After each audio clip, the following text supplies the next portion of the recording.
So I'm audible? Yes, sir.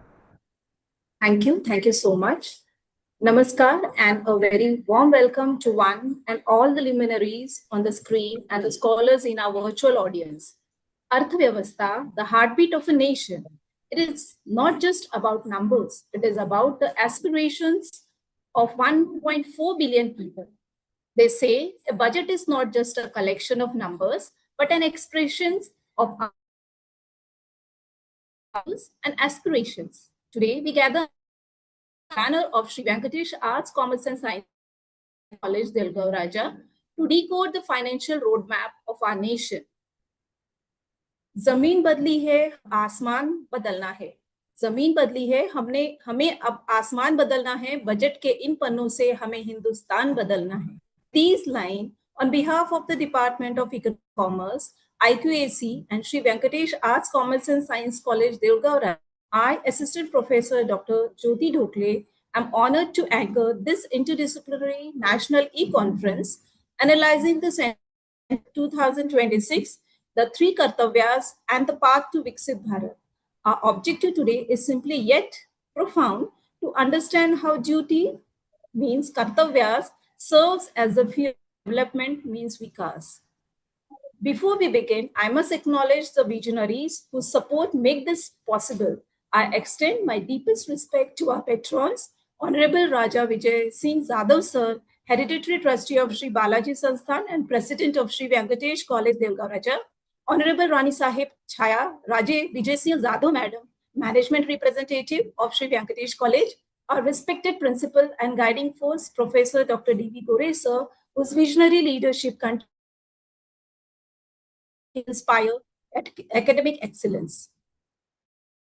All of you to officially open the doors of this intellectual exchange and to formally welcome our distinguished guests and participants to this academic confluence. I invite a man of great academic, Honorable Dr. Eknath Bhalirao, IQAC coordinator of our college, for the welcome address. Over to you, sir.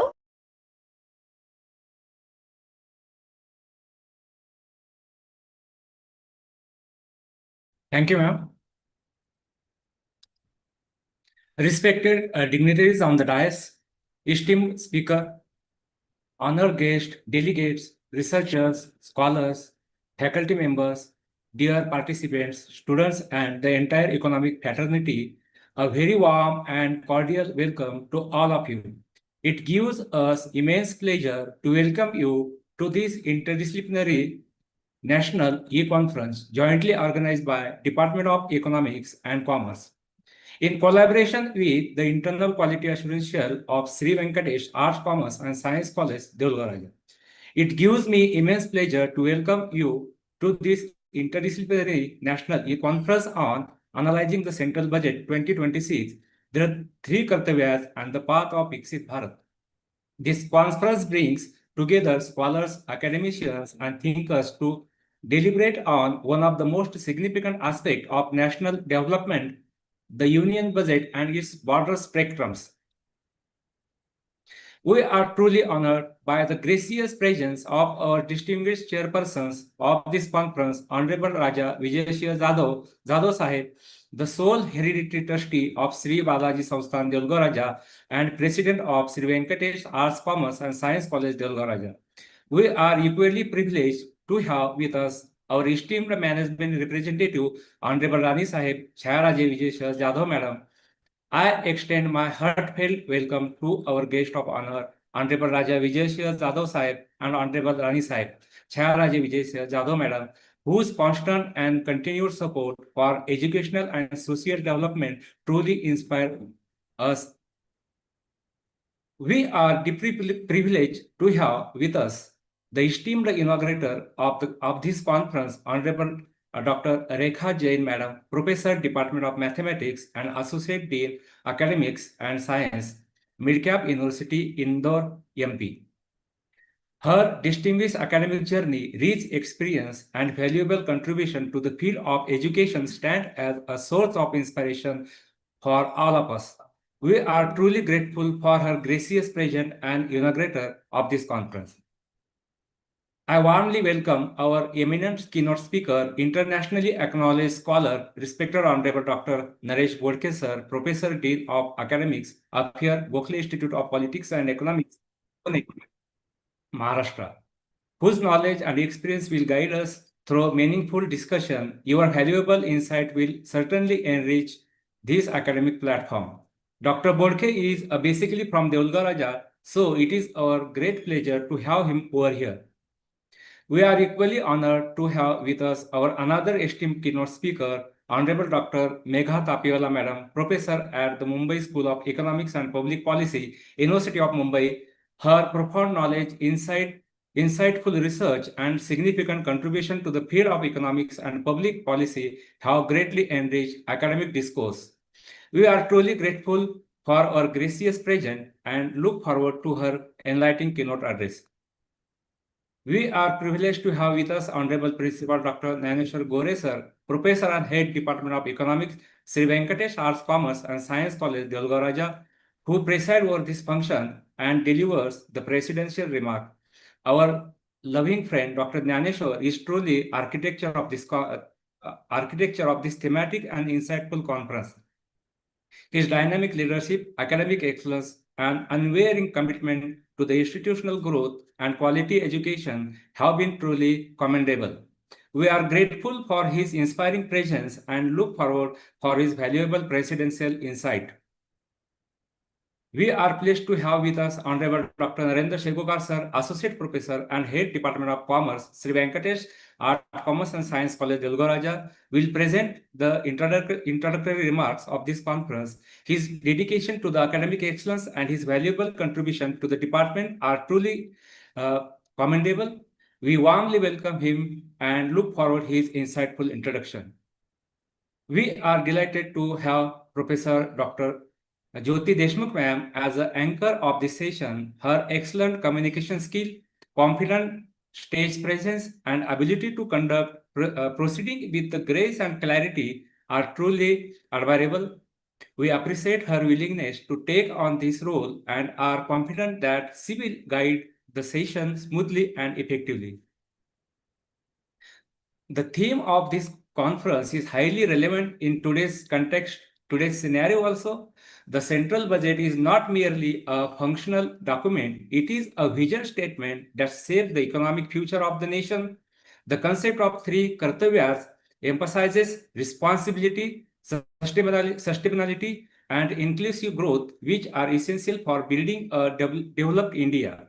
This conference aims to encourage interdisciplinary dialogue on the economic policies, analyze the implications of the Union Budget 2026, explore the pathways for the sustainable and the inclusive development, promote the research and academic collaboration.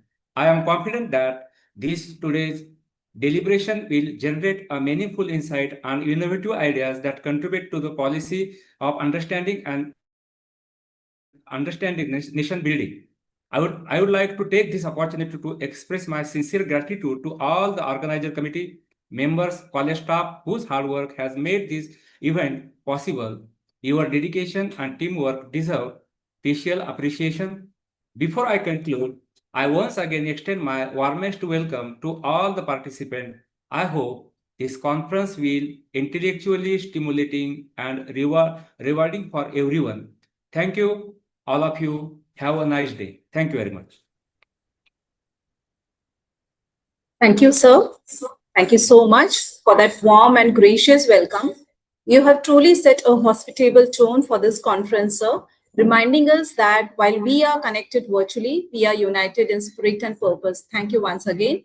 Now, to provide the thematic blueprint of this conference and explain the vision behind this conference, I invite Honorable Professor Dr. Narendra Shegaonkar, sir, Head of Department of Commerce, to present the introductory remark. A man who understands the pulse of the market and the classroom alive. Over to you, sir. Thank you, ma'am.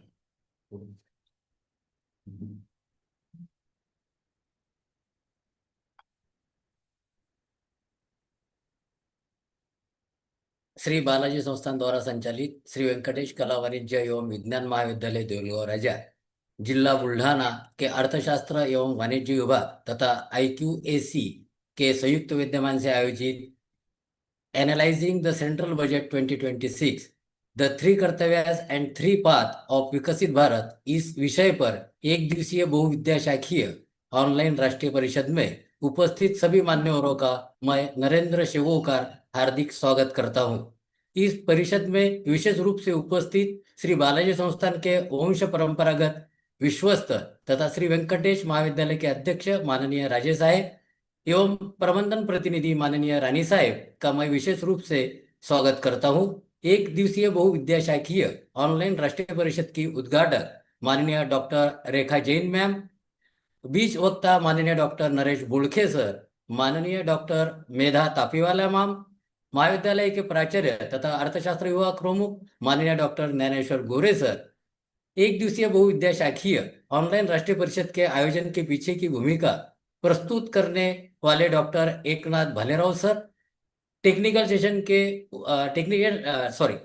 Session के लिए उपस्थित doctor Menon Ubaid Yusuf sir, doctor Dheeraj Kadam sir, doctor Madhav Shinde sir, online राष्ट्रीय परिषद समापन समारोह के मुख्य अतिथि माननीय डॉक्टर वर्षा सुखदेवे मैडम एवं माननीय डॉक्टर निर्मला जाधव मैम तथा समापन भाषण देने वाले माननीय डॉक्टर जीवन सोलुंके सर, संचालन करने वाली डॉक्टर ज्योति ढोकले मैम, इंग्रजी विभाग के प्राध्यापक, मराठी विभाग के प्राध्यापक MB जाधव सर, शोध निबंध भेजने वाले सभी सम्माननीय शोध मार्गदर्शक तथा शोध विद्यार्थी, सभी सम्माननीय संपादकीय सदस्य, वाणिज्य विभाग के प्राध्यापक डॉक्टर विनोद बंसीले सर, डॉक्टर आठवे सर, प्राध्यापक सवळे सर, तकनीकी सहायक प्राध्यापक कदम सर, प्राध्यापक चौहान सर, सभी विद्याशाखाओं के विभाध्यक्ष, महाविद्यालय के सभी प्राध्यापक गण तथा शिक्षकेतर कर्मचारी, इन सभी का मैं हार्दिक स्वागत करता हूं।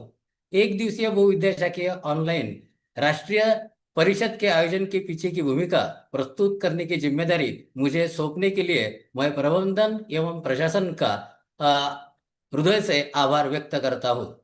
अब मैं अपने प्रास्ताविक वक्तव्य की शुरुआत करता हूं। भारत का त्रिसूत्री बजट 26-27 यह बजट मुख्य रूप से 3 प्रमुख सूत्रों बुनियादी ढांचा विकास, रोजगार एवं उद्योग विस्तार तथा तकनीकी आधारित अर्थव्यवस्था पर आधारित है।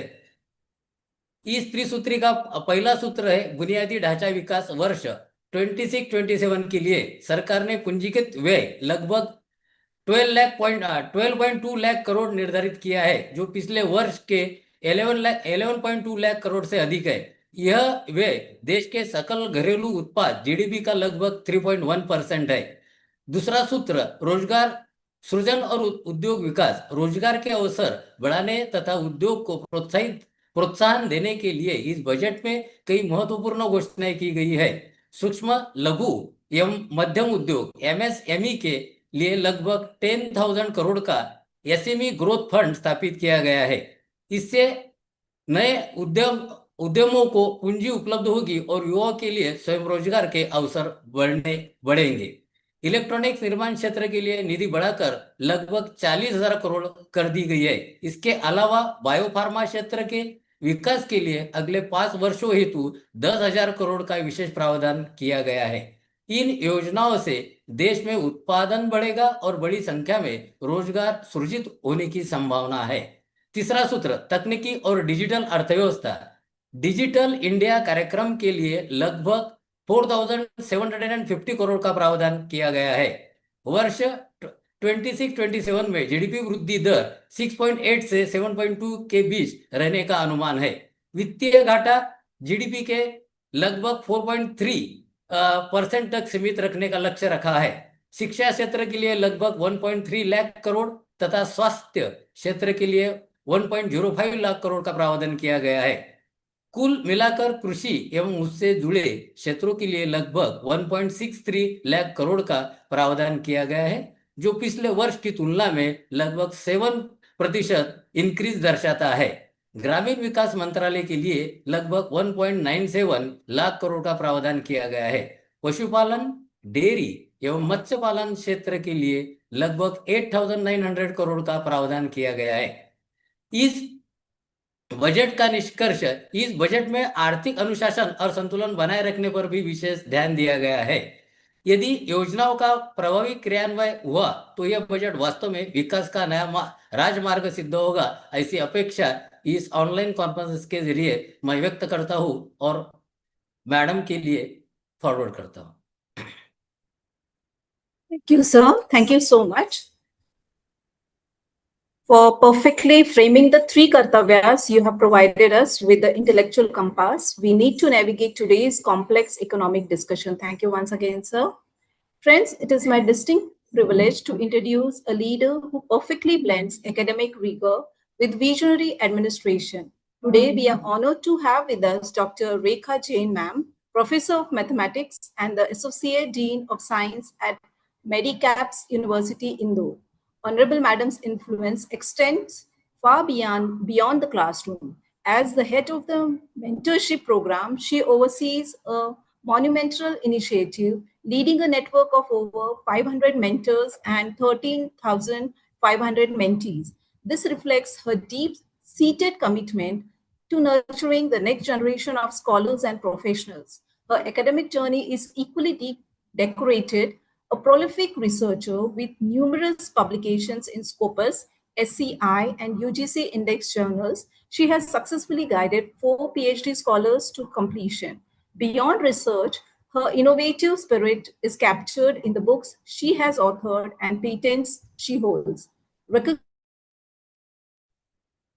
Excellence, Honorable Ma'am, has been honored with the Best Head of the Year and Best Faculty Awards at both the district and university levels. She is widely admired not just for her mathematical precision, but for her exceptional leadership qualities and her dedication to knowledge creation. With her vast experience in both academic innovation and large-scale mentorship, we are eager to learn from her insights today.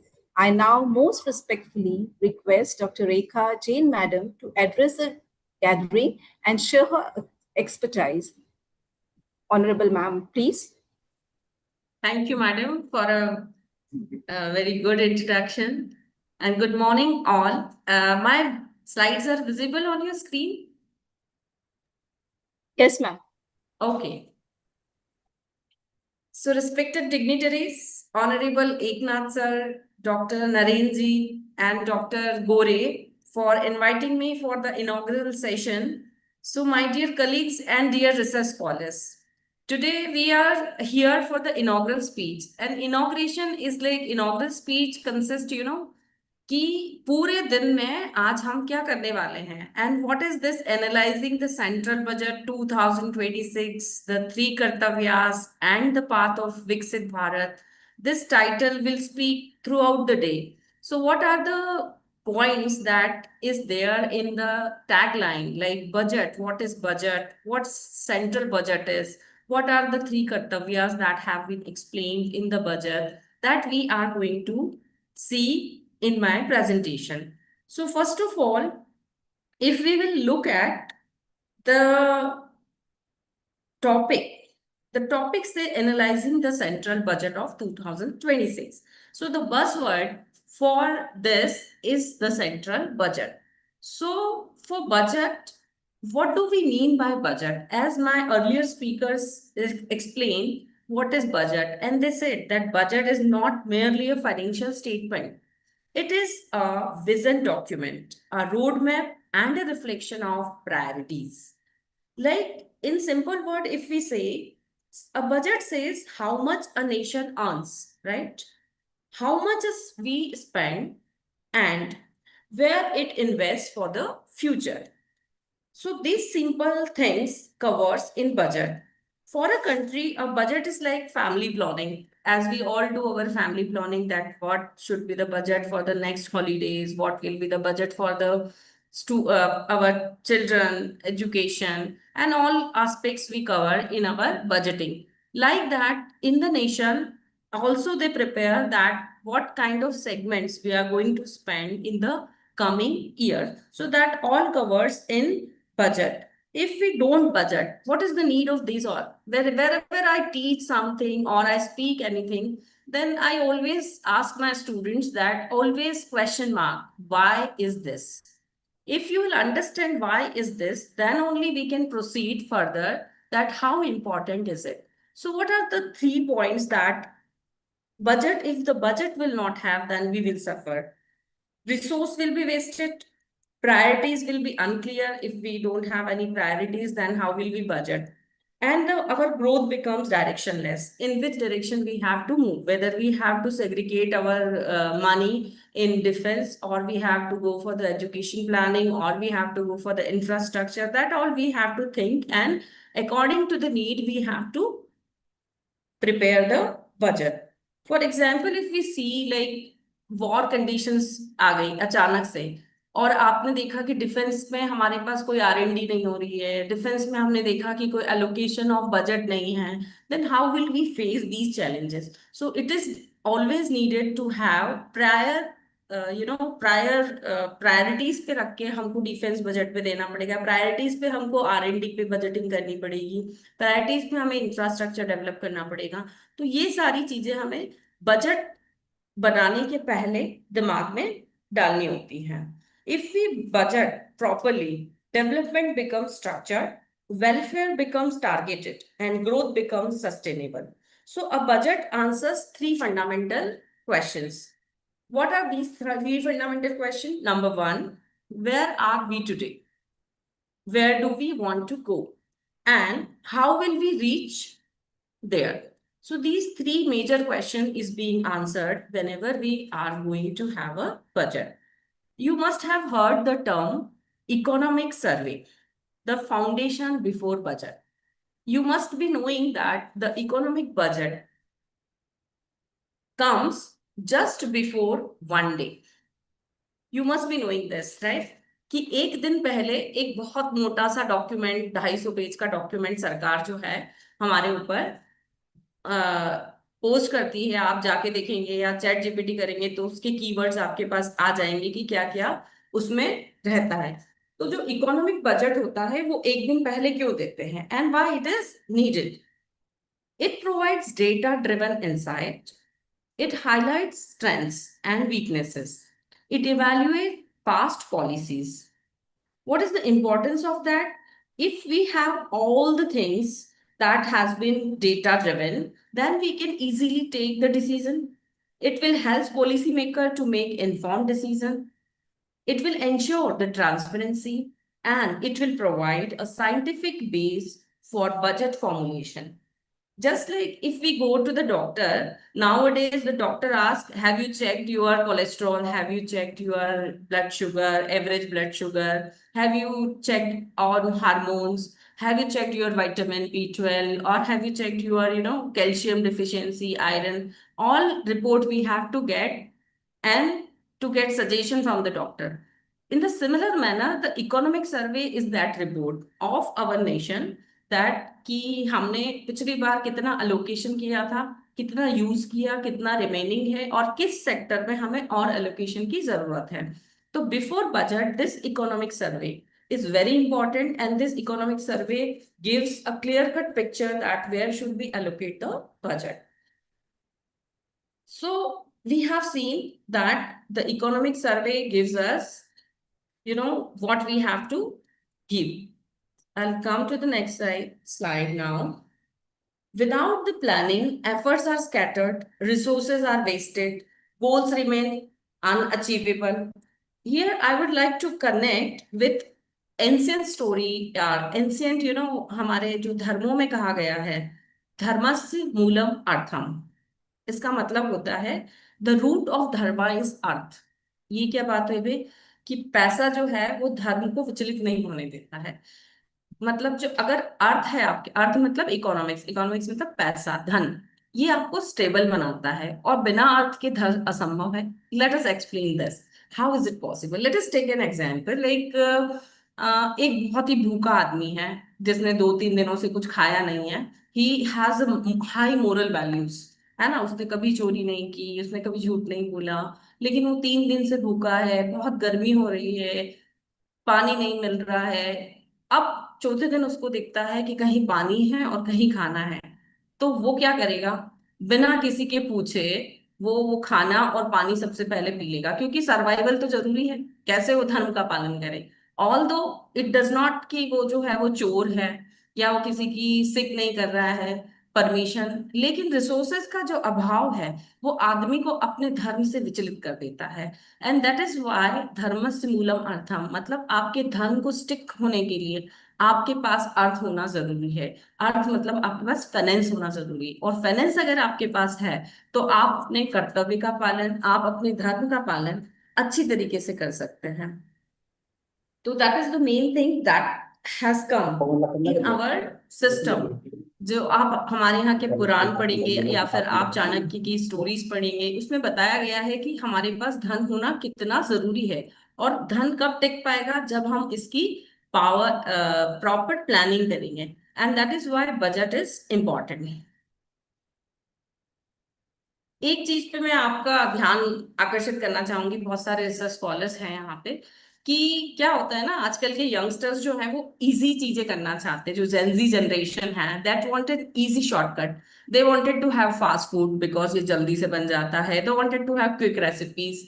तो वो भी चाहते हैं कि धन भी जल्दी से बन जाए। लेकिन my dear colleagues and my dear students, I would like to tell you one thing, कि हमें एक्सरसाइज करने के लिए बहुत दिक्कत होती है, हमें सुबह जल्दी उठना पड़ता है, और स्ट्रेचिंग करते हैं तो हमें दर्द हो जाता है। लेकिन ये जो छोटा छोटा हम एक्सरसाइज करते हैं वो आगे जाके हमारी हेल्थ को बहुत ज्यादा इम्प्रूव करता है। ऐसे ही अगर हम यहाँ पे छोटा छोटा सेविंग करेंगे तो आगे जाके आप देखोगे तो आपके पास एक बहुत बड़ा कॉर्पस तैयार हो जाएगा। ये जो एसआईपी हम जो बज़वर्ड सुनते हैं, सिस्टमैटिक इन्वेस्टमेंट प्लान, हमको लगता है कि ये अभी अभी इंट्रोड्यूस हुआ है 10-20 सालों में और एसआईपी शुरू हुई है। ऐसा नहीं है। If you look at our ancient thing, एक मुट्ठी चावल आपने सुना होगा, रामायण में 7,000 साल पहले एक मुट्ठी चावल कंसेप्ट होता था। वो कंसेप्ट कैसे होता था कि जब भी घर में मम्मी खाना बनाती थी, अपना खाना बनाने के पहले वो एक मुट्ठी चावल लेती थी और उसको एक सेफ बॉक्स में रख देते थे। वो क्यों रखते थे? वो जो प्रैक्टिस थी, that is what systematic investment plan, that is what they wanted to save it. क्योंकि पहले के जमाने में जोमेटो तो था नहीं, कि अगर बारिश हो रही है, घर में गैस खत्म हो गई है, तो आप है ना जोमेटो लगा दें और फोन कर दे और पिज्जा घर में डिलीवर हो जाएगा। पहले ऐसा नहीं होता था। तो वो अपनी सिक्योरिटी के लिए, कि कभी बारिश हो गई, कभी फसल नहीं हुई, तो अपनी सिक्योरिटी के लिए एक बॉक्स में एक मुट्ठी चावल हर रोज रखती थी, so that they will have a good corpus. जैसे आप सिस्टमैटिक इन्वेस्टमेंट प्लान में 1,000-2,000 छोटी सी एसआईपी स्टार्ट करते हैं, and if you look at the horizon of long term of 15 or 20 years, you may get a good corpus. And that is the thing that we should learn from our uh, ancient things, our Ramayana, our Mahabharata. It says that if we chota chota save, then we may have a good corpus. और एक चीज और मैं अपने research scholar से बोलना चाहती हूँ, कि जिस तरीके से हम एक सीड जो है वो मिट्टी में डालते हैं, all of sudden we don't have the fruit. It takes time, you water it, it will take time, and gradually you will see. आप एक, अगर आपने कभी पौधा लगाया हो और उसको टाइम दिया हो 10 साल का, तो आप देखेंगे कि number of fruits you may get from a good seed. So छोटी छोटी सेविंग जो एसआईपी हम करते हैं, तो वो हमारे प्रॉपर बजटिंग में काम में आती है। So we should also start this. So from this, I wanted to let you uh, comment for the discipline journey. Discipline journey, why I wanted to say you, I am not against the Gen Z culture. I'm not against the, the thing that they are doing. They are very intelligent generation and they are doing like nothing. But हमें क्या चाहिए? एक discipline चाहिए। Discipline करने के लिए हमें क्या चाहिए? बजटिंग चाहिए। जैसे कि हमने नेशनल एजुकेशन, मतलब मेरा कहने का मतलब है कि जैसे आपने बीज बोया वैसे ही फ्रूट नहीं मिल जाएंगे। जैसे ही आपने बजट किया, जैसे कि जीएसटी लगाया गया गवर्नमेंट की तरफ से, जैसे कि short term capital gain, long term capital gain लगाया है, तो ये क्यों जरूरी है? बिकॉज आप जब छोटे अमाउंट को विड्रॉ करते जाएंगे तब आपके पास बहुत कॉर्पस नहीं हो पाएगा। इसलिए ये short term capital gain, long term capital gain, GST, इन सब से हमारे जो बजट है उसमें आपके ट्रेजर में पैसा आता है। आप जब देखेंगे कि मनी है तो हम इंफ्रास्ट्रक्चर डेवलप कर पाए। हमने देखा कि हमारे पास सिर्फ 85 86 एयरपोर्ट्स है आज से 10 साल पहले, लेकिन now we have doubled our airports. Now you have seen, I have been to Kashmir, Jammu and Kashmir before 370, and I have got the opportunity after 370 also. So I have seen a major change in infrastructure. अगर आप लोग भी कहीं गए हैं, आपने पहले बात का देखा होगा, वहां पे जो रोड्स थी वो थी ही नहीं।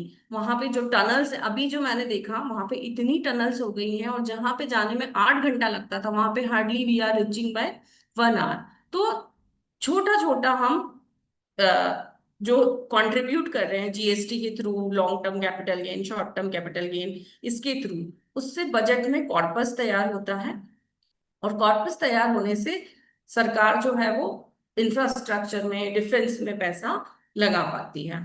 तो this way long term short term planning both are important.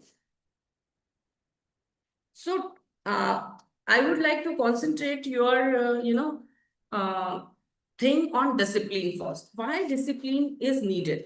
What is the role of this discipline in national building, right? Gore sir, you may ask me for the time, है ना? No, If ma'am, it is, you have how time. much time I will have? Please continue. हाँ, Please continue. another 5 minutes I will try to complete. Okay, okay. तो discipline, by it is discipline is needed. अगर हम एक एक एक दो term होती, जनतंत्र और गणतंत्र। जनतंत्र मतलब जन का तंत्र, मतलब लोक का तंत्र। मतलब अगर हम डिसिप्लिन होते हैं, अगर हम जो है सेविंग करते हैं, अगर हम जो है नेशन के प्रति ईमानदार होते हैं, तो अगर हम गवर्नमेंट पॉलिसीज जो गवर्नमेंट ने बना रखी है उसको फॉलो करते हैं, तो एक एक जन अगर तंत्र बनाता है तो उससे बनता है गणतंत्र। Like republic of the collective things is known as ganatantra. So if we disciplined, and if we budget, then we can be a good ganatantra. एक गणतंत्र अगर अच्छा होगा, एक देश अगर अच्छा होगा, तो हम सब कुछ कर पाएंगे जो हमने ड्रीम किया है। एक विकसित भारत जो कि हमारे इसमें है, विकसित 2047। 2047 में हम क्या चाहते हैं? हमने एक नेशनल एजुकेशन पॉलिसीज जो है वो इंट्रोड्यूस की है। अब नेशनल एजुकेशन पॉलिसीज भी 2020 एनईपी है। इसका भी अगर आप रिजल्ट देखेंगे तो वो 2016 साल के बाद आप 2026-27 तक, 36-37 तक आप एक बच्चा जो एक्चुअल नेचुरल एजुकेशन पॉलिसी से पढ़ा हुआ बाहर आएगा। तो अभी रूट डालना जरूरी है, अभी बजटिंग करना जरूरी है उन सारी चीजों के लिए जो हम चाहते हैं कि 2047 तक हम एक विकसित भारत बनाए। इस आगे के वक्तव्य जो भी मेरे आगे हैं, जो की नोट स्पीकर्स हैं, they will explain you why these 3 कर्तव्यास and why we have made this Kartavya to achieve our 2047 goal. So again, I would like to connect Dharmasya Moolam Artham, like economic strength, stability, and stability is ethical living, and ethical living is a strong nation. So I would like to conclude. Today we have discussed budget as a vision, economic survey as a foundation, planning as necessity. It's not an optional thing. Planning is must. It is necessity of the life.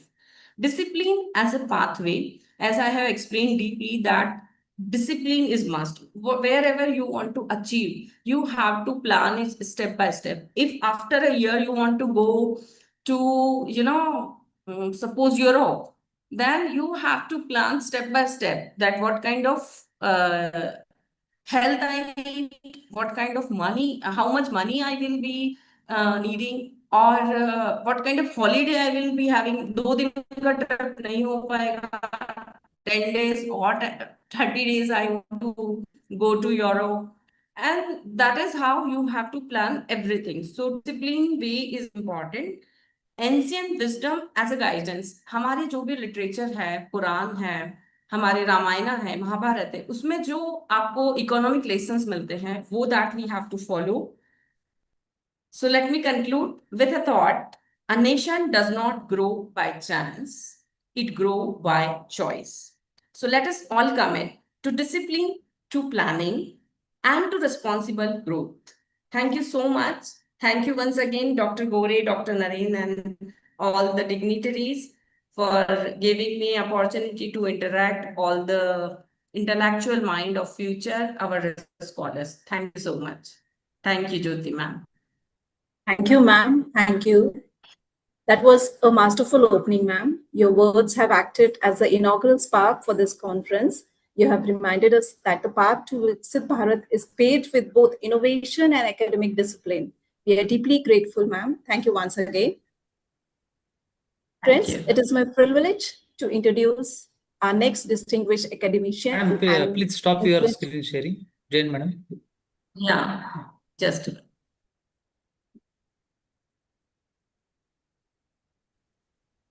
Is it done? Next. Not yet, ma'am. Wait, madam.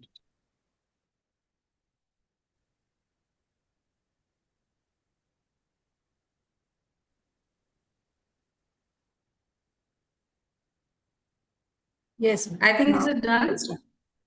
Yes, ma'am. Okay. Yes. Thank you. Thank you. Thank you, ma'am. So, friends, it is my privilege to introduce our next distinguished academician and influential voice in the field of economics. Today, we are honored to have with us Honorable Dr. Medha Tapiwala, ma'am, Professor at the Department of Economics, University of Mumbai. Honorable Dr. Tapiwala's ma'am's career is marked by stellar leadership roles. She has served as the Dean of the Faculty of Humanities at SNTT Women's University and as the Director of Garware Institute, University of Mumbai. Her expertise in development economics spans critical areas such as public policy, environment, gender issues, health, and education, topics that are central to our nation's growth today. Beyond academia, she has made significant contribution to the financial and institutional sectors. She has held the prestigious position of Public Interest Director at ICCL, a subsidiary of the Bombay Stock Exchange. Furthermore, she has been a guiding force for colleges across Maharashtra, spearheading gender sensitization workshop, green audits, and academic audits to ensure excellence in our educational institution. Many of you may recognize her from her insightful appearances on Sayadri channel, program like Hello Sakhi and Mahacharcha. A prolific writer, her analysis on the national budget and the new education policy NEP are frequently featured in leading newspapers like Sakar, Udhari, and Maharashtra Times. Despite her rigorous professional commitments, Honorable Madam remains a soul touched by the arts. She is a passionate poet and photographer, reflecting a perspective that is as creative as it is analytical. With such a vast reservoir of knowledge and experience, we are eager to hear her perspectives. I most respectfully invite Honorable Dr. Medha Tapiwala, ma'am, to address the gathering and share her guidance. Over to you, ma'am.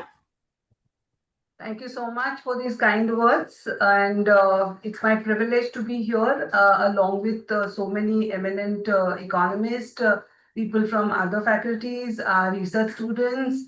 Gore sir is a very close friend of mine, so thank you, Gore sir, for having me here. Sri Venkatesh Arts and Commerce and Science College at Demulgarh is really doing a very good job, because what I'm seeing is they've never stopped doing the activities. A lot of activities they are having. And these activities not only motivate people, but also inspire other colleges and other researchers to do the work in this area. So I really congratulate college for doing this. Today's topic, I mean, I was really impressed by seeing the topic, especially because generally what happens is in the month of February and March, a lot of conferences happen on budget, a lot of discussions, symposiums happen on budget. But I think this is the time where now we know that but the budget which is given in the month of February, by end of April, it is by end of March, it is supposed to be accepted. So we need to see how this budget is accepted. Now, that's the reason why I thought that this is the correct time wherein we are seeing whether the proposals kept in the budget, the schemes kept in the budget are on track or not. I would like to have my presentation. So if I will be permitted to share my screen, can I? I have sent a request to share my screen. Yes. Yes, ma'am. Just one. Yeah. Madam, you are now post. You can now share. कुठं मी करू का? Yeah. Theory तू थिअरीला लिहिलं सुद्धा लिहिली याची तसदी घेतली दाखव उत्तरपत्रिका तुला ग्रुप दिलं तरी लिहायची तर तसदी घ्यायची ना 30 पैकी 9 मार्क 23 बॉर्डर अंदर में थोडं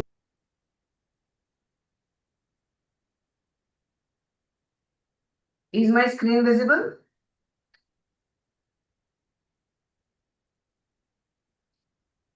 Yes, ma'am. Yeah. Great. So we begin with the introduction of for today's interdisciplinary national conference. Now, I'm happy that this conference is interdisciplinary because I think today we can't have compartmentalizations of any of the subject, because having compartmentalization of the subject means you're closing the walls, and that's not a good area of progress. So that is why when it becomes interdisciplinary, we get to hear things from other departments, from other discipline to the same thing. It's like, you know, how different blinds were looking at an elephant, and how the people with eyes are observing an elephant. So interdisciplinary national conferences implies that the people with eyes, people with vision are looking into the given topic. So once again, I appreciate the topic here and appreciate interdisciplinarity of the conference. So what we are actually going to see is in my talk is about how the central budget of 2026 is seen. Now, this central budget generally is seen in this manner. If you're aware that how the budget happens, it is in Article 112 Part B, where our President of India is to be presented the annual financial statement. And of course, the Ministry of Finance does that, and the leader of Ministry of Finance, the Finance Minister, does it. Here, for each financial year, in the both houses of parliaments, Rajya Sabha and Lok Sabha, this bill is presented. The budget is not mentioned anywhere in the constitution. That the term budget is not there. It is only a financial statement is mentioned. But still, we call it budget because it is easier. Generally, the common persons talk about budget. हम घर का budget होता है, university का budget होता है, any corporate area का budget होता है. So it is always good to call this as a very tiny. छोटे बच्चे भी बोलते हैं कि मेरा pocket money इतना है तो मेरा budget क्या है. So it is, they can't call this as a financial statement or something like that. So the budget word has come even though it is not there in the constitution. So the nodal body which prepares the budget is of course the budget division of Department of Economic Affairs. This is of course a part of Ministry of Finance. And if you're aware, the process starts almost 6 months before the budget is presented. Now, 3 months before the budget is presented, वो जो sweet बनाया जाता है, generally a shira is prepared by the finance minister to show that now the process of budget has begun. So the first budget of independent India, which was given in 1947, and what should be covered in the budget are all those things, like there should be an estimate of revenue and capital receipts, what are the ways and means to raise these revenues, how the expenditure can be incurred, and what can be the predictions of the expenditure in the future, what is the actual receipts and actual expenditure, and finally we try to see that every scheme, every financial policy, every welfare area is being covered in this budget or not. So what we try to see is, we of course try to have the financial statement, But we see to it that in the financial statement, both the receipt side and the expenditure side are matching. Now, it is only one budget which can remain deficit, which is a government budget. Imagine your family budget. If it is a deficit budget, can we survive for the future?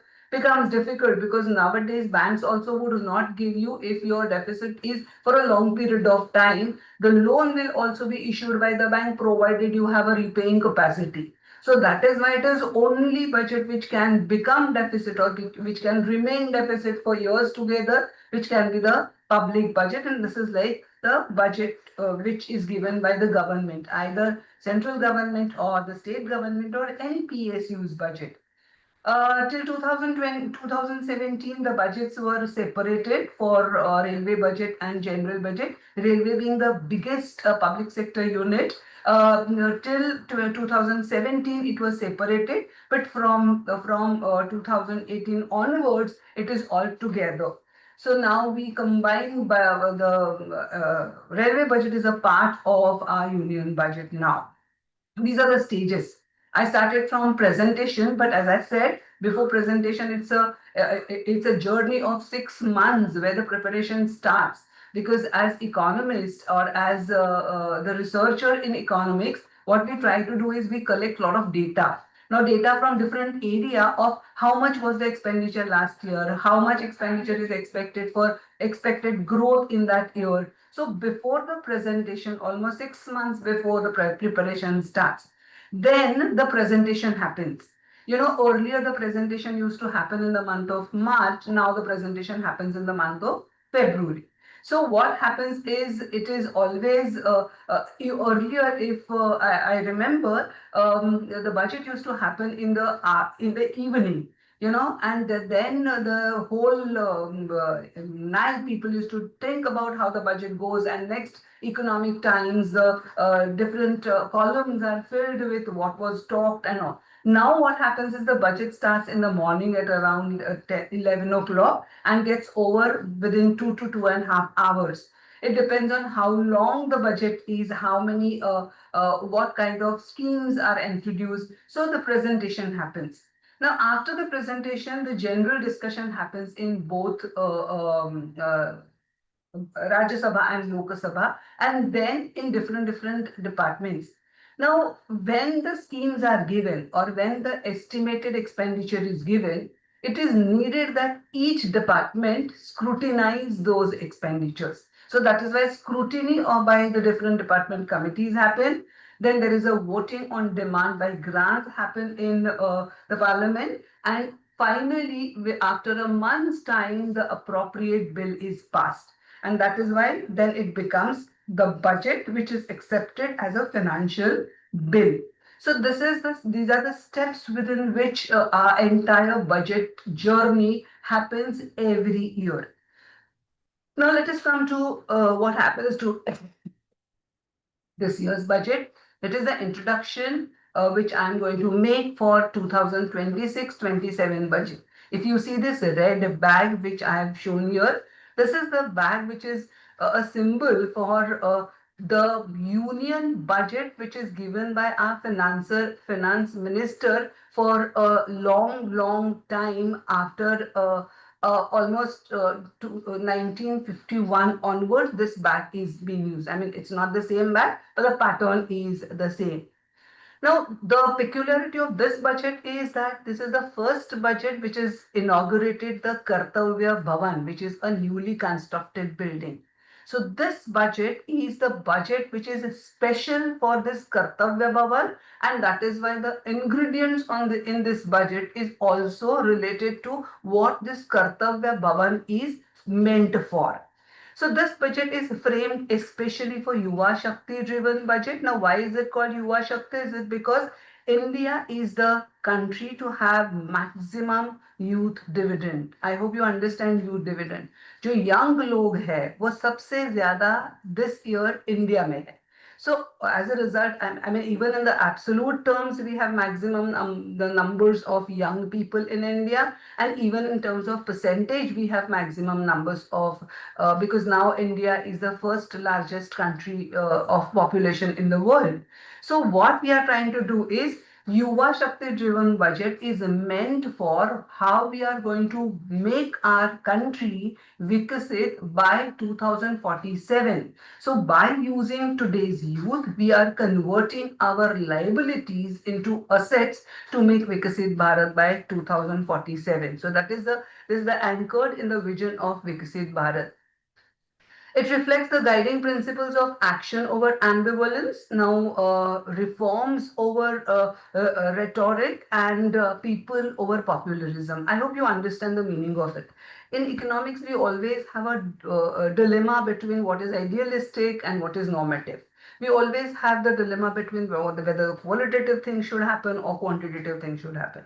Now, what is believed is if you give certain idealistic situations, if you give certain idealistic policies, whether those policies can be implementative or not. So action matters than that of only giving the policy. Implementing of the policies is more important.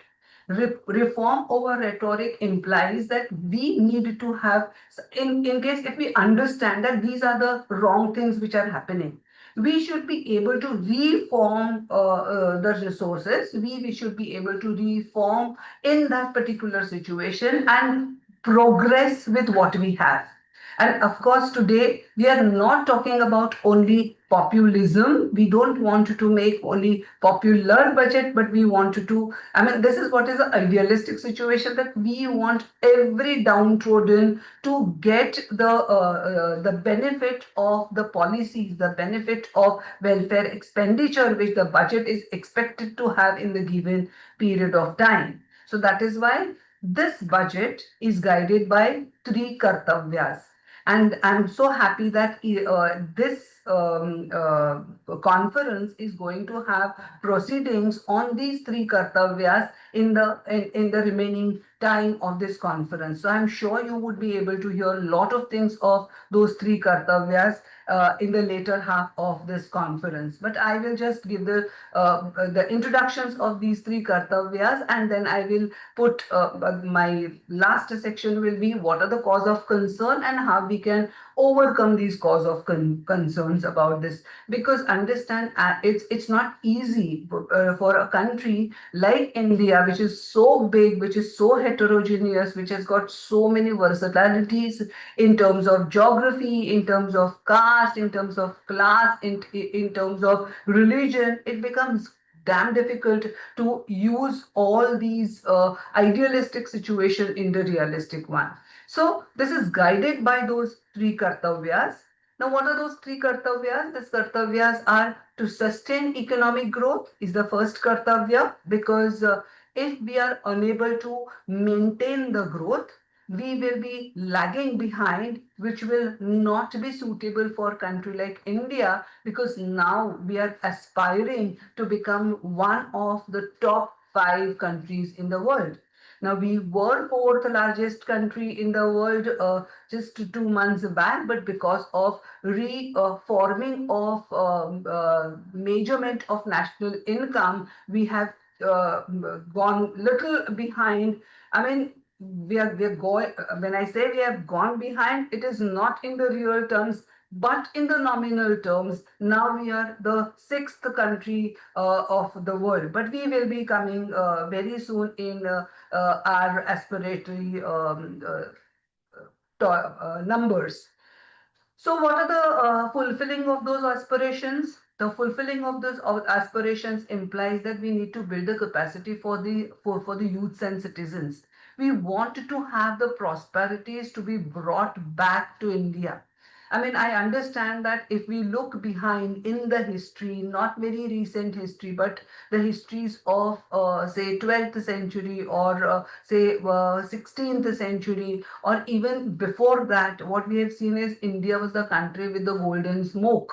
But today, what has happened to that golden smoke? That golden smoke has turned into the black smoke, and that is why we need to bring back our prosperity, and that is why this aspiration needs to be fulfilled by using our youth and citizens, and those potentials should be efficiently utilized. And of course, the third kartavya is nobody should be left behind. Nobody should be deprived of any opportunities which is available here. So that is why there should be Sabka Saath, Sabka Vikas. Now people are saying with Sabka Vishwas, but I don't know to what extent that Sabka Vishwas is happening. But Sabka Saath, Sabka Vikas means the last mile also will be focused on, and then we are trying to use our kartavyas here.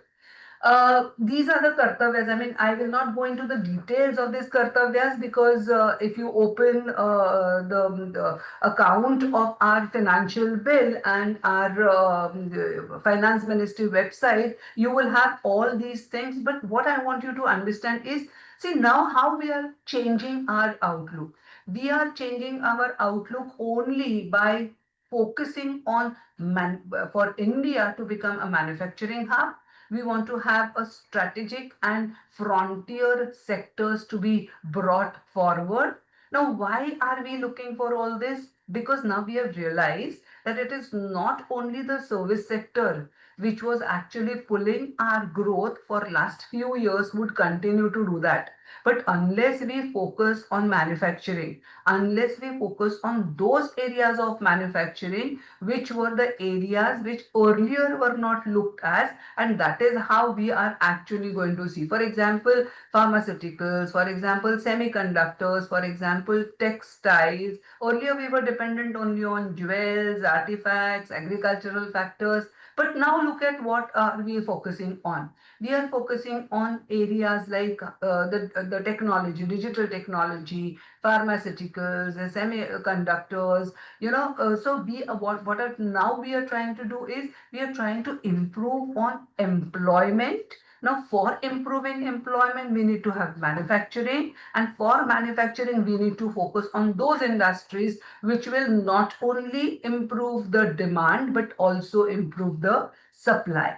So this is our first kartavya, to have accelerate, sustain and growth. Of course, this is continued in this particular area. What we are trying to have is we are having the SME growth fund which is launched here. I'm sorry, I think I did something wrong.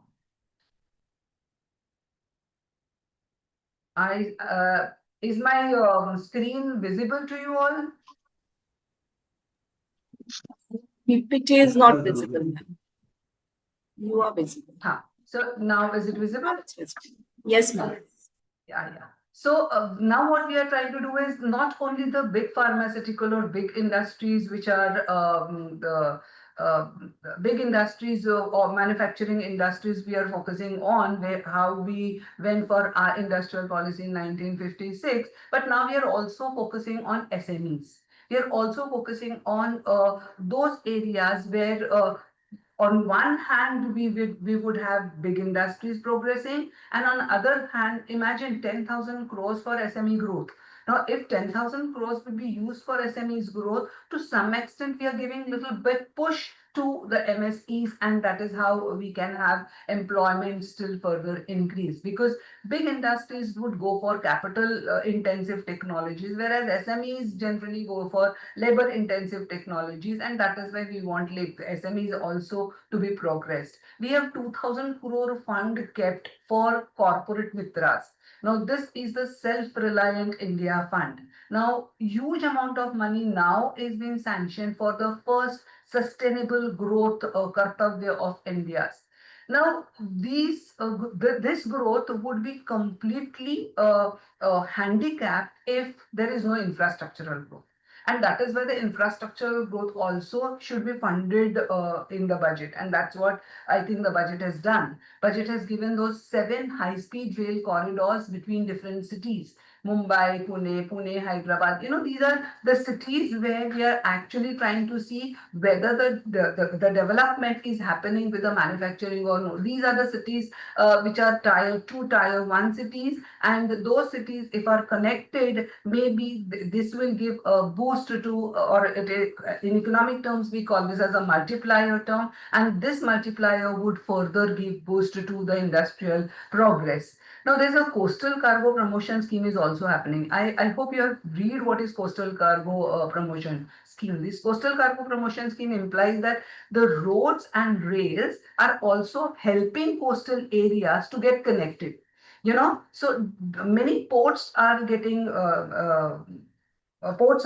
developed, and those, for example, Vadhavan port is there, or for example, the port JNPT port is also having a support from different areas. Now later on we will see that how even the states in the east side also are having this coastal cargo promotion schemes implemented. We also have city economic regions developed. Now, this is a new initiative where what we are trying to do is particular cities, tier 2 and tier 3 cities, which initially were considered as converting them into the smart cities, now are being mapped, and for which 5,000 crores are allocated for 5 years, so that they'll be able to develop their infrastructure like rails, roads, and other things. They also will be able to develop the social infrastructure like hospitals, schools, so that the concentration of population in some parts of the countries, like in Mumbai, we realize what is the concentration of population.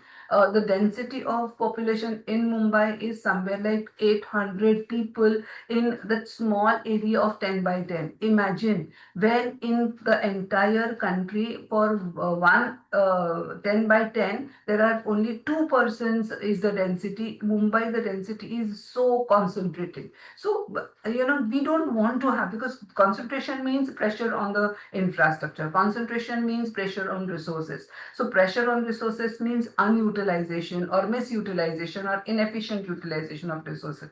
So we don't want it. And that is why these city economic regions are given. Now understand, this budget is talking not only for the coming year of 26-27.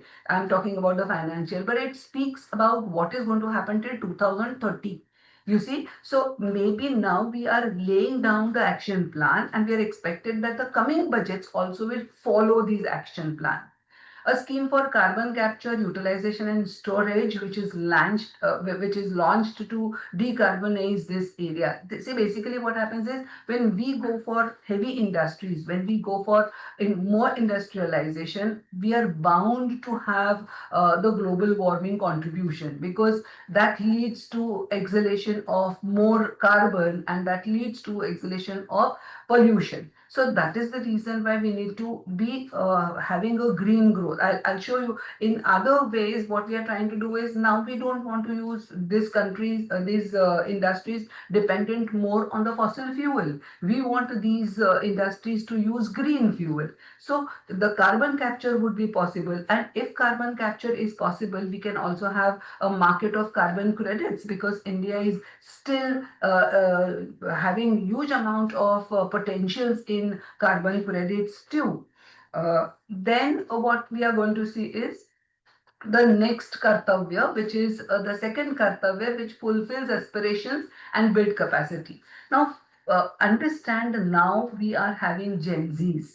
Now, Gen Zs are those people who are entering in their early young age. Now, when they enter in their early young age, they are more into creativity. They are more into, the areas which was not existing around 10 years back as the possible area for employment. This is the area which I'm talking about, is an orange economy. The animation, visual effects, gamings, all these digital activities have really been come up. So what is started, I mean, this is the first time AVGC content creator labs are developed.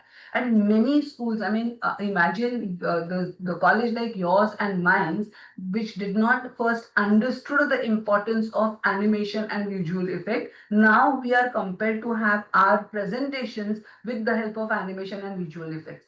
So obviously there would be huge numbers of jobs created for this, for which you require the trained people. From where we will get the trained people? From schools, from the colleges. So 15,000 secondary schools will be started, 500 such colleges will be started, wherein AVGC contents will be created. Uh, on the other hand, the National Institute of Hospitality, which is now getting developed, especially because it's not that only on the basis of earlier experience the hospitality was done.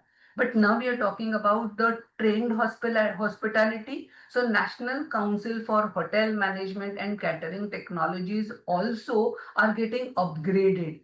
The gap between this academia and tourism industry is being identified, and we are trying to bridge this gap.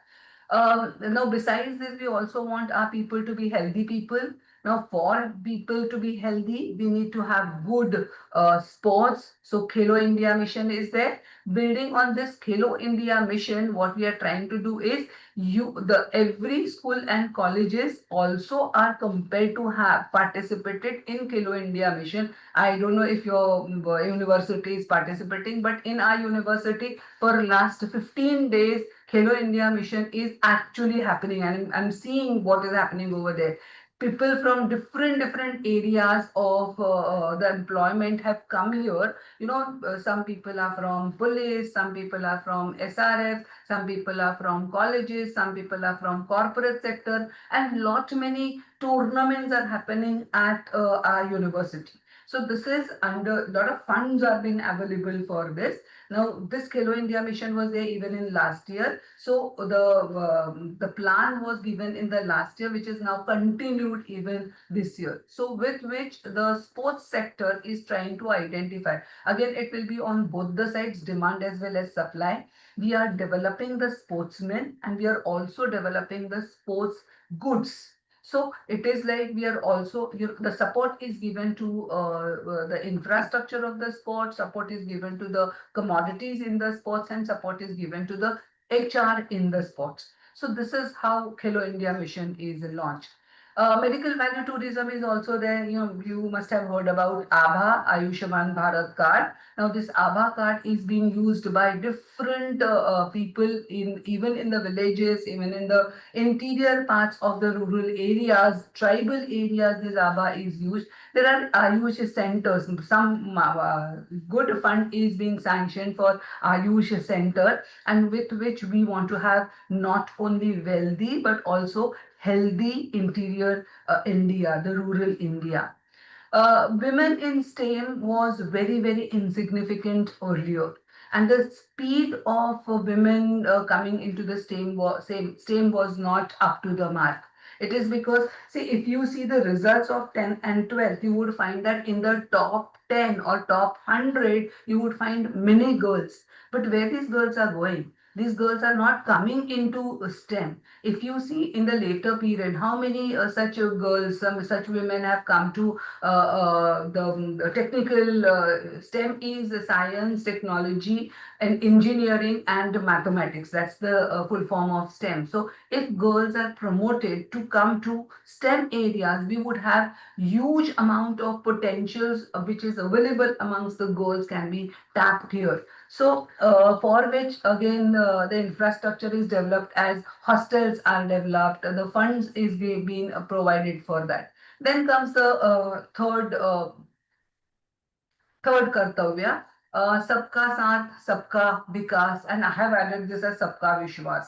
Unless everybody believes in what is going to happen in the future, nothing is going to happen, because manifestation is required from everybody's mind to make these things happen. So in third Kartavya, what we see is Bharat Vistar to happen. Now, Bharat Vistar implies that the agricultural resources also should be efficiently utilized, because now what is happening, this has been observed over almost last 20 to 25 years, that because of global warming, our agricultural sector is becoming the most vulnerable sector. So now in that case, what can we do? It is suggested that we can have an app, we can have a digital understanding of from satellite connections, that in case if there would be rain, the intimation would be given. In case if there would be some disease attack, some pest attack which is going to happen on the land, the intimation would be given to the farmers, and probably well in advance the farmers would be able to take care of their land. So virtually integrated system is developed to access agricultural resources. Now ICAR is providing data for that. ICAR is Indian Council for Agricultural Research. Now with AgriStack, which is a digital platform for agricultural sector, they are coming together, and their togetherness will help to improve the possibility of our good potential. Now, Lakpati Didi is one of such a plan where 50% of the population, if not 50%, out of that 50%, even if we are trying to tap 50% of that 50% population, that means it comes to 25% of the population. Probably we will be able to increase our GDP at least by 2%. This is what is the data which is given by UNDP. Understand? So now we are trying to tap that data, and we are trying to use that. This Lakpati Didi means 1 lakh per annum earning would be the help will be given to Didis to earn up to 1 lakh per annum amount. So that is called as She Marts. Now this is with SHGs, promotion of SHGs would happen, and this promotion of SHGs, the supply chain will be created for them. That help would be provided by the government in terms of trainings, orientation, having certain exhibitions, keeping some money for that, keeping some training program for that. Now, this will help, as I said, 50% of population to get inspired and come into the business, who are actually not there in any kind of contribution to the economy financially. Now, this is for the first time somebody has spoken on mental health infrastructure. This budget it's for the first time somebody has spoken on this. It is because it is realized that after the digital revolution which has happened, the link between person to person is getting broken, and that is what is happening is there are a lot of mental issues which are coming up. So to resolve those mental health issues, you need to have something, and that is why it is proposed that at Ranchi and Tejpur, regional apex institutions as called Nimhansa, which is going to be introduced. And imagine, I mean, we never knew that in Ranchi and Tezpur, at least I did not know that this can be, these are the areas where we can have this. But now these areas which were not known to the people are also getting developed for something which is very, very important, which is very needed for the entire economy. I was talking about the coastal corridor where Purvodaya also is there. This is because if you talk about the East Coast, that also could have been considered as an industrial corridor. So we are adding East Coast Industrial Corridor also. From Durgapur, that's in West Bengal, we have 5 tourism destinations for in 5 Purvodaya states. So those Purvodaya states will be like Assam, Manipur, Mizoram, Tripura, now that side. So that's the area which is considered as Buddhist circuit. Now, this Buddhist circuit is also included in the process of development. Not only this, there is in the Sabka Vikas, Divyangan support also is considered. Now, targeted efforts will be made to empower the differently abled through schemes like Divyanga Sahara Yojana, and that helped. I mean, if you would have seen Paralympics in the last time, India has won a lot of prizes in this para event. So imagine this Sabka Saath Sabka Vikas will help economy, not only economy, but even the social part of it. Now, what has happened to our macro potentials from this? Now, this macro potentials implies that we tend to see what has happened to the target of GDP, what happens to the deficit, what happens to how the progress was expected. One of the positive point which we have seen is this year's budget deficit, the fiscal deficit is 4.3 from 4.5 last year. Imagine that means 0.02 0.2% improvement has happened in our fiscal deficit. That is one of the point which is which we can look for, and that is why I think microprudentially we are improved one step ahead. Our debt to GDP ratio also has reduced from 56.1 to 55.6. So that's also one of the better situation which we are seeing. Our nominal GDP growth rate was 10.5, huge one. But our real GDP growth rate was projected around 7%. Now imagine if we wanted to become a 5 trillion economy, we wanted even the real GDP growth to be projected at double-digit number, which is now, as I said, the cause of concern I'm going to show now, which is again difficult to happen. But anyways, we are still amongst the fastest growing economy. This is how rupee comes in and this is how rupee goes. I mean, if you see rupee coming in is little lesser than how much rupee is going out. But if we see,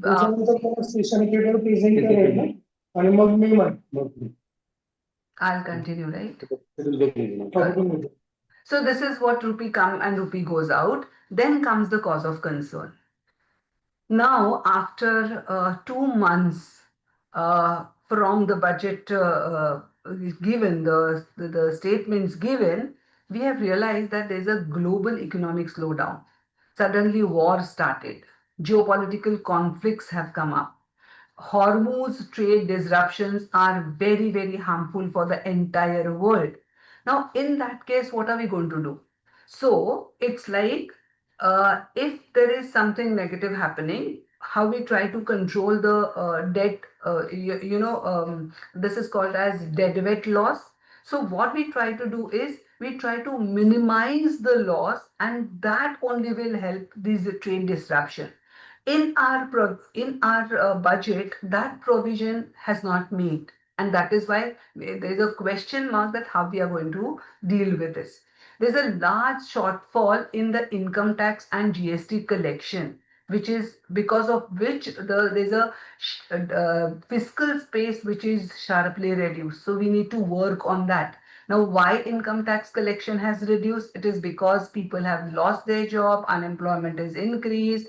Why GST collection is reduced? If you are aware, now the transactions are happening, the transactions are getting affected because of the war situation, and also because some of the countries are suffering from depression than that of the countries which are being better off. Like India was still better off, and India is expected to be better off, but because we also have our international trades with some of the countries, it gets affected, and that is why the fiscal space is now reduced.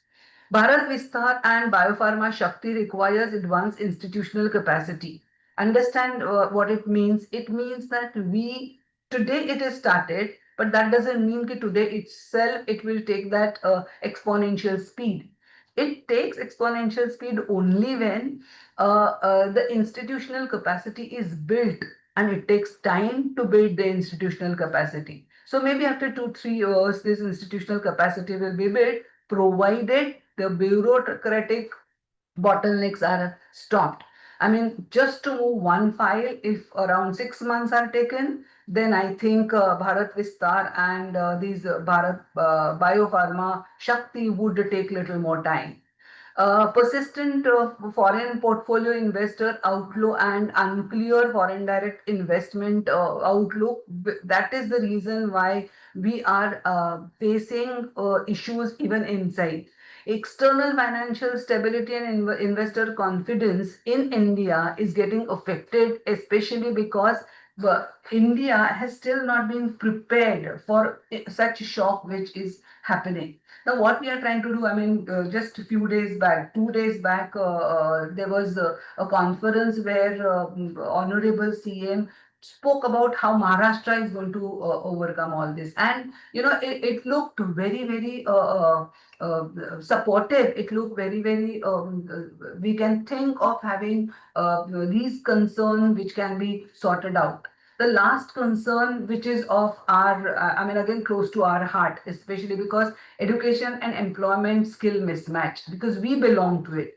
If we are able to improve our education, maybe employment of our students for tomorrow, if it's better off, then we can work on the better Vikasit Bharat very fast. So these are the rays of hopes, I feel. Reviving the twin engine of demand, where India's growth needs both investment and consumption. Now, investment in our always expectations were not only from the consumption point of view, but investment was also taken care of. Now, today in investment, we are also looking at investment for She-Marts, investment for Bharat Vistar. That means now we are looking, trying to capture the area which were overlooked earlier, and that would be one sign of hope that we can really obtain our target. Rare earth corridors are developed, Orissa, Chhattisgarh, or even Andhra Pradesh, where green oil of new economy is found. You know, we are not only trying to have only ethanol, but we are also trying to use hydrogen. We are also trying to use new types of green fuel for our new economy. Renewable energy is definitely, this is one area wherein the investment is happening. A new sector like AVGC, animation, virtual effects, now gaming. This is what now is the hot cake which is being used. Children of age group between 10 to 15 are more involved in having AVGC sector. So imagine if we have more AVGC sector, we will be having huge demand for getting this AVGC sector. If you have heard about Bollywood's VFX sector, you know, that is also getting developed very fast. The expenditure has gone down to almost by 80%. The expenditure goes down because they don't have to prepare the big scale studio. They don't have to use long hours. They don't have to use those very expensive lenses. But AVGC is the digitalization of all this. Visual effects are created. So this is one new sector which is being developed. And semiconductor, India always wanted to enter it. And in Gujarat, the place like Dholera is developed, where semiconductors, you know, that is going to become a hub for semiconductor. Even in Amravati, semiconductors are being produced. Aurangabad, we are trying to see this. So many areas where new sectors are getting developed. What is most important is whatever expenditure our government is making in the budget should have a better quality. Now, better quality means what? Where we are investing. I mean, we generally say that it goes for multiplier, but that multiplier generally turns to be the dividend, you know, in terms of division. Now, division implies that if the entire investment should grow by 2 times, it actually get divided by 2 times, which is not a good sign. And that is why the quality of expenditure improvement is necessary. So sector-wise duty correction is worked on to ensure made in India and cheapen and important areas where the goods at the tax level, the collection of good tax level also should be improved. So I think these are the rays of hopes. Now, with these rays of hopes, if we improve this budget, I mean, in the conference where you are going to discuss more on the budget, maybe you will have some idea that how we will be able to use our implementation of the budget in the positive manner. So finally, I want to give you the last understanding of this budget. Now, this budget where India is provided with uh, the points which are mentioned here. I hope you all knew this, but otherwise I'll just tell you. Without the recommendation of president, no demand for a grant can be made. No money bill is imposing taxes can be introduced. The president will be the last resort of all these things. I mean, this is already taught in our civics, but just to revise and to tell you that when the budget is implemented, unless this is followed, the budget is not accepted. No money can be withdrawn from the Consolidated Fund of India except under appropriate made by the law. The role of Parliament in this case, the money or financial bill involving taxation has to be introduced in Lok Sabha first. Vote on this demand for grants happens in Rajya Sabha, happens in Lok Sabha, and Rajya Sabha has no such power. What happens is, in case if it is not accepted in Lok Sabha, then it goes to Rajya Sabha in 14 days. And then Lok Sabha may or may not accept it, and the recommendation, the final recommendation would be made by Rajya Sabha. So even though budget is the financial statement which is given by commerce, or which is given by economics, or which is given by finance, ultimately it comes to the political entity. So ultimately it goes to the highest political house of the country. And that is why this is the role of the representatives which are there in Lok Sabha, representatives which are there in Rajya Sabha, and then finally President approves it. And once it is approved, it is accepted for the implementation for the coming year. I think with this, I end up with my presentation, and thank you so much for giving me this opportunity. I hope that the next deliberations which are going to happen in this conference would throw more focus on how this budget is used, where this budget will help country, in what way the budget operations happen, what kind of scrutinies the department does, and finally, when this budget is accepted, why the performance of the budget turns to be negative and deficit for so many years. I think, thank you. With this, I can stop my presentation here. Thank you so much for being patient and listening. You can, in case if there is any query, I would like to answer it. Thank you. Thank you, ma'am.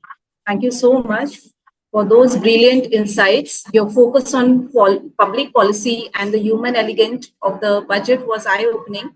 You have proven the economics is not just about currency, but about the character of a nation. Madam, your PowerPoint presentation was exceptionally well-structured and visually engaging.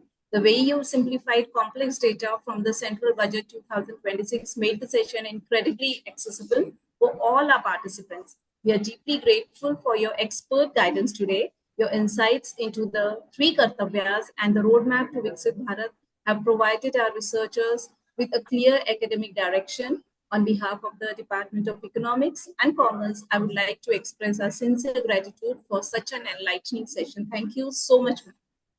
Thank you so much for this opportunity. Thank you, ma'am. Now let's move further.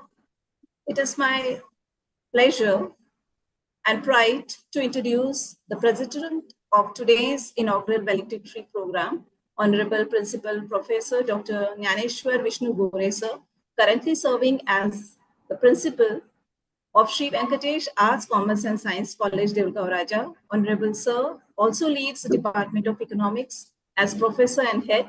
His presence here today adds a distinct grace to this ceremony. Honorable sir's academic credentials are truly exemplary. A university topper and gold medalist during his post-graduation, he has cleared prestigious examinations including SET and NET, and holds MPhil and PhD degrees in economics. With over 18 years of profound experience in teaching and research, he is a recognized expert in agricultural economics, statistics, and econometrics. His contribution to the global knowledge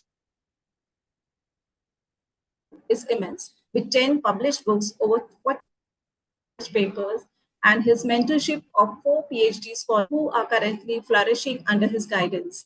To conclude our inaugural session, I request the pillar of our institution, Honorable Principal Jnaneshwar Gore sir, to deliver the presidential remark. Over to you, sir. Thank you, ma'am. Ma'am, am I audible? Hello, ma'am. Hello. Yes, sir, you may proceed. Yes, Sir. yes. Thank you, ma'am. Good morning, one and all. Our esteemed chief guest and inaugurator of this e-conference, Professor Dr. Rekha Jain, ma'am, from Midcaps University, Indore, Madhya Pradesh. Our esteemed keynote speaker, Honorable Professor Dr. Medha Tapiyawala ma'am from Mumbai University, Mumbai, Maharashtra. Our visionary patron, Honorable Raja Vijay Singh Jadhav sir, hereditary trustee of Sri Balaji Sansthan Devulgaon Raja, and President Sri Venkatesh Arts, Commerce and Science College Devulgaon Raja, District Buldhana. The symbol of motherhood are Honorable Rani Sahiba, the management representative of Sri Venkatesh Arts, Commerce and Science College, distinguished resource persons, faculty members, research scholars, and their students. It is a moment of great pride for Sri Venkatesh Arts, Commerce, Science College, Devulgaon Raja, to host this one-day interdisciplinary national e-conference. Since our inception in 1967, under the aegis of Sri Balaji Sansthan, our mission has been to bring higher education to the princess of Devulgaon Raja. Today, as we analyze the financial blueprint of our nation, I am reminded of the self spirit of our former peon, Sri Mukundarao Chauhan sir, whose donation of land allowed this institution to flourish. The theme of today's conference, analyzing the central budget 2026, the three Kartavyas and the path to Vikasit Bharata, is not just an academic exercise but a national necessity. As we navigate a rapidly growing globalizing economic scenario, the role of well-trained economists and accountants has never been more critical.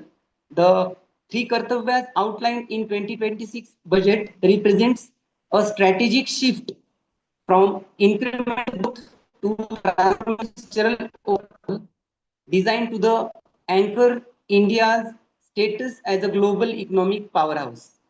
The three Kartavyas are, as mentioned in our budget 2026 document.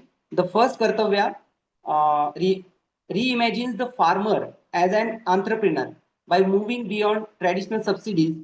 The 2026 framework focuses on high-scale productivity through the integration of AI-driven precision farming and robust post-harvest infrastructure.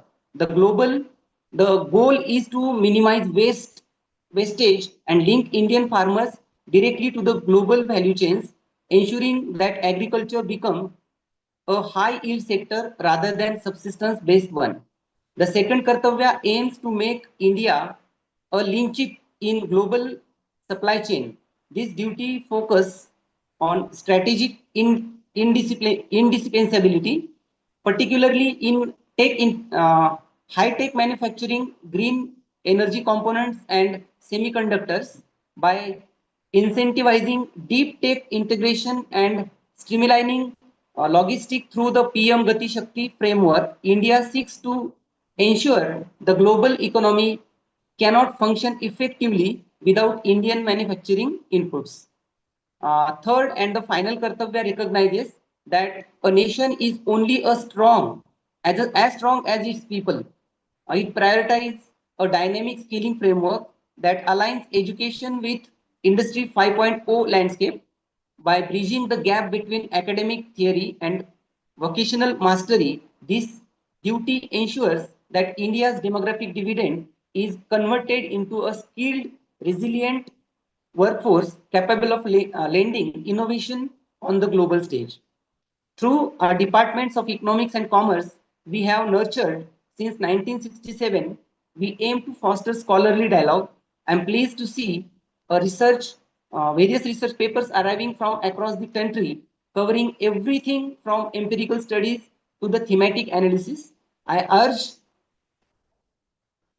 the participants to use this platform to identify the findings and outcomes that will contribute to the academic and socio-economic growth of our society.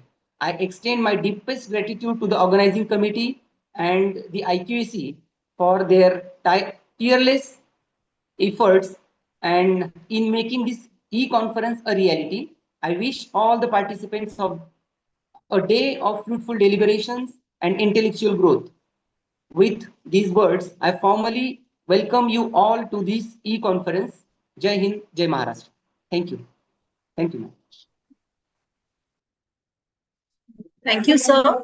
Thank you so much, sir, for your visionary leadership and for those concluding thoughts. Your words always serve as a source of strength and direction for this institution.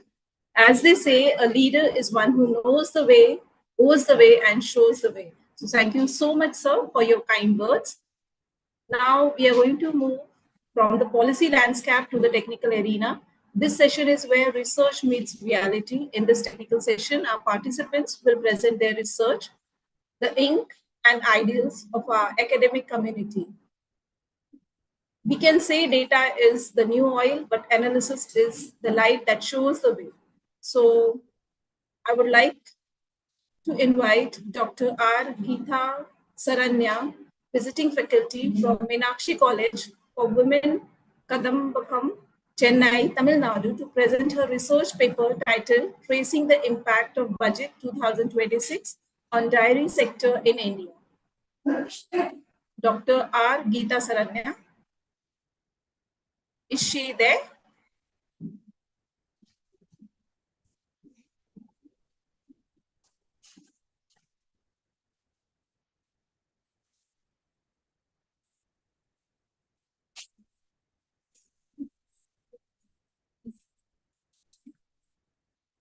I think so. She's not there. So is Miss Vania Shivangi Ben Kubai present?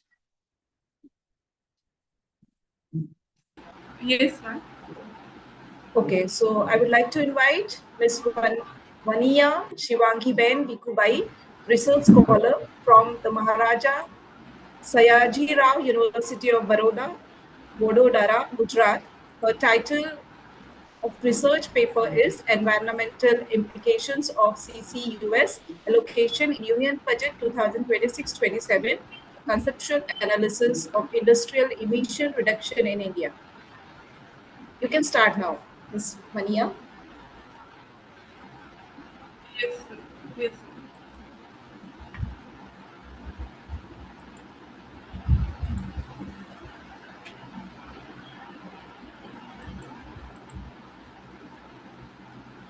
Good afternoon, all research participants.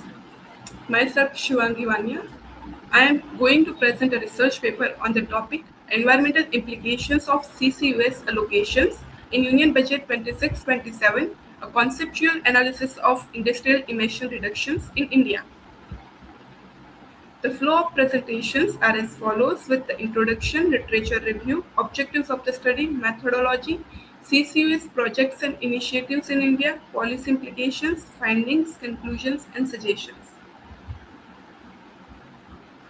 According to United Nations Framework Conventions on Climate Change, human-caused climate change responsible for excessive emission of the greenhouse gases, which resulted into global warming. According to United Nations Emission Gap Report 2024, India is the third largest emitter of CO2 after China and United States.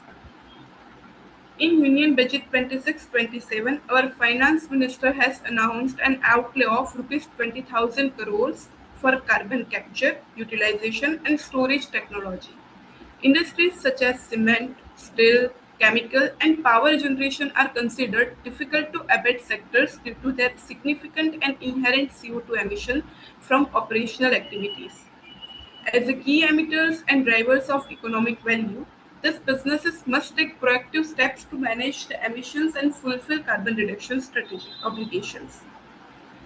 Now, the carbon capture, utilization and storage technology captured CO2 emissions from industrial operations and production of fossil fuels, which is stored underground and used again. It involves three steps: the pre-combustion, post-combustion, and oxy-fuel combustion. In pre-combustion stage, CO2 removed before they are burned, while in post-combustion, they capture extract CO2 from fuel gases after combustion. While pre-combustion and post-combustion technologies are already commercially applied, whereas oxy-fuel combustion remains largely in developmental stage.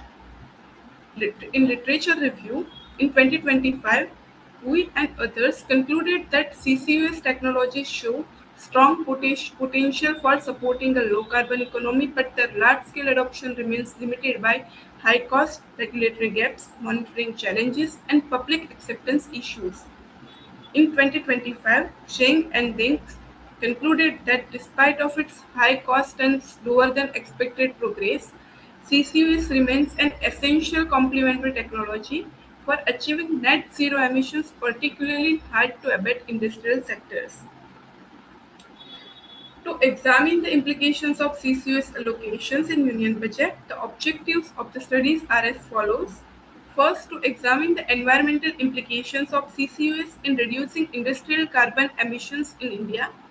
To analyze whether the role of the Union Budget 2026 in the promoting CCUS for decarbonizing carbon-intensive sectors. The methodology followed. The study used a qualitative research approach based on the secondary data analysis, which was collected from government publications, Union Budget 26-27 report, and Niti Aayog report. These are some initiatives adopted by Indian companies under CCUS projects, which covered NTPC, IFCO, ONGC, IOCL, etc. India's CCUS initiatives support low carbon industrial growth and align with the long term national decarbonization goals through innovations, cross industry collaborations, and global partnerships. But there are some challenges in adoption of the CCUS technologies, such as high capture cost, increased energy use, storage stability concerns. With India's fast industrial growth and rising emissions, CCUS becomes important to achieve the India's net zero emission goal. Policy implications. According to Niti Aayog, India should support CCUS by giving tax benefits, cash incentives, and carbon credits so that companies find it affordable to use. The Carbon Capture Finance Corporation has been created to provide money and support for the new CCUS projects, helping industries and start these initiatives. The government should prefer low carbon products while giving tenders and encourage companies to develop cleaner technologies. For CCUS to work well, private companies must be motivated through rewards, penalties for not following rules, and chances to earn money by selling captured CO2 or getting credits under carbon pricing programs. In findings and conclusion, I can conclude that achieving net zero and keeping the rise in world temperature to 1.5 degree to 2 degrees Celsius is not possible without CCUS. Hard to abate and hard to electrify industrial sectors are responsible for 30% of world's anthropogenic CO2 emissions. CCUS is only scalable way to decarbonize these incentives. This study highlights India's progress through government actions, global partnerships, and research efforts and industrial integration. Final, the study concludes that the allocation of CCUS in budget 26-27 shows a positive environmental directions, but in reality, its benefits depends on steady policy support, balance between environmental goals and economic feasibility. Thank you.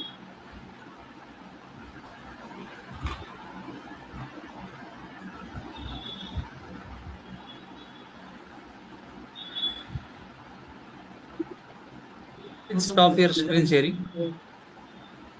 Ms. Vania, it was a very good presentation. Kindly stop screen sharing.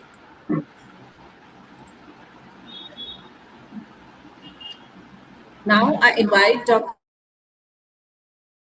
Geeta Saranya, visiting faculty from College for Women, Kadambukkam, Chennai, Tamil Nadu. Her research title is Tracing the Impact of Budget 2026 on Dairy Sector. You can start your presentation.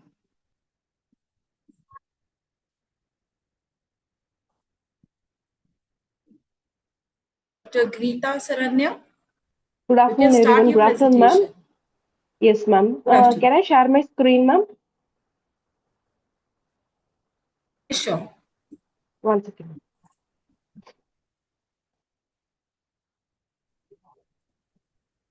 Please give me a moment to open the PPT, ma'am.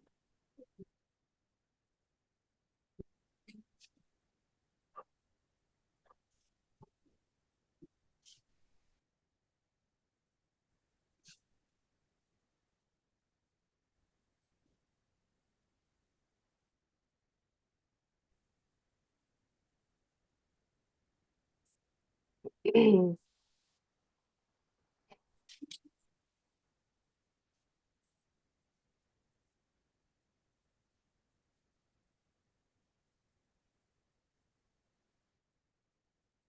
she's going to open the PPT. I request all the participants to be ready with your presentations. As we will call your name, you have to start your presentation so that we will not waste our time. Yes, ma'am. Ma'am, I think I'm not able to share the screen in the Zoom actually. 1 second, ma'am. It is asking some of the access to share the screen, ma'am. That's why I'm sorry. Am I audible, ma'am? Hello? Yes, you are. Ma'am, can I start presenting? Is it visible now? No. Is it visible? My screen is visible? No, not yet. 1 second.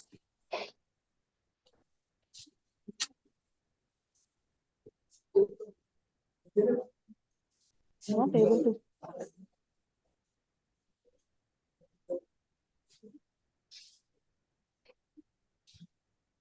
I think it should be visible now. Yes, it is. You can start. Okay. So the current union budget of 2026 has made an exemplary allocation in order to foster the growth of Indian economy. It concentrated mainly on the major sectors like industry, manufacture, infrastructure, where it had a keen focus on boosting the three Kartavyas such as economic growth, capacity building, and energy stability. In this focus, the budget also targets the development of agriculture sector, where 1.40 lakh crore was allocated, as it is an 5.4% of increase than the previous year estimate. So, especially the budget had also made an special allocation of 8,915 crores for the Ministry of Animal Husbandry and Dairying, where exclusively 6,153 crores was done to the Department of Animal Husbandry and Dairying, which has a 27% increase. We will see all these things in the presentation. On this ground, I would like to present the topic, the tracing the impact of budget 2026 in the dairy sector in India, and the introduction. So the introduction goes like this, where India is a pioneer of milk production, and it is the single largest producer of milk. Currently, India produces 293 metric tons of milk annually, and the per capita availability was 471 grams per day. States like Punjab, Haryana, Andhra Pradesh are the leading producers of milk in India, which are the major contributors too.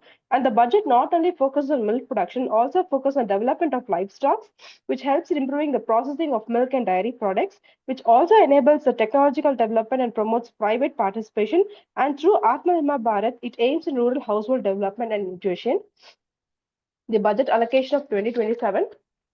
The budget allocation of 2027 mainly focuses on all the other departments, where the special focus, my paper is focused only on the dairy sector, where there's a 27% of increase in allocation from the previous budget allocation. The main focus was on employment generation, sustainability, and livestock production, and long-term sectoral growth. Research gap. The research gap of my paper mainly focuses, as the previous studies focus mainly only on the growth and development of dairy sector, export and import aspects of dairy sector.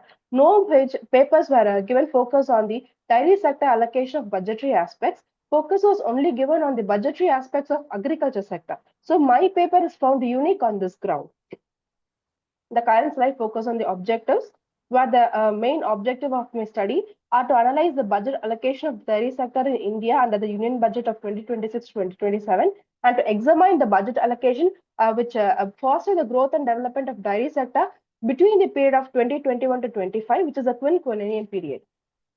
So the research methodology, my paper is completely of secondary data, focusing on 5 period of time from 2021 to 25, and the statistical tool uses the compound annual growth rate to measure the growing trends of the budget allocation. The results of the result of the compound annual growth rate is there is a 13.76% of increase in the budget allocation in the dairy sector annually from 2021 to 2027. And approximately, it is a 27% of growth, which has boosted the development of dairy sector through the budget allocation. And we can say that annual increase in the growth of budget allocation in the dairy sector. And the key schemes and budget allocation, which is the second major objective, where 2,000 crores was allocated for the development of growth and development of livestock and to disease control. And 1,055 crores was allocated for the national program for dairy development in order to boost the milk production. And 800 crores was given main focus on the Rashtriya Gokul mission, that is the targeting of livestock and cattle. And 465 crores was allocated to the animal husbandry infrastructure fund, and 500 crores was given to the entrepreneurial development schemes through the dairy sector, which will support the farmers. Thank you. Thank you, Dr. Geeta Saranya. It was a very Thank you, good ma'am. presentation. Now, I would like to invite Ms. Sanjana Deen Dayalan. She is Independent Research Scholar from Kanchipuram, Chennai, Tamil Nadu. An analysis of National Means Cum Merit Scholarship Scheme is the title of her research paper. So you can start, Sanjana. Is Yes, she ma'am. there? Yes, ma'am. I'm presenting right now.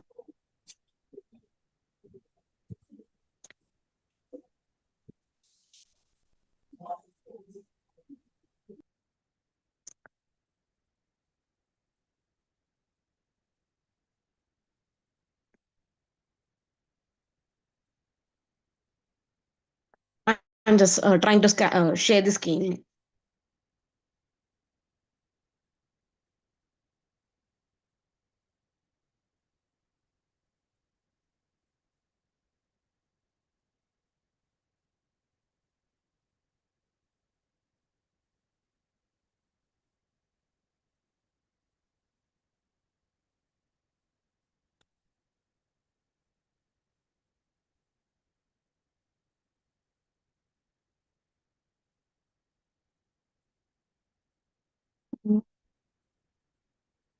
Is my screen visible, ma'am?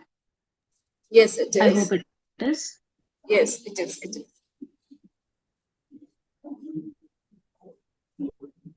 Yeah.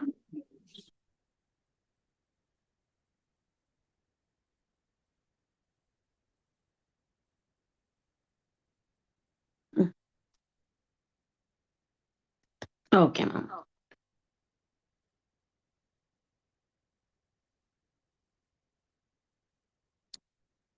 So, good afternoon, everyone. I'm Sanjana Dinadayalan, and today I'm presenting my research paper titled An Analysis of National Means Cum Merit Scholarship Scheme, which is commonly known as NMMS. So, this study examines how scholarships help reduce school dropouts among economically weaker students in India. So, the introduction of the topic. NMMS is one of the strongest tool for education and social progress.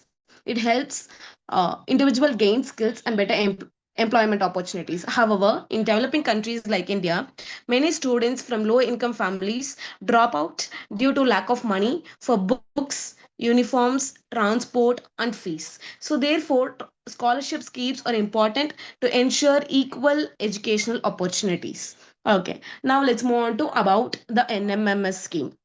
So, the National Means Cum Merit Scholarship Scheme launched in 2008. Its major objective is to support bright students belonging to the economically weaker sections. Students are selected through an examination after class 8. Once selected, they receive around 12,000 per year to continue studies from class 9 to class 12.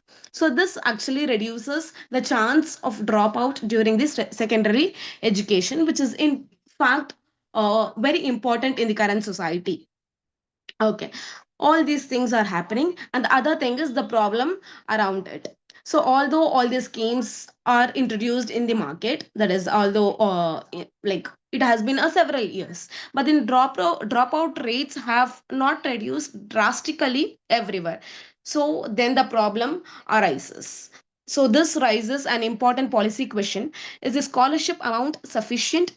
Are awareness and implementation effective? Hence, this study evaluates whether the scheme is truly successful in improving the educational continuation. So I have taken 4 major research objectives. The first one is to study the influence on continuation of education. The second one is to analyze the impact on dropout rates. The third one is to evaluate the budget allocation, either it is adjusted towards the inflation or not. The last point is that to examine awareness and the implementation issues. Okay, so for this, in order to solve these 4 questions, I have taken a theoretical framework of Gary Becker's human capital theory, in which he says that according to his theory, education should be treated as an investment rather than the consumption. So when the government invests in students through scholarship, they create skilled and human resources, high productivity and long-term national development. So these are the things which he is saying. So I have taken the hypothesis saying that there is no significant impact on the scholarship with respect to the student dropouts. And the second one, that is a null hypothesis. And the next one is alternative hypothesis, such that there is a positive impact on the scholarship and the school dropout rates. So the key findings from these hypotheses is that the findings show that NMMS plays a useful role in helping students remain in school. Families use the scholarship for books, uniforms, travel, study needs. So as a result, retention improved, the dropout rates improved, retention improved, and the dropouts declined by nearly 5 to 10%.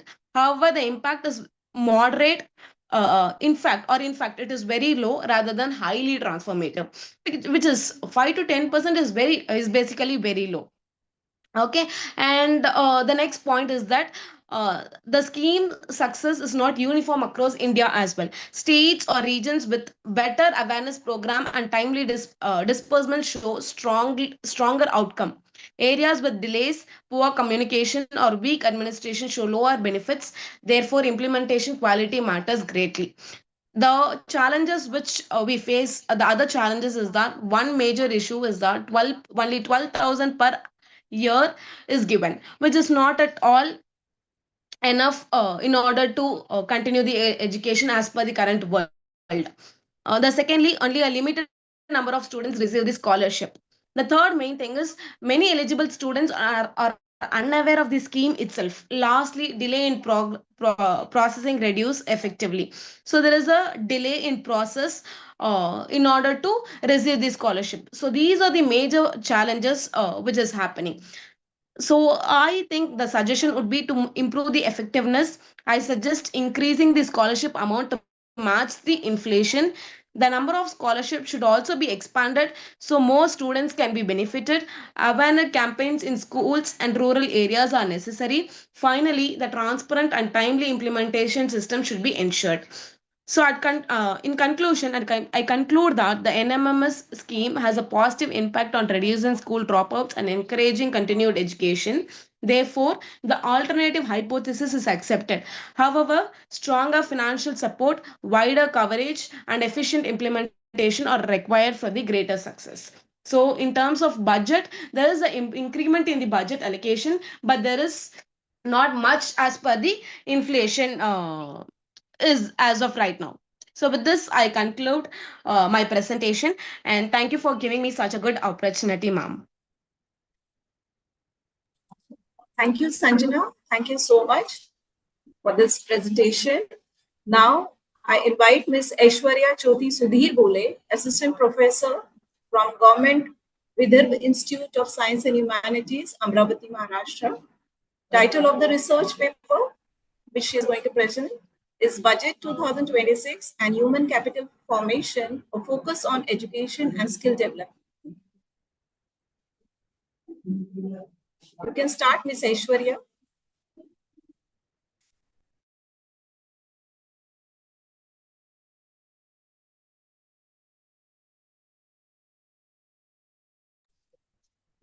If she is not there, we'll move to next participant. Gayatri M. Is she present? Yes, ma'am. Gayatri? Yes? Yes, ma'am. I shared my PPT to sir, ma'am, actually. Okay, I'll ask him to share. Okay, ma'am. Thank you. I will share. I will share, ma'am. I will share. Gayatri, Yes, ma'am. sir is going to share your PPT. Okay. Gayatri M, she is a research scholar from Srimati Devkumar Nana Lal Bhatt Vaishnav College for Women, Chennai, Tamil Nadu. Title of the research paper is A Study of Students' Awareness and Perception of Budget 2026 Skilling Initiatives. You may start, Gayatri. Okay, ma'am. Good afternoon, everyone. I thank you for giving this opportunities to present. My research topic is a study on students' awareness and perception of budget 2026 skilling initiatives.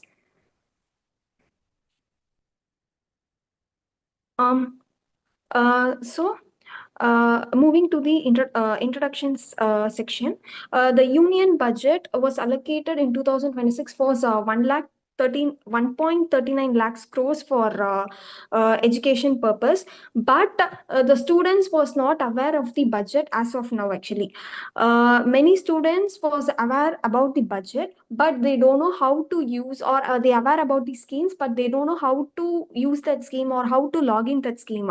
So I just chosen this topic. In this topic, I'm just focusing on the students' perception and awareness of the budget initiatives, and also I examine the whether there is any significant difference in the income which is influencing the students towards the perception of the budget. Actually, moving to the statement of problem, previous studies have examined the only employment and employability skills, but no studies have focused on the whether the students have aware about the budget and all. So my study is going to study about it. So moving to the literature review part, based on the reviews I have collected, they only focused on the mobilization of some schemes, PMKY training in Haryana scheme, skill development in research India. But many research paper have neglected this actually, because the government is investing large amount and huge amount in the for skilling initiatives. But as of now, the student is not aware of those initiatives which is taken by the government. So moving to my research objective, I have just framed 4 objectives for it. First objective is to identify the demographic profile of the respondents, to find out the level of awareness of the budget 2026 and skilling initiatives, to determine key factors influencing students' perception of employability readiness of budget 2026 skilling initiatives, to examine whether the student perception of 2026 benefits differs across family groups. Moving to my research gap, many studies have already done on the development programs in India, and also awareness of the students is very low. Actually, in that itself, they have mentioned that in that study they have mentioned that the awareness of the students among the budget scheme is very low. So I have taken this topic. So in my topic, as I already said, I'm just going to focus on the students' perception and the significant role of the income. So going to my methodology, I have chosen purposive random sampling. I've just chosen the student who know about budget actually. So budget initiatives which is taken by the government. So research design descriptive model. Samples I have taken 127 sample. Analysis tool I used is reliability, factor analysis, one-way ANOVA, mean and standard percentage analysis. So for percentage analysis, in my percentage analysis, female respondents was more, and also they fall under the group of 18 to 21, and most of them finished their postgraduates as a higher education. So moving to my second objective, level of awareness among the students, I took mean and standard deviation. In that, the average mean is 3.48. It shows that the student is aware about the budget, but they were not fully aware of the procedures, benefits, applications, and all these processes. So moving to my third objective, I have done factor analysis. I have classified the perception of the students into 3 factors. The first factor is skilling impact factor, training quality, and industry relevance factor. Moving to a first factor, in first factor, student think that the budget initiatives which is taken by the government will improve their skill and confidence. In a second factor, the students were aware of the aware, and they are just aware of the value of good trainers. Actually, they're also looking for the trainers to be trained them good actually. So in third factor, the students prefer practical industry oriented learning.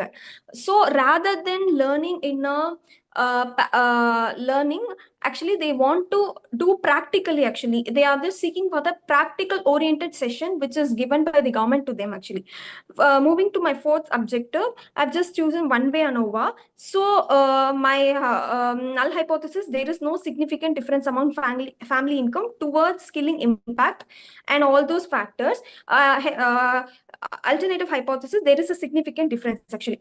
The result of the ANOVA shows that all the factors, all the perception of the students, there is no significant difference. So income level of the family does not influence the students budget actually, students perception towards budget. All the income groups are thinking same about the budget actually. In previous study they have told that lower income group is not at all taking that budget initiatives which is given by the government, but all the irrespective of the income level or income group, all the students are thinking having the same perception towards the budget.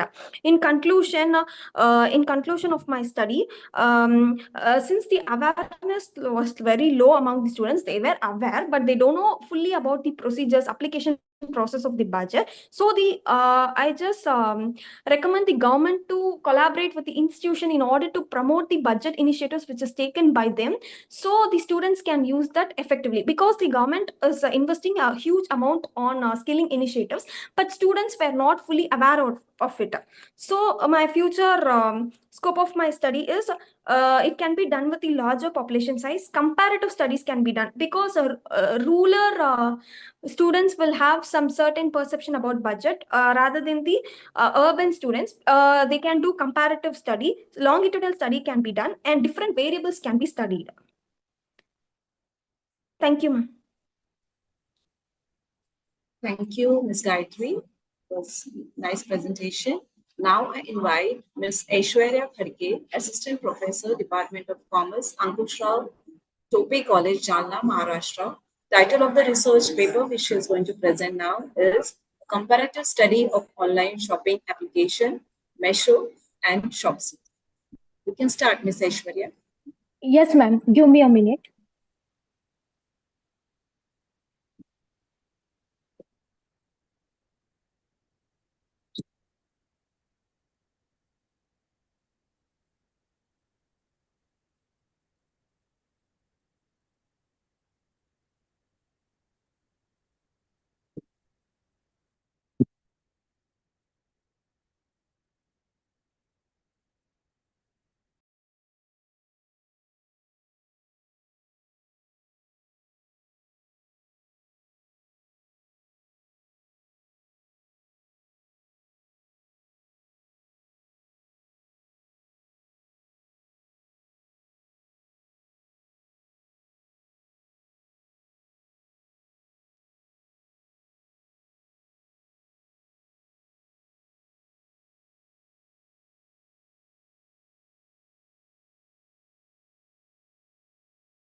I request all the participants to be ready with your presentations.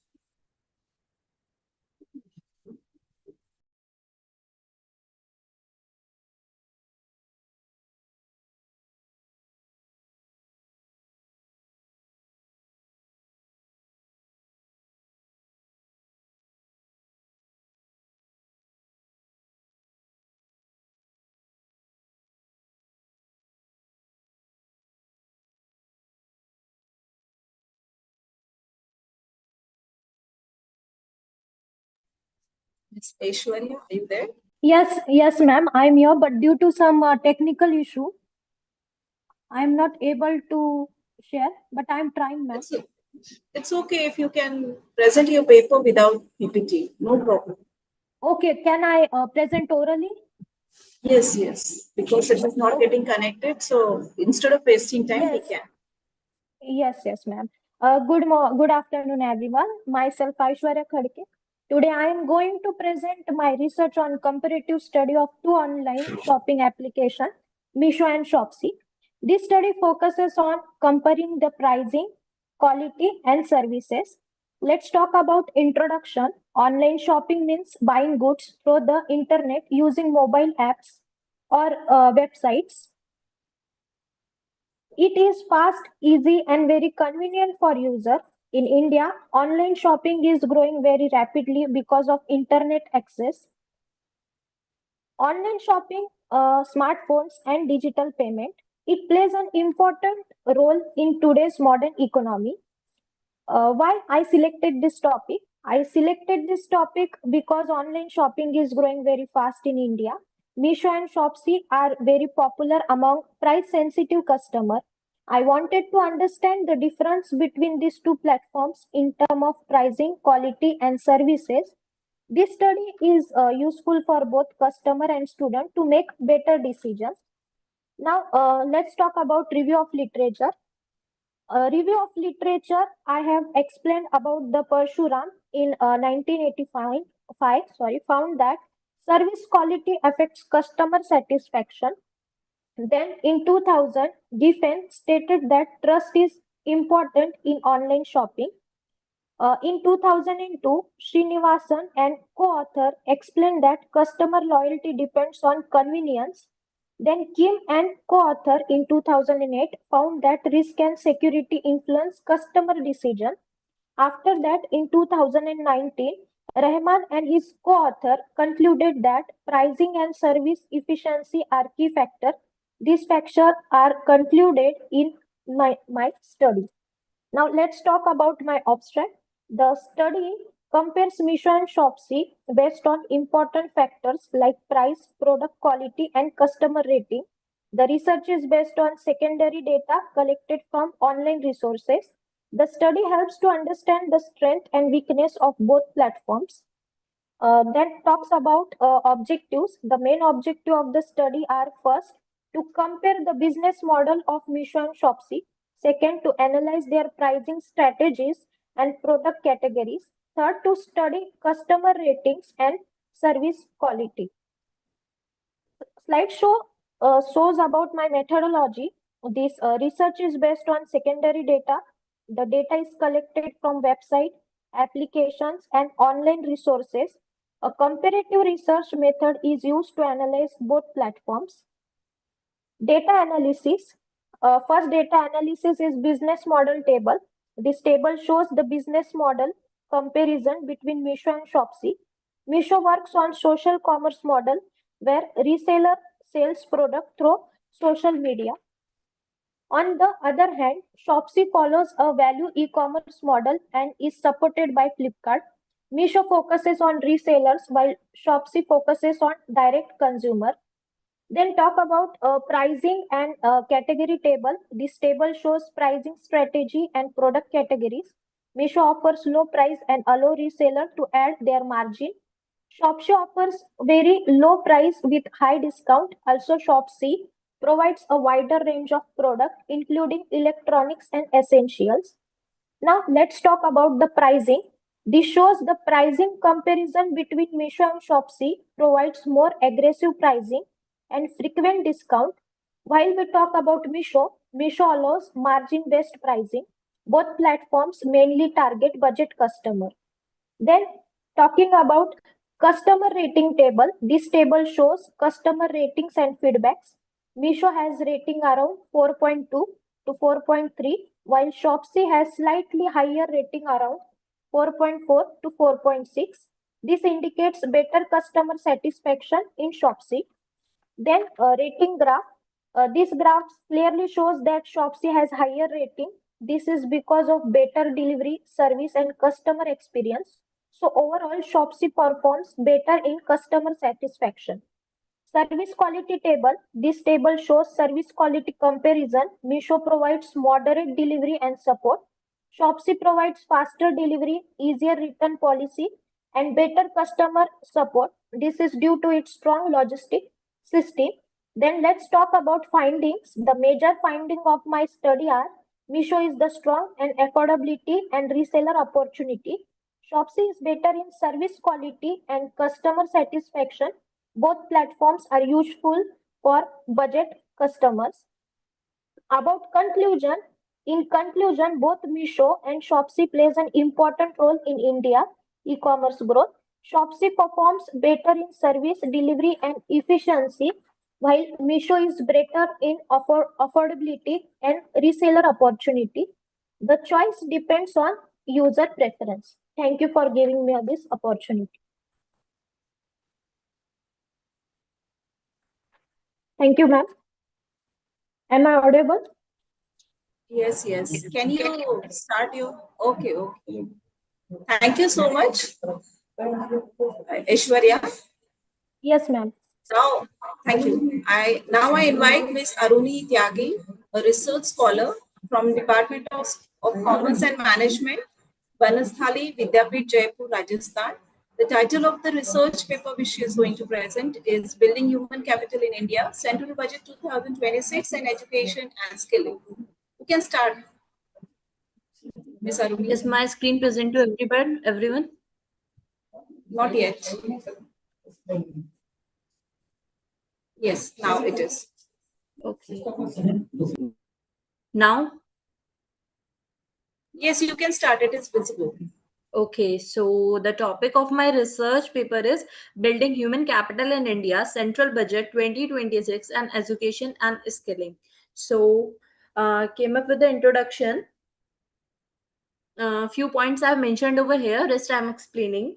So, most important determinants of economic development is human capital for enhancing the productivity, innovation capacity, and employability of individual. Investment in education and skill development is very important.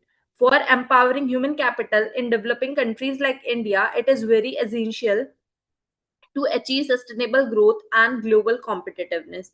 So, central budget 2020, 2026 role will be examined in this paper for promoting education and skill development for growing effective human capital in India.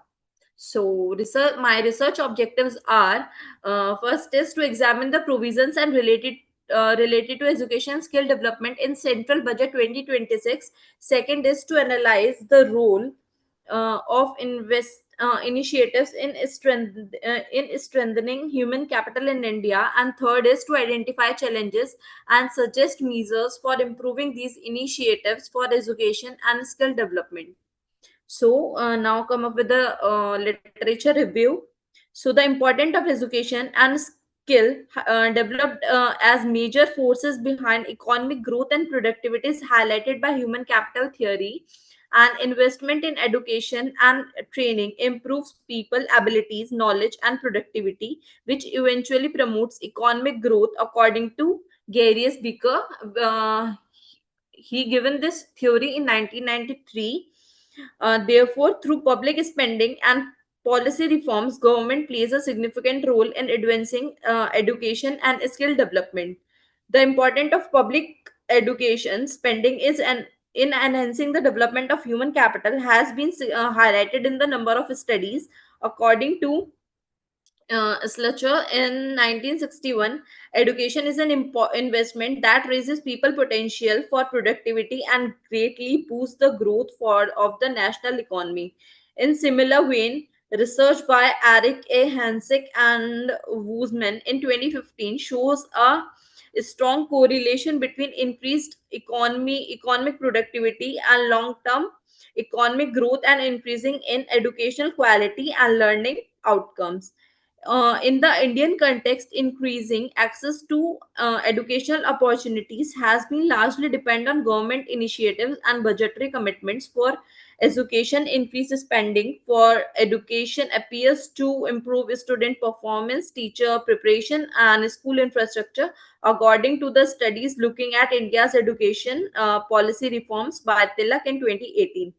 The emphasis on transdisciplinary education, skill development, and digital training in India education system has been reinforced by the National Education Policy, which came in 2020. So, the success of India's education and skill development plan is nevertheless hampered by the number of issues, notwithstanding these efforts. Researchers has drawn attention to the problem such restricted internet connectivity, poor infrastructure in rural areas, and regional differences in educational access by again Tilak in 2018. These difficulties shows that more focused policy initiatives and efficient implementation strategies are required. So, research methodology. Qualitative research approach will be used in this study to examine the role of Central Budget 2026 for promoting education and skill development.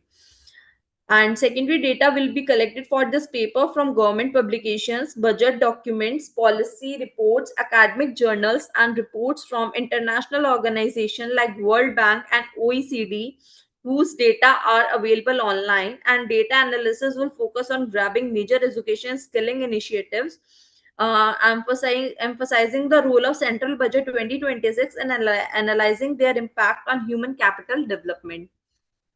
Now, the budget 2026 highlights are education investment is increased, widening access to quality education through fundings for school, higher education institutes, and digital learning infrastructure is focused in Central Budget 2026. It aims for inclusive access to education and learning outcome. Second is digital education is promoted. So, crucial component of modern learning system is digital education. Expansion of online learning platforms, digital libraries, and virtual classrooms is promoted by budget. Third is enhancing skill development programs. Programs on skill development have Skill India mission is supported by the budget, which aims to provide industry relevant skills to youngsters.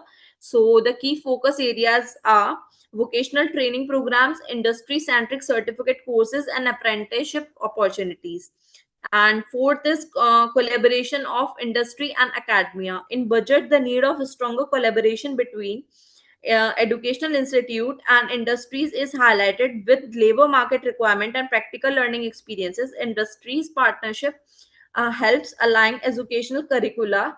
These collaborations improve innovation, research output, and job opportunities for students.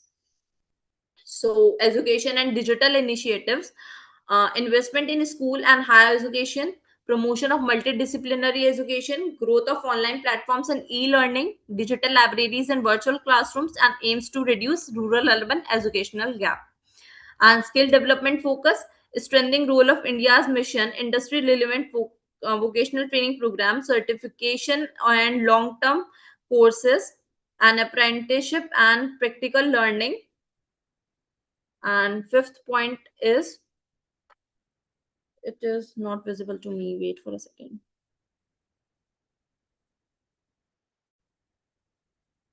Enhancing employability of youth. So now came to role in human capital development. So number one is employability enhancement. So initiatives for skill development aid is bringing the gap between theoretical knowledge and useful professional abilities, and government initiatives can increase young graduates employability by emphasizing industry oriented education and vocational training. And second is skill gap reduction. The talent that employees in India possess and the skill that business require are significantly out of sync. And this disparity can be closed and economic growth supported by increased investment in training and vocational education. Third is promotion of inclusive development.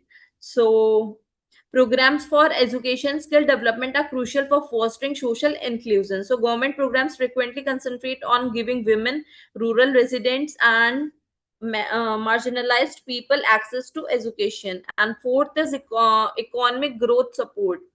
So, economic productivity is directly impacted by human capital development, adopting new technologies, increasing productivity, and fostering creativity, and all made easier for skilled people. So, it is contributing to the long term economic growth.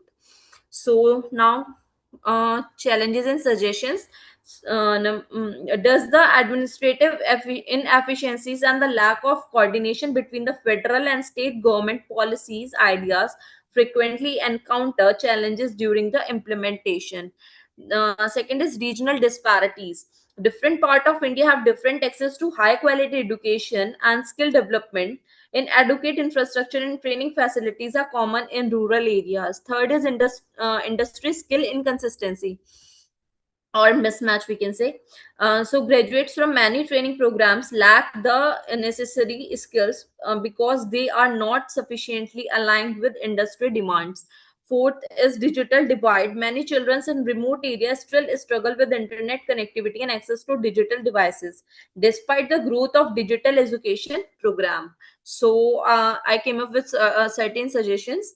Uh, Invest more in vocational education to match training programs with industry demands, to raise the caliber of skill development initiatives. Public-private collaboration should be promoted, and to facilitate new learning increases digital infrastructure in rural and isolated locations, and encourage ongoing skill development by implementing programs for lifetime learning, and promote corporate involvement in training initiatives and curriculum development.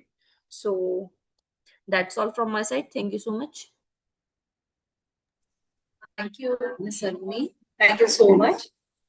Friends, because of some emergency work, we are going to invite now Honorable Dr. Varsha Sukhdev, Madam. She is the chief guest of our valedictory session, but because of some emergency work and important work, now she's going to manage now. So I would like to give a short introduction of her. Manini Dr. Varsha Sridhar Sukhdev, Madam, is from Srimati Lakshmibai Radhakishan Toshniwal College of Commerce. येथे 1999 पासून प्राध्यापक विभाग प्रमुख म्हणून वाणिज्य व व्यवस्थापन विभागात कार्यरत आहेत. त्यांचं जर आपण शैक्षणिक योगदान पाहिलं तर मॅडमचं M.Com, MA संगीत, MA अर्थशास्त्र, MA वित्त, MPhil, PhD, LLB, NET, GRFD, literature, LLB असे मॅडमचं एज्युकेशन क्वालिफिकेशन आहे. त्यांचं विशेष प्रावीण्य क्षेत्र आहे accounting, statistic, management, business administration, finance and HR management. माननीय मॅडमनी संशोधन लेख लिहिलेले आहेत. राष्ट्रीय व आंतरराष्ट्रीय जर्नलमध्ये सुमारे 49 संशोधन लेख त्यांचे प्रकाशित आहेत. PhD संदर्भात त्यांनी त्यांच्या मार्गदर्शनाखाली 21 विद्यार्थ्यांना PhD पदवी प्राप्त आहे. त्यांनी modern approach to statistics, business mathematics and statistics, principles and practices of management यावर पुस्तके लिहिलेले आहेत. या व्यतिरिक्त त्यांनी इतर जबाबदाऱ्या व भूमिका पार पाडलेल्या आहेत. जसे NCERT तज्ञ सदस्य आहेत मॅडम. महाराष्ट्र शासनाचा महिला व बाल विकास विभाग आहे, या विभागाच्या मसुदा समिती सदस्य आहे. अभ्यास मंडळ दॅट इज बोर्ड ऑफ स्टडीजच्या त्या सदस्य आहेत. अमेरिकन अकाउंटिंग असोसिएशन याचेही त्या सदस्य आहेत. वेळेअभावी मी त्यांचा शॉर्ट मध्ये इंट्रोडक्शन करून दिला, तर मॅडमचं मी या सेशन साठी स्वागत करते. Madam, over to you. Thank you madam. Thank you so much, madam, your introduction you have given. And actually, first of all, I would like to express my sincere thanks towards your principal, sir, Dr. D.B. Gore, sir, who has given me an opportunity to talk on this particular topic. So, actually, I have not prepared my question, this PPT, but wanted to talk with all the research fellows who has given very nice presentation over here. I just watching that presentation and it was very excellent. And the subject was the analysis of budget 25-26. So, sir has just requested me and given me the direction to just present before you. So I would like to express somewhat thoughts on before you. So means actually this budget 25-26 budget will shape up India's journey. Means it is shaping up the India's journey towards the Vikasit Bharat by 2047. And being a teacher, means many of the researcher has expressed their views on the analysis of budget. But being a teacher, what will be our part and what is there in the budget for the teachers and the students, that I would like to uh, uh, means I would like to discuss with you or to keep before you. So, what means as an analysis of human budget 2025 26 as a teacher? Actually, as a teacher, we don't just prepare a lessons, we prepare a citizens. And citizens are shaped by the country's priorities. That's why the Union Budget 25 26 matters to every classroom to walk into it. So, therefore, being a teacher and the students, we should think on the particular budget and analyze that budget, what we get in the budget, what is for us, that we have to see here. The first thing is the fiscal backdrop, why it matters to schools and the colleges. The government has pegged fiscal deficit at 4.4% to GDP for the for financial year 2026. Meeting is targeted to staying before 4.5% for FY27. It aims for 4.3%. This is the most important thing we should analyze in the budget 25-26. And why should teachers care for this budget? So because the discipline budget means controlled inflation and why prices stay stable. The midday meals of the budget stretches further. When borrowing is limited, interest rate stays manageable for education loans for the students will take care.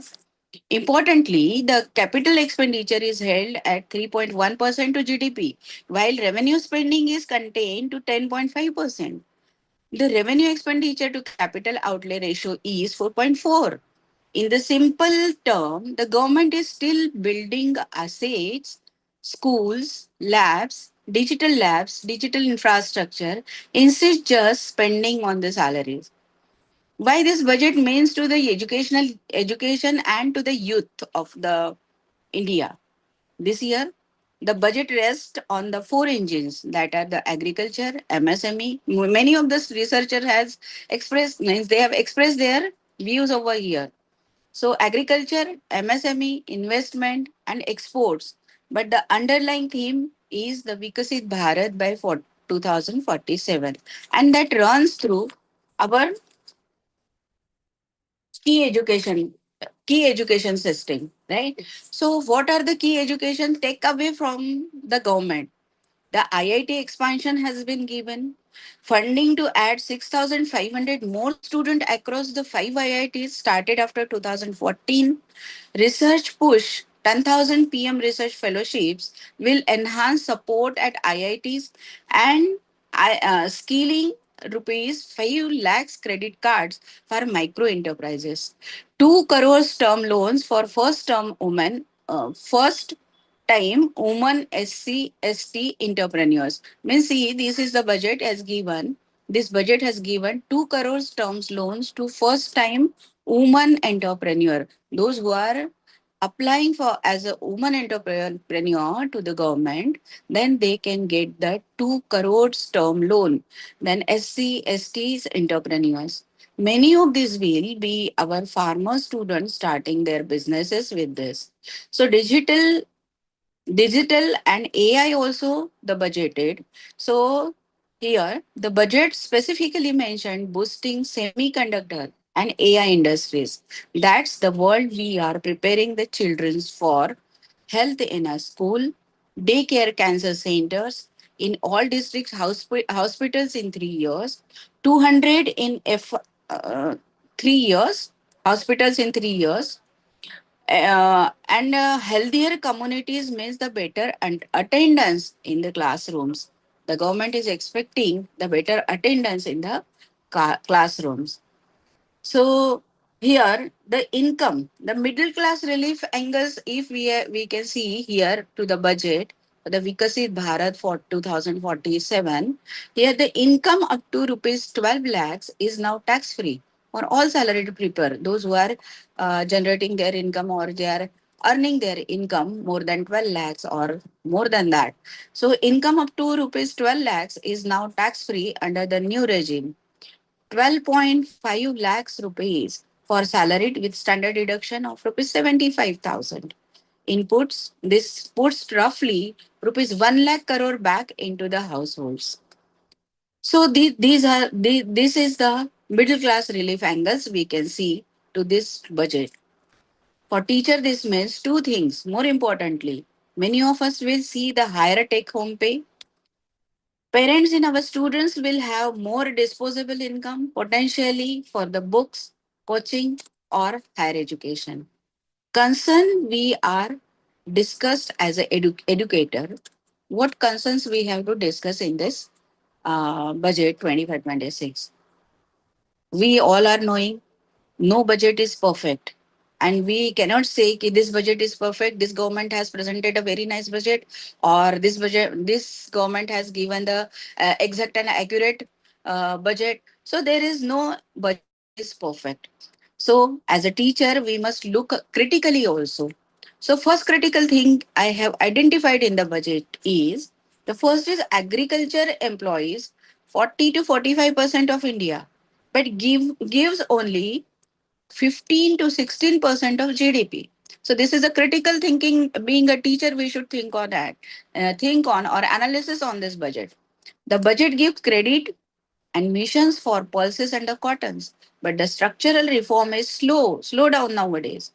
Our rural students still face migration pressures. Now, in the villages, now we are saying infrastructure is developing in each and every village. But even though the village students, those who are taking education in villages, that village students are wanted to migrate from their village to the other cities. So migration pressure is also is a burden on the students. Second is, state spend rupees 1.7 to 2.5 lakh crores yearly on cash transfer, 0.5% of GDP. If welfare crowds out state education budget, our classroom feel it directly. And the third is, net tax receipt till November 25 were only 49.1% of target and 55.9% last year. If revenue falls short, social sector spending is often the first casualty. So this we will have, as a researcher, as a teacher, as an educator, we have to critical think on the particular this aspect. So what is the role of teachers after the post budget?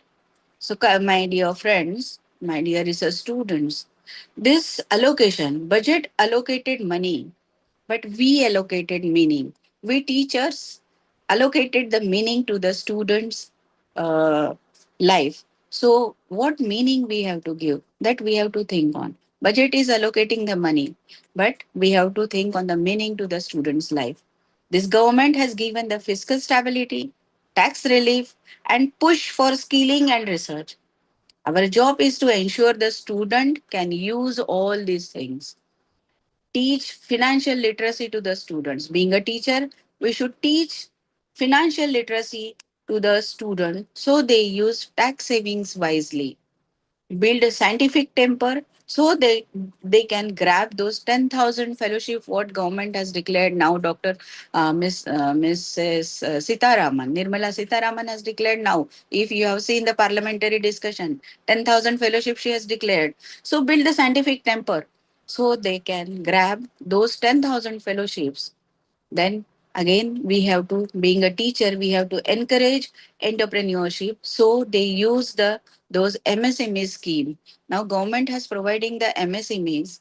So that MSME schemes, we have to encourage to the student to go for entrepreneurship and discuss the budget in the classroom. This is very important. I would like to appreciate the management and principal and the staff of this college.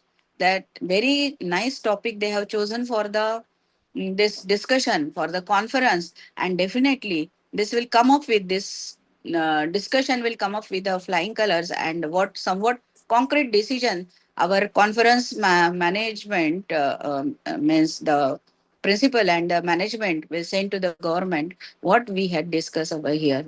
So discuss the budget in the classroom. civic duty. We have a civic duty that we are responsible to see something, we do something, we give something to the nation. So that is our civic responsibility to analyze this budget, what we are getting in the budget. Finally, the budget 25-26 was called a continuity budget, not the firework. Many of the people are telling that this is the firework. So it is not the firework. What we are getting, we have to choose from that. And this is a continuity budget. Every year in the month of February, we are just watching the budget discussion, panel discussion, and we are living in our country. So this is a continuity budget. For educator, that's good. Nation building is daily going on. We are not supposed to say ki if the budget has already presented and according to the budget we are just our progress, country means nation's progress. So nation building is a daily growing up. So steady work is going on, just like a teaching. So the finance minister balanced the books, we balance the future. So we teachers balance the future. Let's make sure this budget intent reaches to the last bench of our classroom.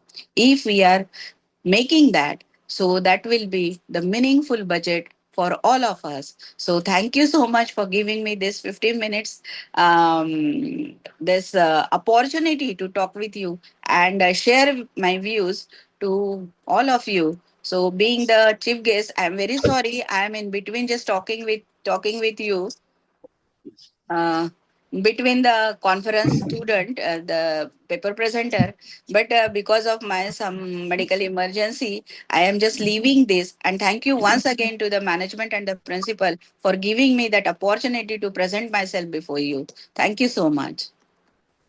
Thank you, ma'am. Thank you so much. Thank you. In spite of your busy schedule and emergency you managed, so it's our pleasure to listen you. Thank you once again Thank you, for ma'am. Thank you sharing your. so much. And thanks to Shegokar sir also. He is continuously coordinating me. And I just shared my this medical emergency because I got that medical doctor's appointment now on 2 o'clock. So I am just leaving and sorry for leaving early. But whatever my views I have shared with you, and just please discuss with the students also. Thank you so much. Yes. Thank you. Thank you so much. Thank you, ma'am. Thank you for sharing your expertise so eloquently. Your session was not only informative, but also a call to action for all of us. The clarity with which you address the theme of this national e-conference has added immense value to the academic discourse of the day. You have truly enriched this conference with your thoughts. Thank you once again on behalf of Economics and Commerce Department. Thank you once again. Thank you. Thank you. Thank you. Thank you. Now we'll continue our technical session of paper presentation. So I will now invite Dr. Sakshi Khatre, Assistant Professor, Rohidas Patel Institute of Management Studies, Mira, Bhayandar District, Thane, Maharashtra, and Dr. Meenal Parekh, Assistant Professor, St. Francis Institute of Management and Research, PGT-EBM, Borivali, West Mumbai, Maharashtra. Title of research paper is India's Agricultural Transformation, a Shift from Welfare to Productivity in Budget 2026 and 27. Before they are going to start, I will request all the participants to be precise in your presentation. Yes, Dr. Sakshi Khatre, ma'am. Yeah, ma'am. Yeah. Yes, you can start. Good afternoon, everyone. I, Dr. Sakshi Khatri and Dr. Meenal Parekh, it's our pleasure to present our study on India's agricultural transformation, a shift from welfare to productivity in Budget 26-27. Today, we explore a very important question. Is the latest agriculture budget simply continuing past policies, or we witnessing a real structural shift in how India supports its farmers? For many years, agriculture budget have focused strongly on welfare schemes such as income supports, interest subsidy, etc. These schemes have provided an essential safety net to millions of farmers. However, long-standing structural challenges still remains. Low mechanism, climate risk, and limited market access continue to restrict farmer incomes. In this presentation, we analyze the budget numbers of understanding whether policy is moving from welfare as a primary goal to productivity and growth. Let's begin by understanding why agriculture is so critical to India. First, agriculture contributes roughly 1/5 of the India's gross value added in the economy.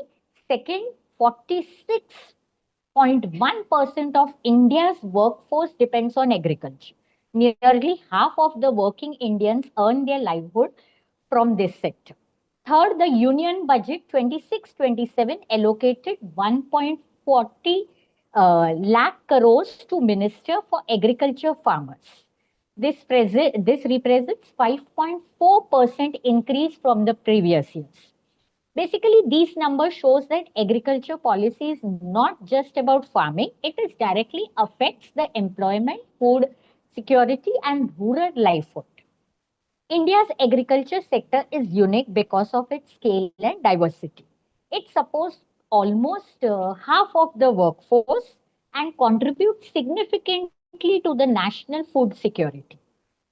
Indian agriculture includes several farming systems, commercial farming for markets, subsistence farming for household consumption, organic farming with rising demand, plantation farming such as tea, coffee and spices, horticulture like fruits and vegetables, mixed farming combining crops and livelihood.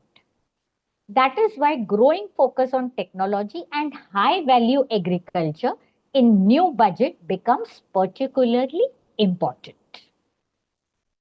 Now, total allocation, as we can see in this slide, 1.40 lakh crore represents modest 5.4 increase. But the real story appears when we examine where the money is growing. Basically, three schemes are outstanding.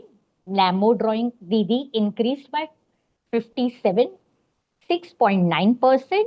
Kishoratin Yojana increased by 64.7%. RKV Yojana, that is Rashtriya Krishi Vikas Yojana, increased by 22%. All three productive focus schemes that promote technology better and stronger market leakages. So the message is not just how much is being spent, but what is being spent on. Now I request Dr. Meenal Parekh ma'am to continue with the presentation. Thank you, ma'am. Now talking about the productivity paradox and study objective, we have understood that through this budget, we'll understand the problem and we'll understand the how is the budget trying to solve it. Indian agriculture output is rising rapidly. Food grains, horticulture productions have reached record levels. Yet, farmer income remains unstable and distressed continuously. This creates a paradox: more production, but limited prosperity. The reason is structural challenge such as low mechanization, weak infrastructure, and climate risk. Budget 2026-27 appear to recognize this gap and signals a shift towards productivity and sustainability. Our study aims to measure how real and how large this shift actually is using official budget data. Like now we see the welfare pivot, stagnation and decline. If we observe from the data which has been provided, there is 3 large welfare schemes saw zero or negative growth, like the PM Kisan, interest subvention scheme, and crop insurance. But still, these schemes account for around 70% of agricultural budget. The safety net remains, but future income growth is expected to come from higher productivity and better market integration. Productivity, growth and diversification. What we can see here is while welfare scheme grew only 0.2%, but productivity focused schemes grew around 47.5%. For the first time, budget introduced the support for high value agriculture. This focuses on crops such as cashew, cocoa, sandalwood, aiming to build global premium brands by 2030. This signals a move away from heavy dependency on staple crop towards high-income crop diversification. This shift is also supports rural women through schemes like Nano Doran Didi. Digital agriculture and infrastructure. This budget strongly emphasizes on the digital and precision farming. The key includes the Namo Doran Dadi expansion, Bharat Vikasit, and many more. However, there is one major concern is funding for PM irrigation was reduced by 20.3%. Irrigation is crucial for staple yields. Reducing funding here will while investing in the technology arises an important policy debate. Technology and infrastructure should ideally grow together, not replace each other. So from all these observations, we can conclude that budget is best described as a traditional budget. Its key takeaways are welfare remains the foundation, productivity becoming the priority. The shift is gradually but clearly visible. Future strategy focuses on technology, diversification, and sustainability. Our study contributes by systematically analyzing this shift and providing a framework for understanding the changing directions of agricultural policies. India is at an important turning point in agricultural policy. This budget may not be fully transformational, but it signals a meaningful shift towards productivity-driven growth. Thank you. Thank you, ma'am. Thank you, Dr. Sakshi Khatri and Dr. Meenal Parekh. Thank you so much.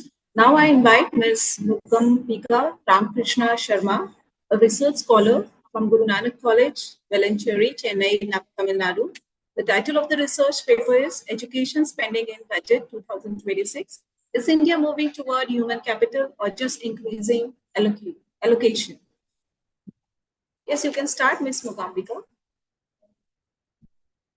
Is she present? Is she there? Okay. Yes, ma'am. Ma'am, do you see my screen? Yes, it is visible. Yes. Thank you, ma'am. Just a second. Just a minute.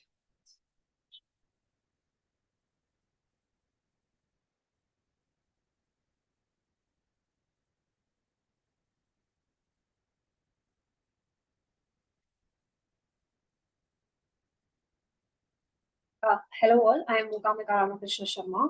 I have analyzed the education spending in budget 2026 with the perspective of is India moving towards human capital or just increasing the allocation. Introduction of my study is education is a key driver of economic growth through human capital formation. India's demographic dividend presents a unique opportunity, and budget 2026 emphasizes education investment. However, persistent challenge in learning outcome remain despite rising expenditure. With the context of Gary Becker and Skulls, I have used the human capital theory. The purpose of my study is to analyze the spending versus the human capital development. Literature review, I have taken about 33 reviews of and I have authorized only 6 of as per the human capital theory by Gary Becker in 1964 and Theodore Skulls in 1961. Investment in education enhance the individual productivity and learning capacity and long-term national income. Robert Barrow of 1991 highlights the higher educational attainment significantly contributes to economic growth across countries. According to Eric Hanusek, quality of education, mere not expenditure, is the critical determinant of economic performance. According to Amartya Sen, education enhance individual capacity and freedom. is contributing to human development. The World Bank in 2018 highlights a learning crisis in India, that the enrollment gains are not matched by the learning outcome. The NEP 2020 highlights that 6% of GDP commitment. My research objective is to analyze the trend in education expenditure from 2015 to 2026, evaluate the impact on human capital indicators like gross enrollment rate and literacy rate and employability, assess the physical allocation efficiency in education spending, recommend policy improvements for better educational outcomes.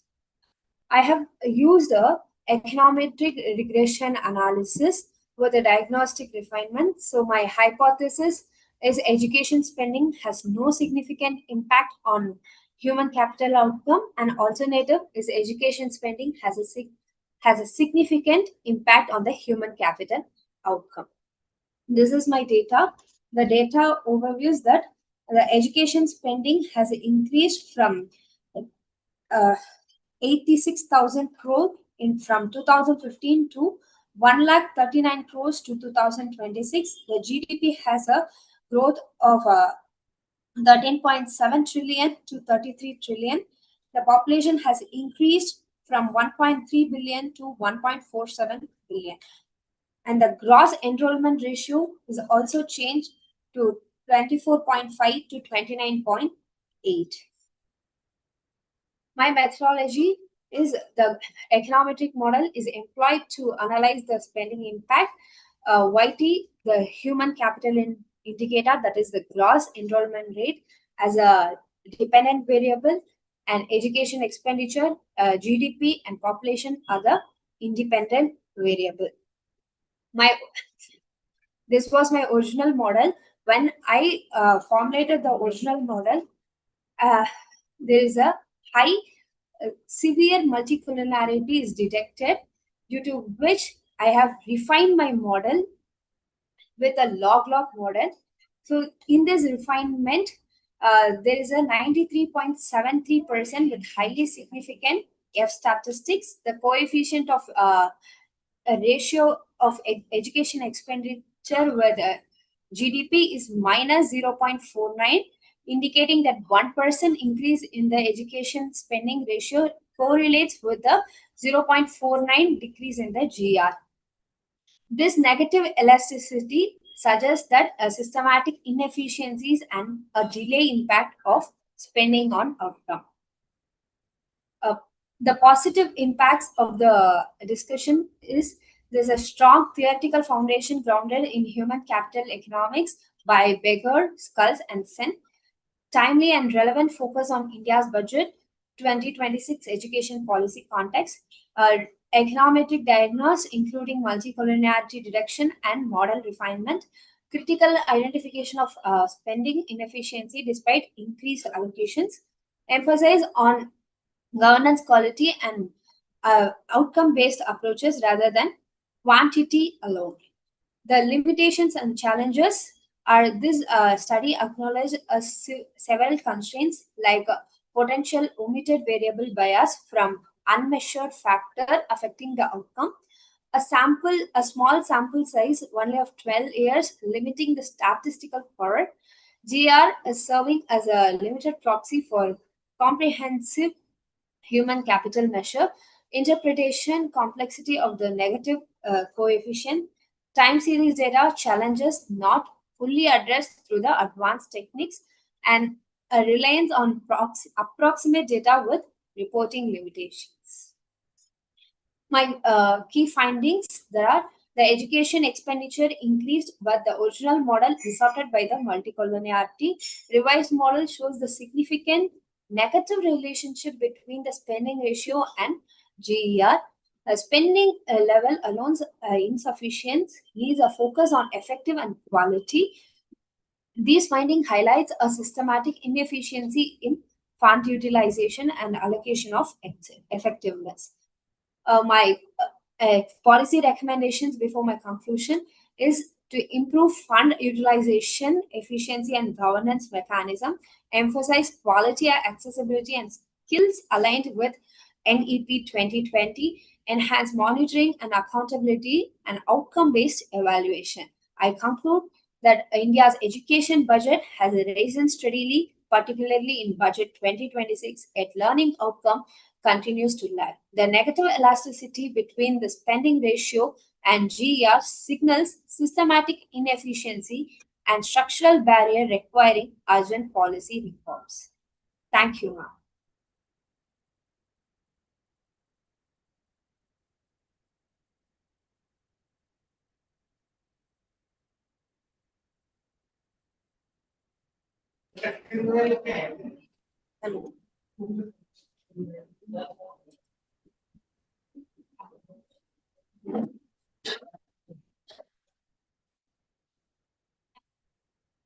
Thank you, Ms. Ogambika. Now I invite Ms. Veena B., a research scholar from the New College, PG and Research Department of Economics, Royopetha, Chennai, Tamil Nadu. The title of the research paper which she is going to present is From Policy to Paddy Field, Budget 2026, the Vikasit Bharat Guarantee for Rozgar and Ajivika Mission Gramin Act 2025 and Women Self-Help Groups in Agricultural Transformation, evidence from Palghar District, Maharashtra. Is she present, Ms. Veena?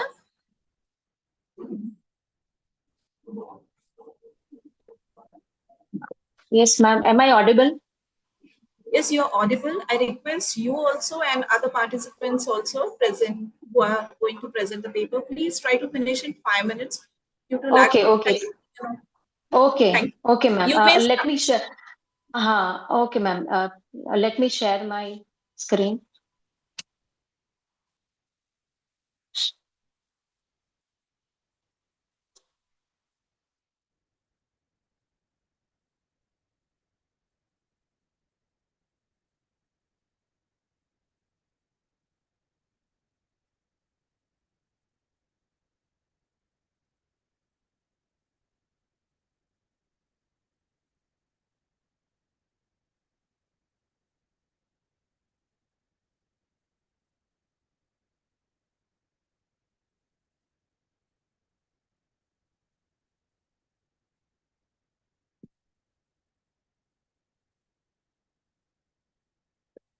Yes, ma'am.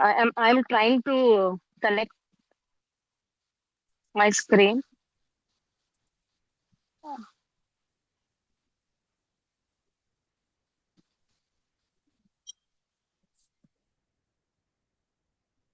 Ms. Veena, if you cannot share your PPT, can you orally present the paper? You be visible on the screen and present.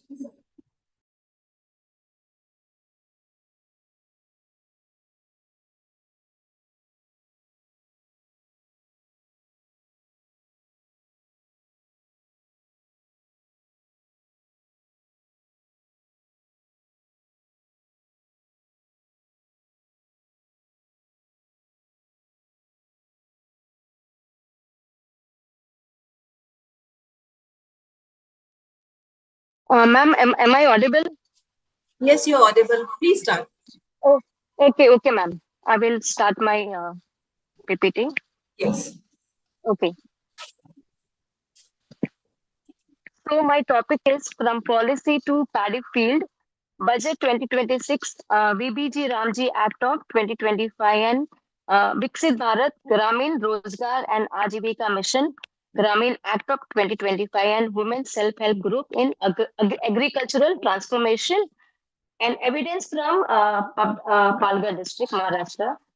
Introduction and research objective is, my research question is, to what extent do Budget 2026 and the VBG Ramji Act of 2025 create conditions for agricultural transformation in Palghar, and what barriers prevent delivery through women's self-help groups? Ma'am, am I audible? Yes, you are audible. Okay, ma'am. So my research objectives are to examine Budget 2026 agricultural allocations and their relevance to Palgar's tribal agrarian context.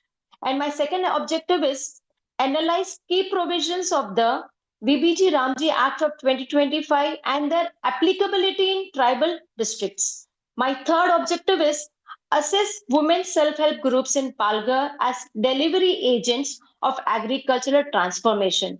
And my fourth objective is identify convergence gaps and offer targeted context specific policy recommendation. So my third slide is Palghar district, the economic ground reality. So here we can see in Palghar district, there are scheduled tribes constitutes 37.4 percentage and the female literacy rate is 59.28 percentage and the registered rural unemployed as per 2025 is 32,000 plus unemployed registered rural. So we have in Palghar district around 19,000 plus active source self-help groups under Umed Vision. So my next slide is budget 2026 key agricultural provisions. So here we can see the scheme PM Kisan has allocated 63,500 crores. And how it is relevant to Palghar district is it actually excludes FRA patta holders. In Palghar district, there are mainly tribals and they hold a forest right. Their land is as per Forest Act. So they lack land documentation. So they are completely disconnected through PM Kisan Yojana, PM Fasal Bima Yojana, budget allocated 12,200 crore, but here it is Palghar relevance is crop insurance for rice and Nagli. So it is more relevant to Palghar district and other national mission for natural farming. Budget allocation is 750 crore and it is also very relevant to the Palghar relevance as barley organic farming is done in Palghar district. Irrigation budget allocation is 11,000 crore and Palghar relevance is very important here because Palghar is mainly rain-fed tract improvement. So here we can see BBG Ramji Act of 2025 and its core provision in and Palghar implications. Here, BBG Ramji has brought, it has been replaced in the place of Manrega, it has been replaced. So BBG Ramji is the new act that is enacted in December.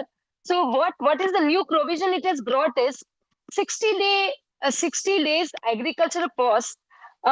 So here this is one of the very great, we can say, it retains rice, Nagli harvesters in the month of October and December, stopping distress migration. But here we can see biometric risk. As Palghar district, we are focusing more on the tribals, and the BBJ Ramji has brought section under section 24A mandates fingerprints. Like they want the beneficiary to record themselves digitally, but we all know that due to the digital unawareness, they don't hold mobile phone and they don't know how to operate phone. So here we can see the digital divide. So this is also we can see the disadvantage in terms of Palghar and here Gram Panchayat capacity gap here is so Jawahar and Mukhada Gram Panchayat lack start to prepare Viksit Bharat plans. Women self-help groups asset and barrier. Here is despite having 19,000 plus active self-help group in Balgar district, but they work under Umed mission. They are, and just because, and it comes under, Umed mission comes under Women and Child Development Department, and they don't directly comes under the rural development because the budget allocation, the money that is being delivered, it is through the rural development, but self-help group comes under the women and child development. So the beneficiary, so the budget, the money do not reach directly to the women self-help groups. And then here we can see the literature review I have done. I have done the literature review and research methodology that I found is it is basically a qualitative analytical secondary data study. Unit of analysis is Women Self-Help Group in Palghar district. So here official government documents I've collected, peer-reviewed literature, then institutional reports, district level statistics I've gathered, and I've done my research methodology.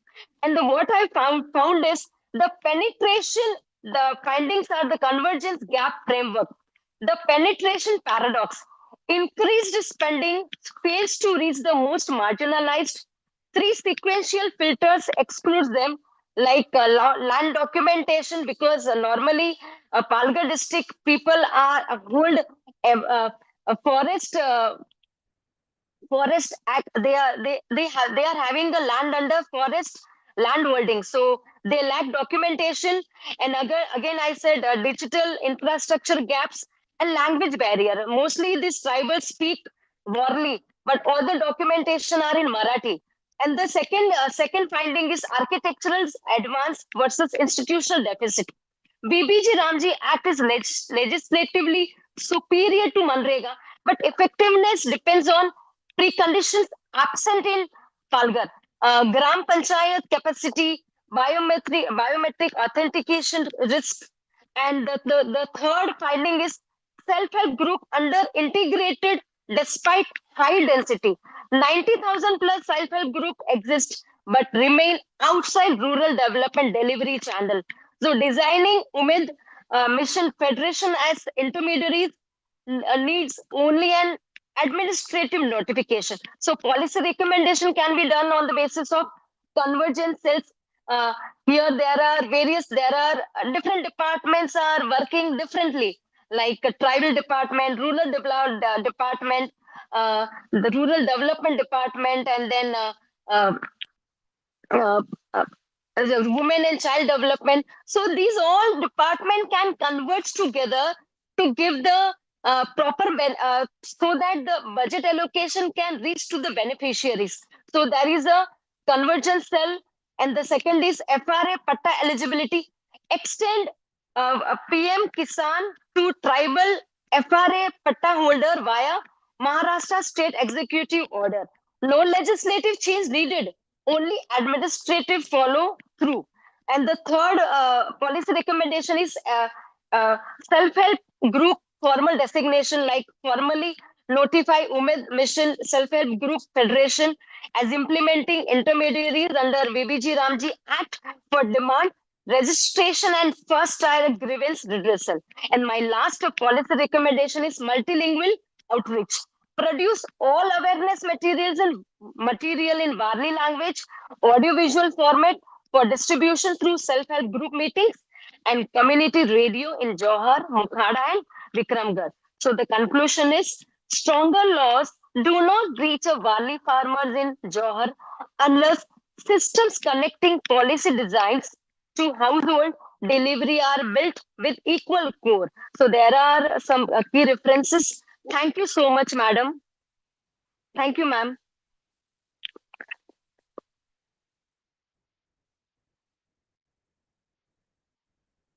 Yes, ma'am. Thank you, ma'am, for the opportunity. Thank you, Ms. Veena. Now I'm going to invite Ms. Aishwarya Hitwal, PhD Research Scholar from HNB Garhwal University, Srinagar, Uttarakhand.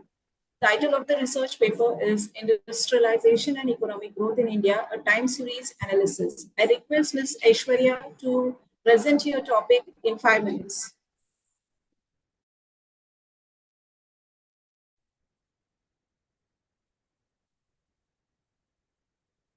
Good afternoon, everybody. I hope I'm audible. Yes, you are. I'm Aishwarya Atwal, a research scholar from the Department of Economics, Hemwati Nandan Bahuguna University. Today, I'm presenting my paper titled Industrialization and Economic Growth in India, a time series analysis. To begin with, it is important to understand the core concepts. Industrialization refers to the expansion of industrial activities such as manufacturing, mining, and electricity, which enhances production capacity, technology progress, and economic efficiency. On the other hand, economic growth refers to the increase in total output of goods and services in an economy over time, typically measured using GDP growth rate. The objective of my research are to examine the relationship between industrial production and economic growth, to analyze the strength of the relationship, to determine the direction of causality, and to investigate both short-run and long-run dynamics. The variables which I have used in my study are GDP growth rate, which represent overall economic growth, IIP growth rate, which represent the industrial production. IIP is used as a proxy for industrialization and includes sectors such as manufacturing, mining, and electricity. The time period of the study spans from 2013 quarter first to quarter fourth of 2023, which covers 44 quarterly observation. The use of quarterly data is important because it captures both short-run fluctuation and long-term trend for more effective. It is more effective than annual data.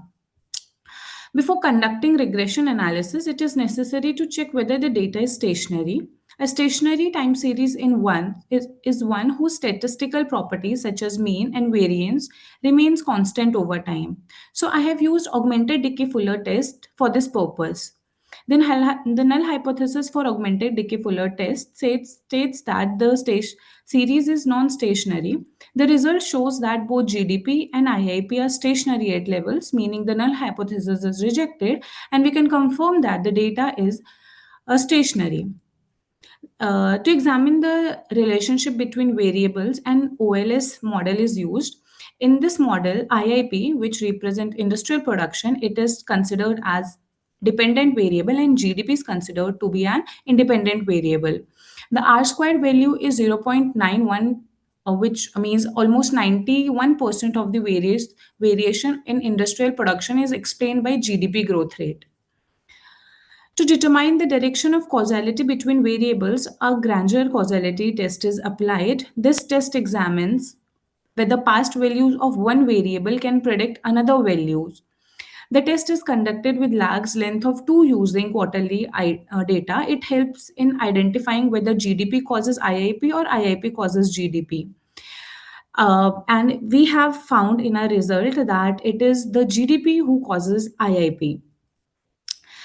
To examine the long-run relationship between variables, autoregressive distributive lags or ARDL bound tests have been used. This method is particularly useful for small sample sizes and allow the estimation of both short-run and long-run dynamics. The ARDL model tests whether there is co-integration relationship, means a stable long-run equilibrium between GDP and industrialization products. To test whether the variance of the error is constant, Godfrey test have been applied. The null hypothesis of this test assumes that residuals are homoscedastic, meaning that the variance are constant over observations.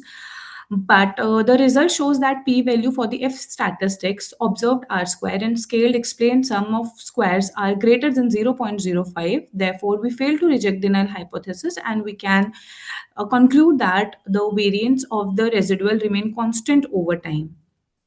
In summary, by combining, so the key findings, the major key findings are that again, there is a long-run relationship between GDP and industrial production. The growth rate drives industrialization. This we got to know from the graduate causality test. The long-run equilibrium relationship exists and the model is statistically valid. In summary, by combining multiple economic techniques such as ADF testing, regression analysis, causality testing, ARDL model, and diagnostic checks, the study provides a comprehensive and robust analysis of the relationship between industrialization and economic growth rate in India. Thank you.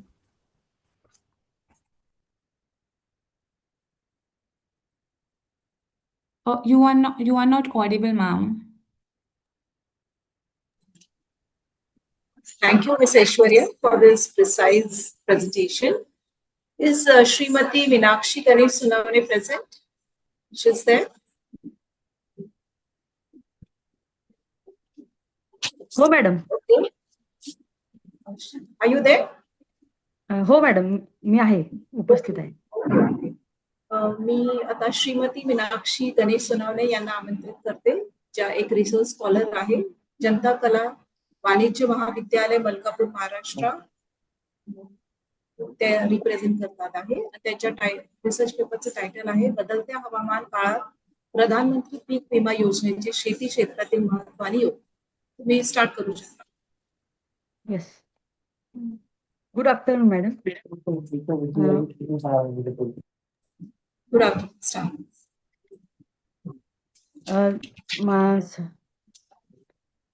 माझ्या research पेपरचा सारांश मी सांगते.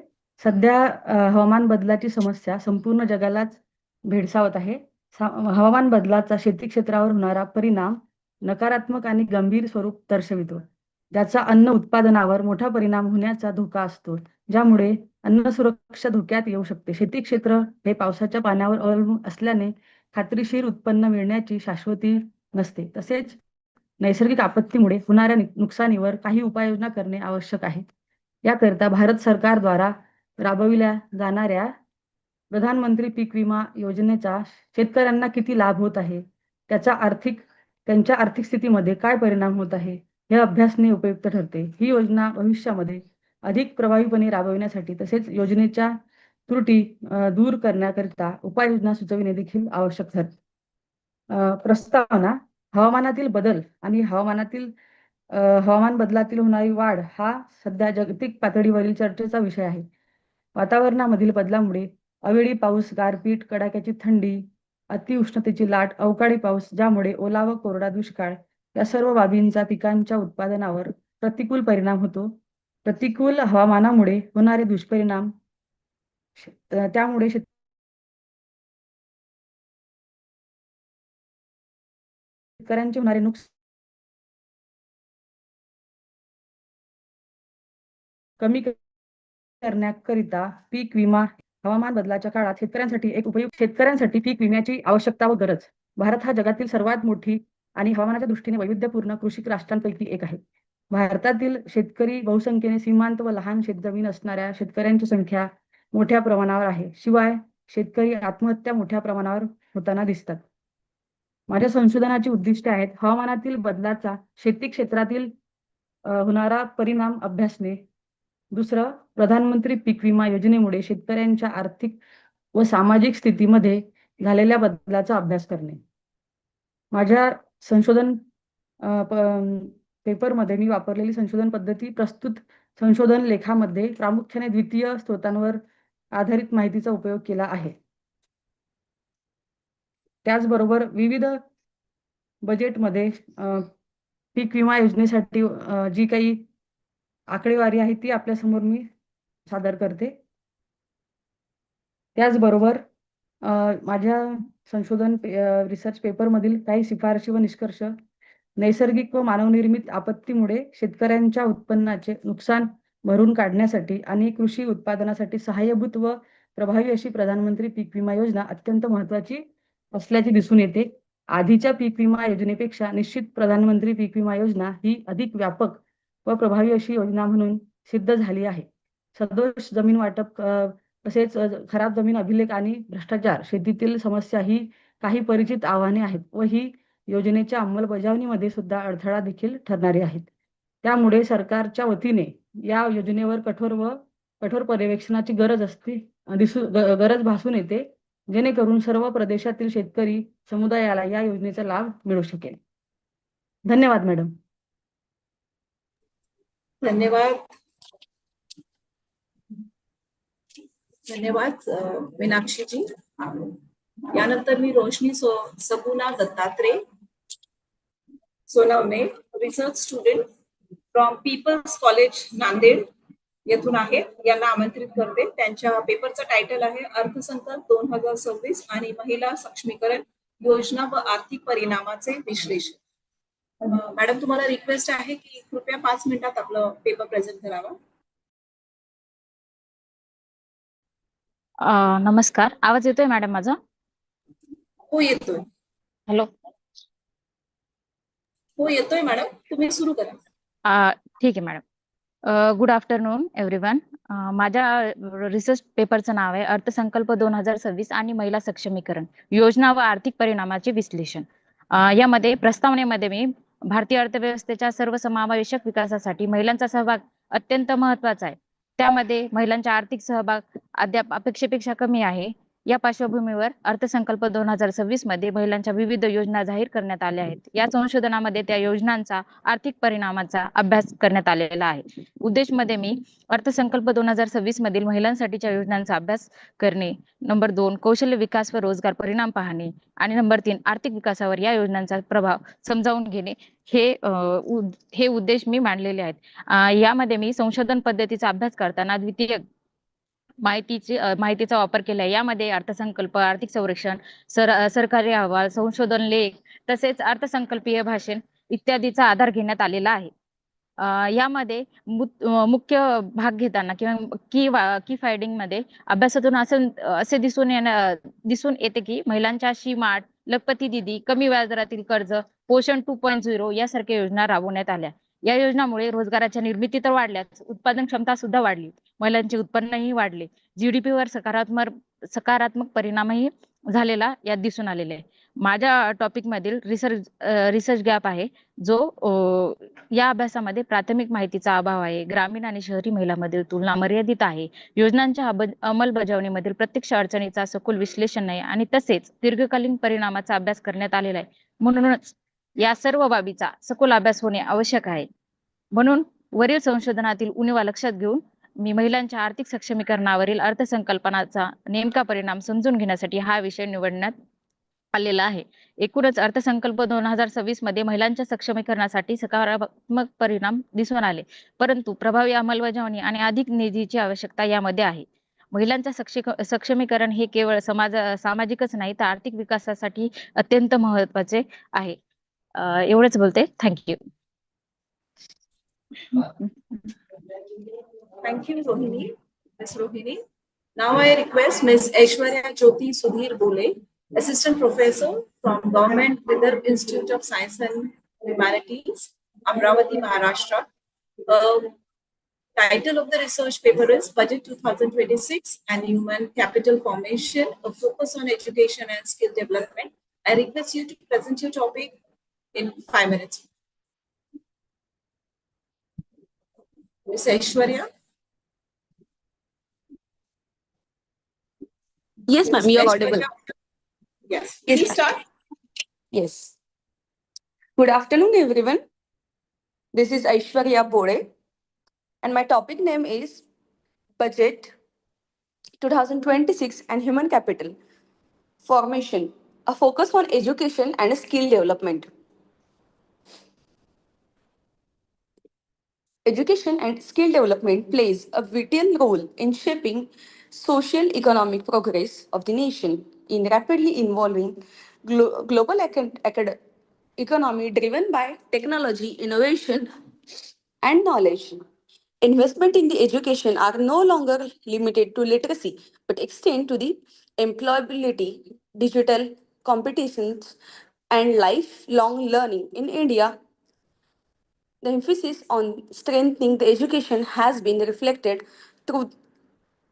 Ma'am, am I audible? Hello? I think there is network issue. Okay, sir. Okay. I will continue. In India, the emphasis on the strengthening the education system has been reflected through consistent policy reforms and targeted government initiatives aimed at enhancing access, quality, and inclusivity. The Union Budget 2026 present a significant opportunity to access the government's commitment to the human capital development, particularly in the domain of the education and skill enhancement. With growing youth population, the alignment of the education outcomes with industry demands has become crucial. Skill development initiatives are increasingly being with formal education system to bridge the gap between the academic learning and practical employability. Over years, several schemes and programs have been introduced to support this vision. Initiatives such as Samagra Shiksha Abhiyan, aims to improve school education historically, while Skill India mission focuses on youth and industry relevant skills. Additionally, programs like PM, Prime Minister Skill Development Scheme and National Education Policy 2020 have to reform both of the structure and the delivery of the education and vocational training in the country. This research paper aims to analyze the financial allocation and policy direction outlined in Budget 2026 from an educational perspective. It evaluates the extent which the budget addresses the key challenges such as accessibility, quality of the education, digital infrastructure, teacher training, and skill development. Furthermore, it examines whatever the budgetary provisions align with a long-term national goals of inclusive growth, innovation, and global competitiveness. By critically assessing the budgetary trends and the scheme-wise allocation, this study seeks to provide insight into the effectiveness of the government spending in transforming India's education and skill ecosystems. Why I select this topic? I want to share some importance of the selecting this topic. The selection of the topic analysis budget 2026 in education and skill development point of view is highly significant as it focuses on two crucial pillars of the national development education and skill enhancement.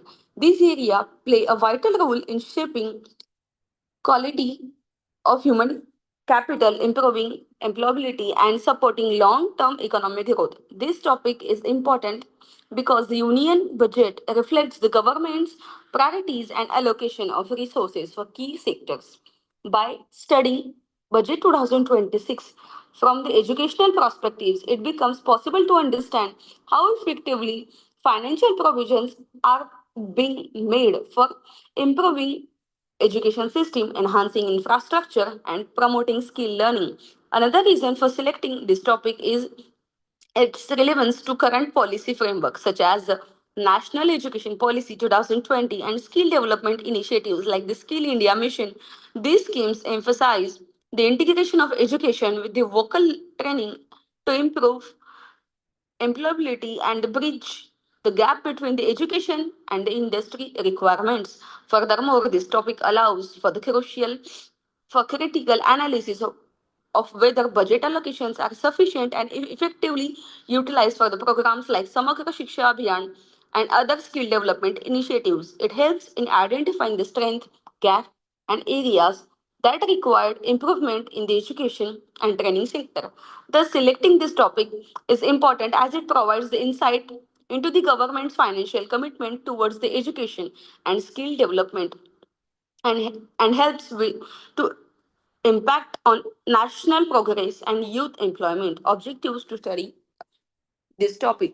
To study the allocation of fund and for the education sector in budget 2026.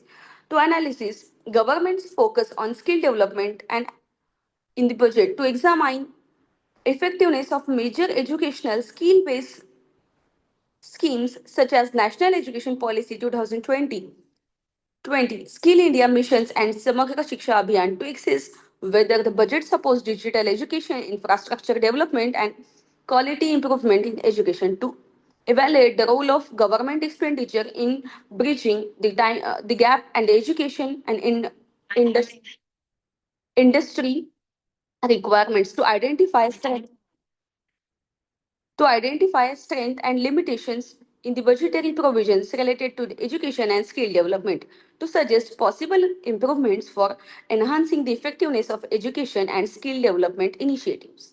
I use two types of research methodology in this. First one is a descriptive method. Challenges and the limitations of the studies are given below, and I also mention scope of the study, literature review, and main analysis. I'm directly shifting to the main analysis due to just time boundaries.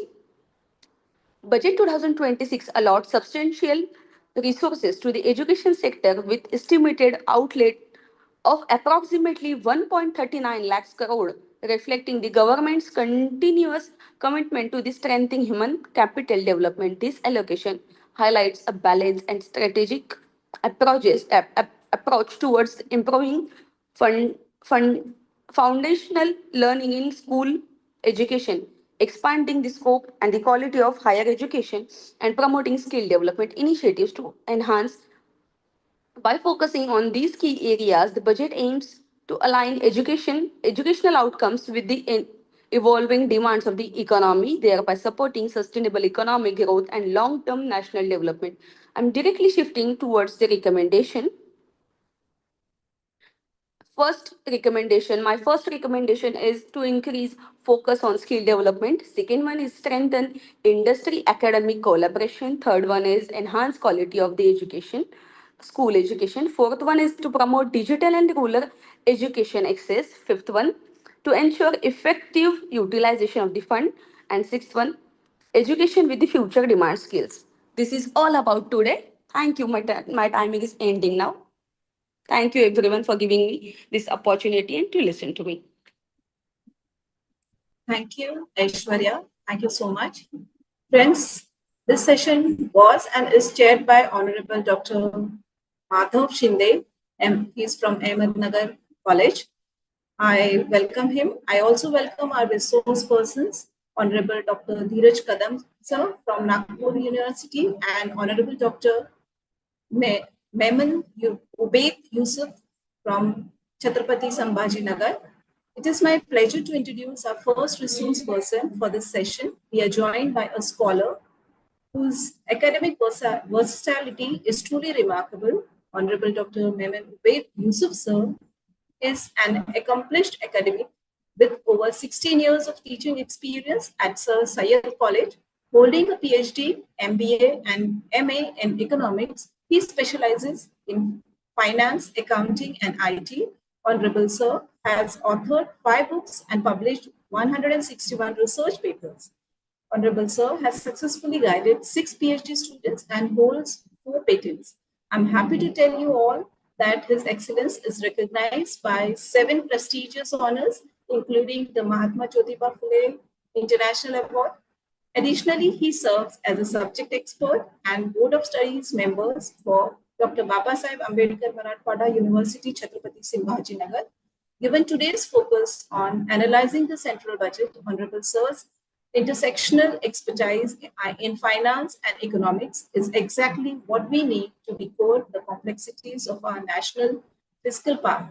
I now invite Honorable Dr. Memon Ubaid Yusuf, sir, to share his insights as a resource person for this technical sessions. Over to you, sir. We look forward to your guidance.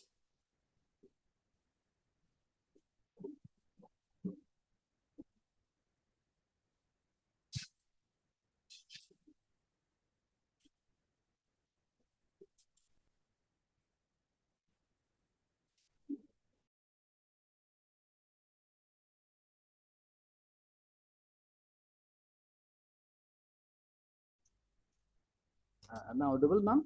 Very good afternoon to all of you. Good afternoon, sir. Yes, ma'am. Am I audible, ma'am? Yes, sir. Yes. Okay. Shall I? You're welcome. Yes, ma'am. Thanks a lot. Very good afternoon to everybody. Shall I share my screen, ma'am? Yes, please.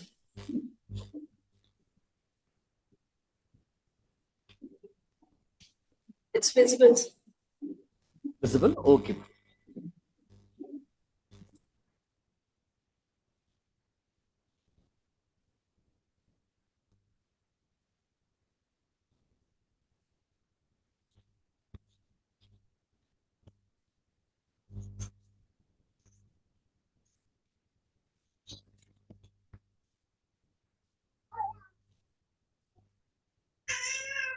Today's my presentation is on, will be divided into 5 parts.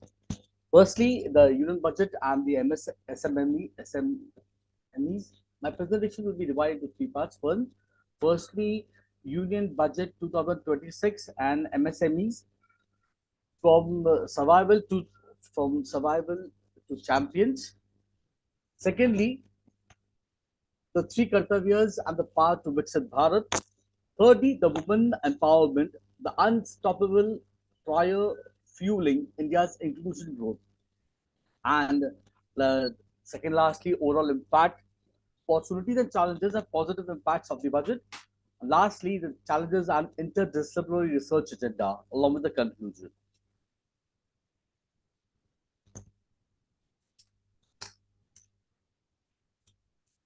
Union Budget 2026 and the MSMEs, from survival to champions, opportunities, challenges, and the road to Vikasit Bharat. The Union Budget to 2026-27, presented on 1st Feb 26 from the newly named Kartavyas Bhavan, positioned MSMEs as a central pillar of India's growth story, with over 7.47 crore enterprises employing more than 32.82 crore people, contributing to 31.1% to GDP and 35.4% to manufacturing output and 48.58% to exports. MSMEs are not just a sector, they are the backbone of employment, innovation, and inclusive growth in our economy. The budget is anchored in three foundational Kartavyas, articulated by Honorable Finance Minister. Today, I will analyze how these Kartavyas translate into concrete measures for MSMEs, evaluate the potential impact, and discuss interdisciplinary implications for achieving Vikasit Bharat. For a moment, I request you all to close your eyes for a moment and imagine a young woman in rural Maharashtra who once faced daily financial struggles now runs a small food processing unit making pickles and value-added snacks. She employs other women from her village, uses UPI for payments, links her product to urban markets, and contributes, even indirectly, to India's growing export story. This is not a distant dream. It is the living reality for lakhs of women across India today, powered by powerful synergy of industry, MSME, and women empowerment. Today, we will explore how these three pillars are driving inclusive, resilient, and self-reliant growth towards a Vikasit Bharat. We will go beyond theory with real recent stories from 2020 to 25, updated to early 2026 data, impressive numbers, and practical insights that show how ordinary citizens are becoming extraordinary change makers. The Union Budget 26 is an important roadmap for India's economic future.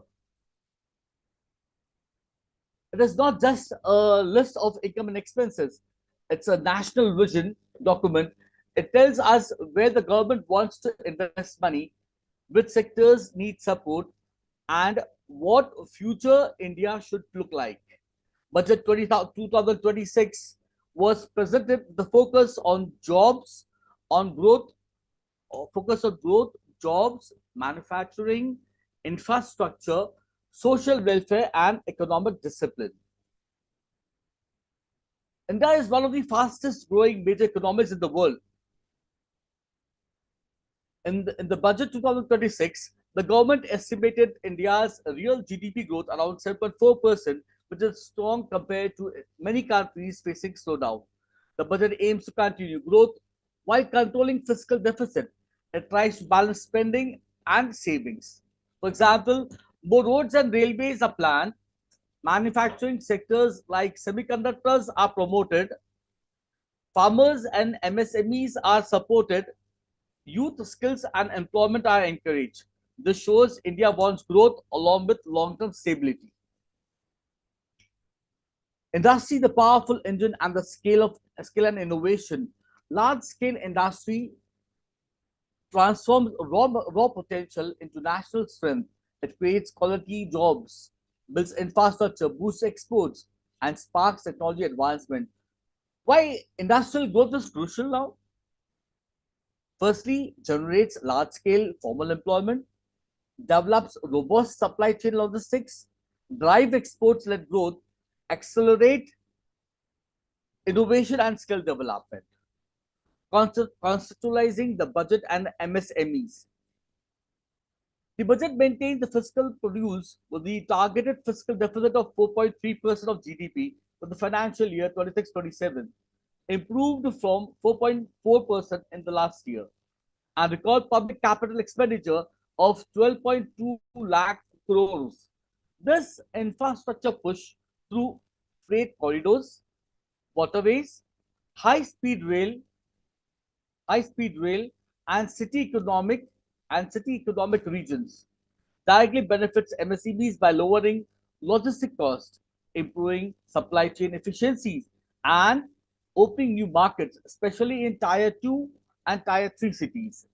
MSME face perennial challenges, limited access to formal credit, delay payments, outdated technology in legacy clusters, high compliance burden with vulnerable to global shocks. The budget addresses these through a three prolonged approaches under Kartavya 1 to create champions MSMEs by providing equity support, liquidity, enhancement, and professional and managerial expertise.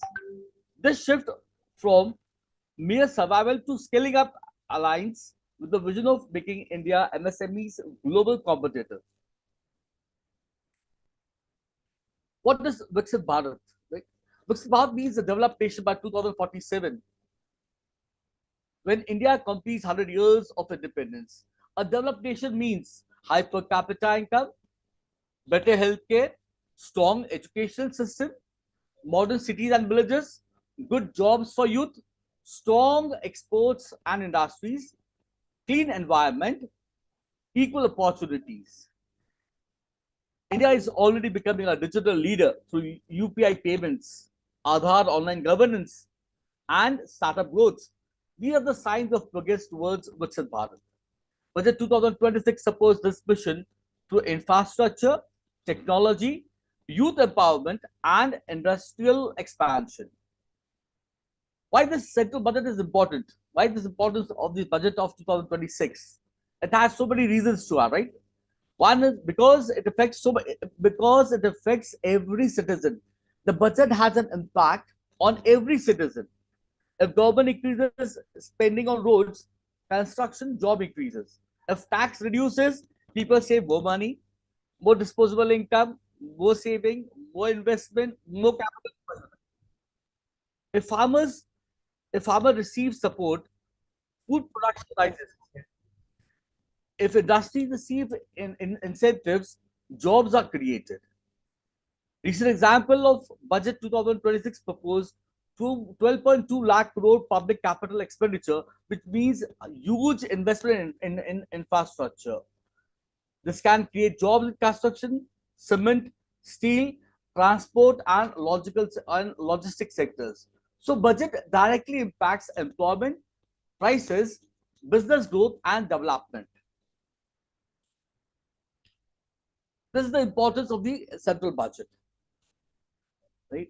Where government spending priorities are being given, taxation policies, welfare schemes, infrastructure projects, support for industries and farmers, economic reforms.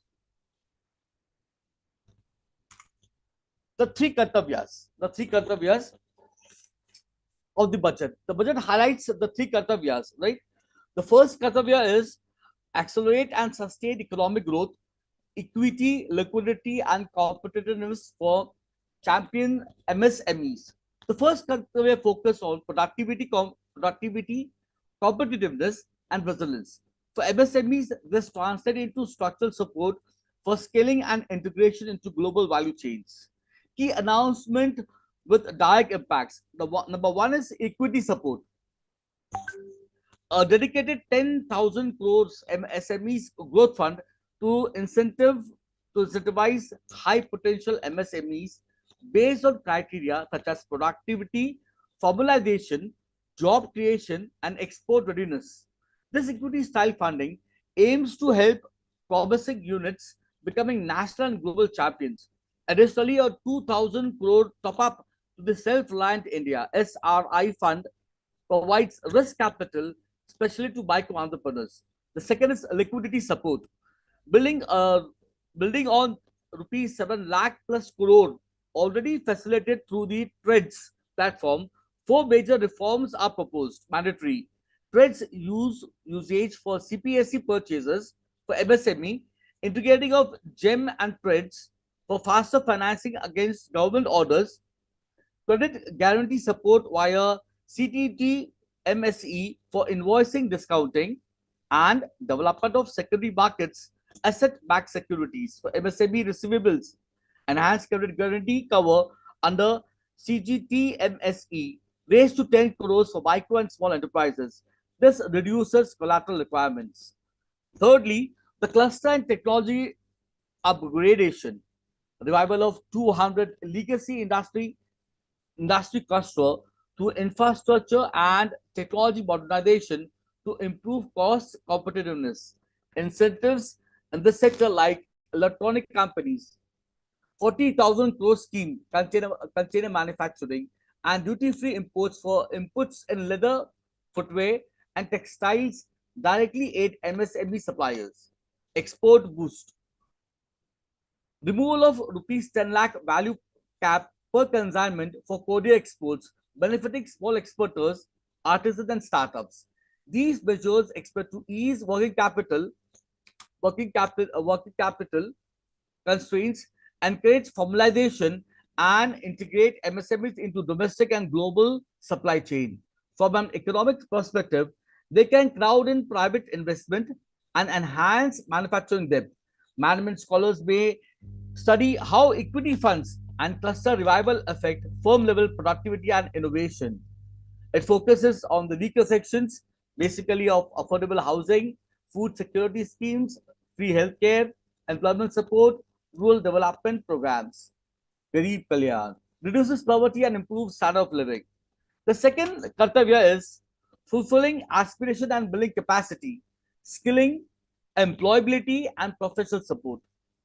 Employability is a very good part where where the government is focusing on creating skill development, as China has done. Right? India being the second largest populous country in the world, having a very good productive population from 50 to 25, 59 years, we can use this human capital in a very realistic way, where this will make miracles, right? This can make miracles, and we have an inspiring example, case study in India, that is of India's mobile manufacturing revolution from 2020 to 25. In 2020, India imported most of its smartphones. The production linked incentives (PLI) scheme for large-scale electronic manufacturing, launched in 2020, changed the game dramatically. Mobile phone production surged from 2.2 lakh crore in the financial year 21 to over 5.5 lakh crores in the financial year 25, a nearly 28-fold increase from earlier baseline in some metrics. Smartphone exporters reached 2.62 lakh crores, approximately 28 to 30 billion dollars in the calendar year 2025, making a 47% jump from 2024. Total exports under the PLI scheme crossed 6.2 lakh crores by early 2026, 27% above target. India is now the second largest mobile phone manufacturer in the world, with 99.2% of phones sold domestically being made in India. The scheme has generated over 1.33 million jobs in the electronic sector, with nearly 70% going to women and the first-time workers. Friends, think about the transformation from heavy import dependence in 2020 to exporting smartphones with 30 billion US dollars in 2025. Companies like Foxconn, and others have set up massive facilities, creating opportunities, especially for women in assembly lines. This is Atmanirbhar Bharat in action, reducing dependency, building self-reliance, and creating multiplier effect for MSMEs and local economies.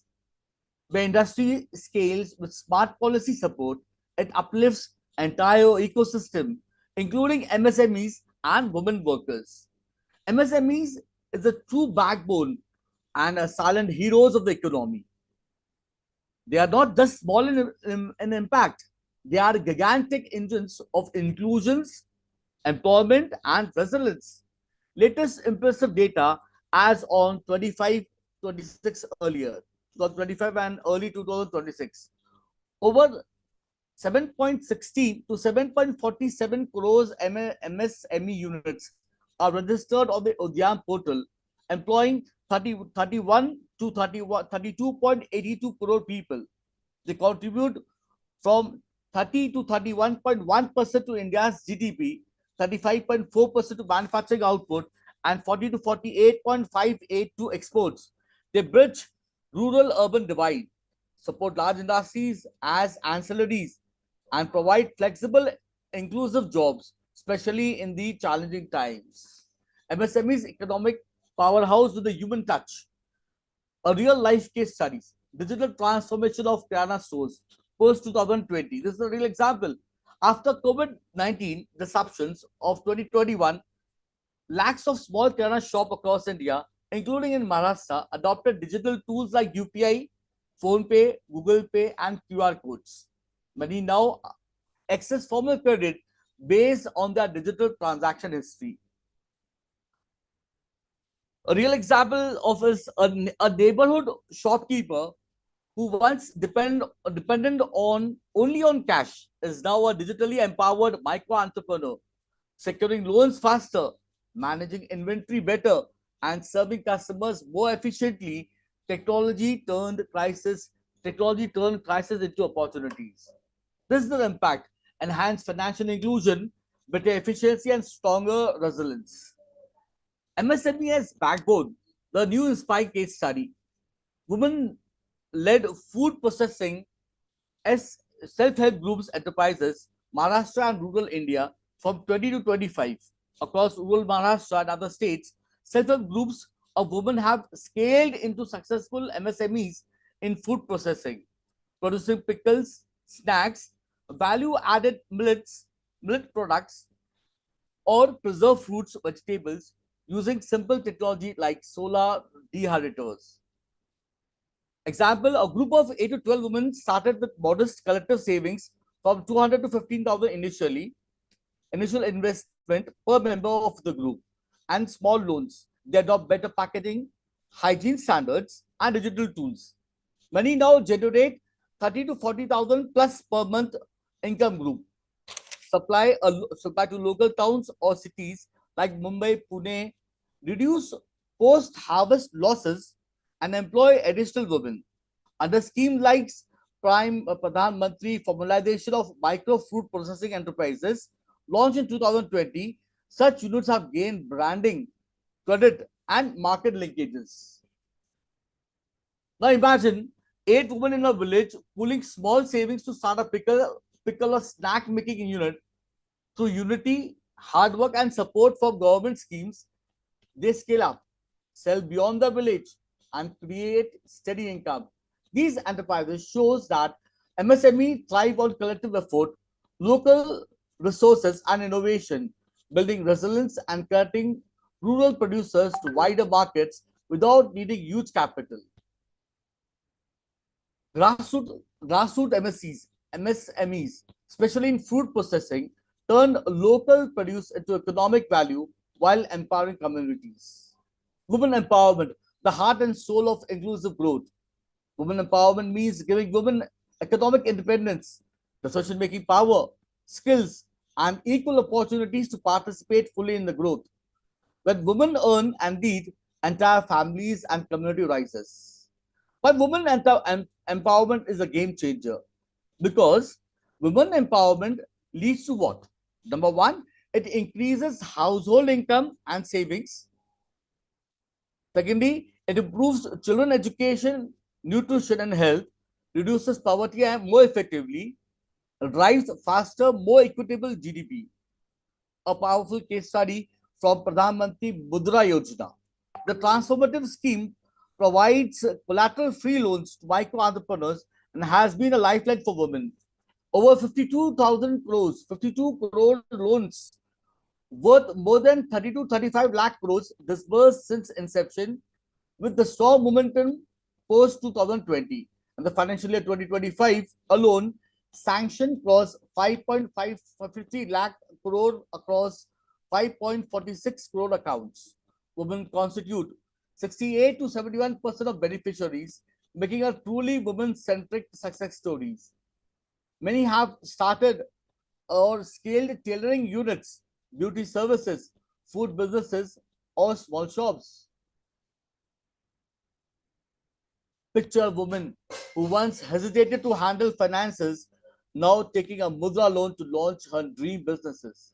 From 2020 to 25, lack of such journeys have turned dependence into dignity, hesitation into confidence, and small loans into sustainable livelihoods that create jobs for other tools. Widespread self-employment, local economic activity, and grassroots empowerment are the impact of such schemes. Coming to the third part, the ensure inclusive development, right? Where Annadatta and Nari Shakti. Nari Shakti, we have been concentrating over here. The three Sabka Saath Sabka Vikas ensures equitable access for MSMEs. This includes number one,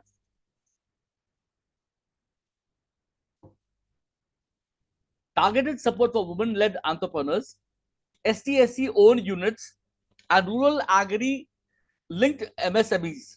Expansion for schemes like a Prime Minister Employment Generation Program with higher project cost and broader activities. Promotion of balanced regional development through city economic regions and cluster-based infrastructure in underdeveloped areas. This fosters social inclusions, gender equity, and rural entrepreneurship, reducing regional disparities. Sociologists and development studies experts can analyze impacts on livelihoods, security, women empowerment as via she-marts or similar initiatives and poverty alleviations. The most inspiring story about the virtuous cycle. Let's connect all the three pillars in one powerful narrative. A rural woman in Maharashtra joins a self-help group, builds savings, and gains confidence. Takes a mudra loan, starts or scales a small MSMEs in food processing, pickle, snacks, or value-added products. Adopts digital payments, UPI, and simple technology. Links her products to local markets and even supply chains supported by industry growth. This story is repeating thousands of times across India right now. One woman empowered journey create ripples, micro level industrial activities in villages, stronger MSMEs, greater women confidence, and contribution to national growth. From local pickles to supporting the broader economy, self-help groups plus mudra plus digital plus industry linkage is a true inclusive development. Overall impact, it has reduced poverty, skill enhancement, and more resilient India. Challenges, infrastructure development. The budget have emphasized on modern infrastructure, highways, railways, airports, smart cities, renewable energy, urban transport, and have the importance of creating jobs and boost economic growth. In infrastructure government, the government have already have planned to have a capital expenditure of 12.2 lakh crores, where metro systems, railways, airports, logistic parks, waterways, right, and better roads in small cities like Aurangabad. Aurangabad will help tourism, transport, and business growth. Infrastructure also attract private companies to invest. Every rupee spent on infrastructure often creates multiple economic effects. Digital India and innovation. India is becoming a digital economy. Budget 2026 continues this push. AI adoption, cloud infrastructure, startup ecosystem, digital services, cyber security. The tax incentives for recent examples of tax incentives given by the government. The tax relief which is given by the government for cloud and AI infrastructure was discussed in policy announcement. India already leads a digital payment through UPI. The next phase is AI and semiconductor production, data centers, and smart manufacturing. This can make India a global competitor. green growth and sustainability. Modern India must should have growth with the which protects the environment. Budget 2026 supports this, where we have the generation of solar power, electric mobility, green hydrogen, critical minerals, cleaner transport. Recent examples of rare earth corridors were proposed to support green technologies like EV batteries and electronic manufacturing. Green growth is important because pollution and climate change affects health, agriculture, and economy. Tax reforms and ease of living. Tax reforms helps both people and business. Budget 2026 introduces simplification measures and relief in some areas. This is a recent example is of the threshold for safe harbor in IT service was increased from 300 crores to 2,000 crores. Also, some duty rates on personal imports were reduced. Why does this matter? More disposable income, easier business compliance, more spending in economy, better investment climate. Why taxes become simpler? When taxes become simpler, economic activity increases. This is the impact on challenges. What challenges are to be faced in the near future? Challenges which are being faced in the near future.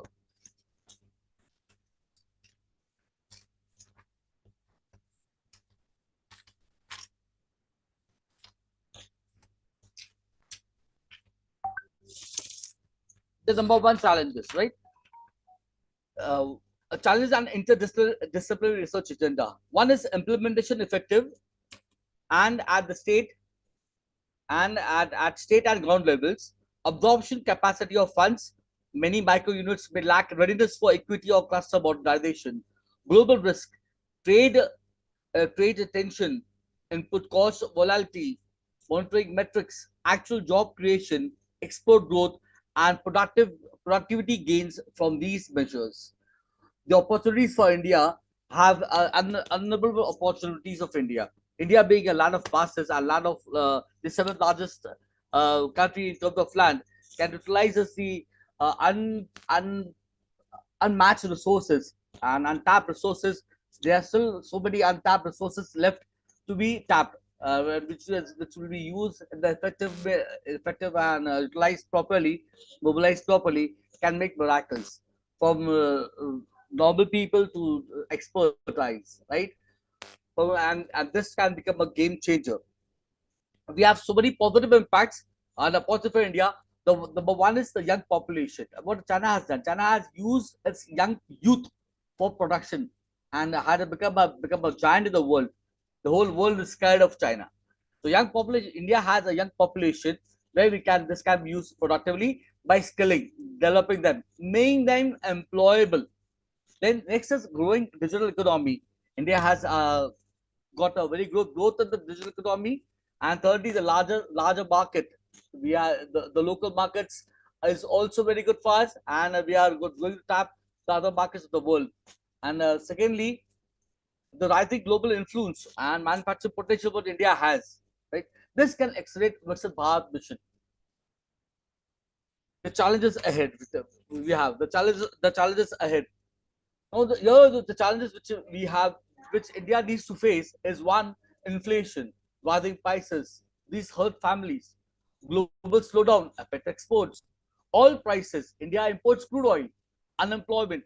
Job must match youth population. This is uneven. A large amount of educated and uneducated people are unemployed. So this unemployment, job must match your youth population. Fiscal deficit. Too much borrowing is risky. So budget 2026 targeted fiscal deficit upon around 4.3% of GDP. This means government want disciplined finances. Now the opportunities in India where we have seen over here, the startup ecosystem, digital leadership is going on, manufacturing shift from global supply chain, right? The recent example of this opportunity is Semiconductor Mission 2.0 aim to build electronics manufacturing in India. In India, if India uses these opportunities, it can become one of the world top economies.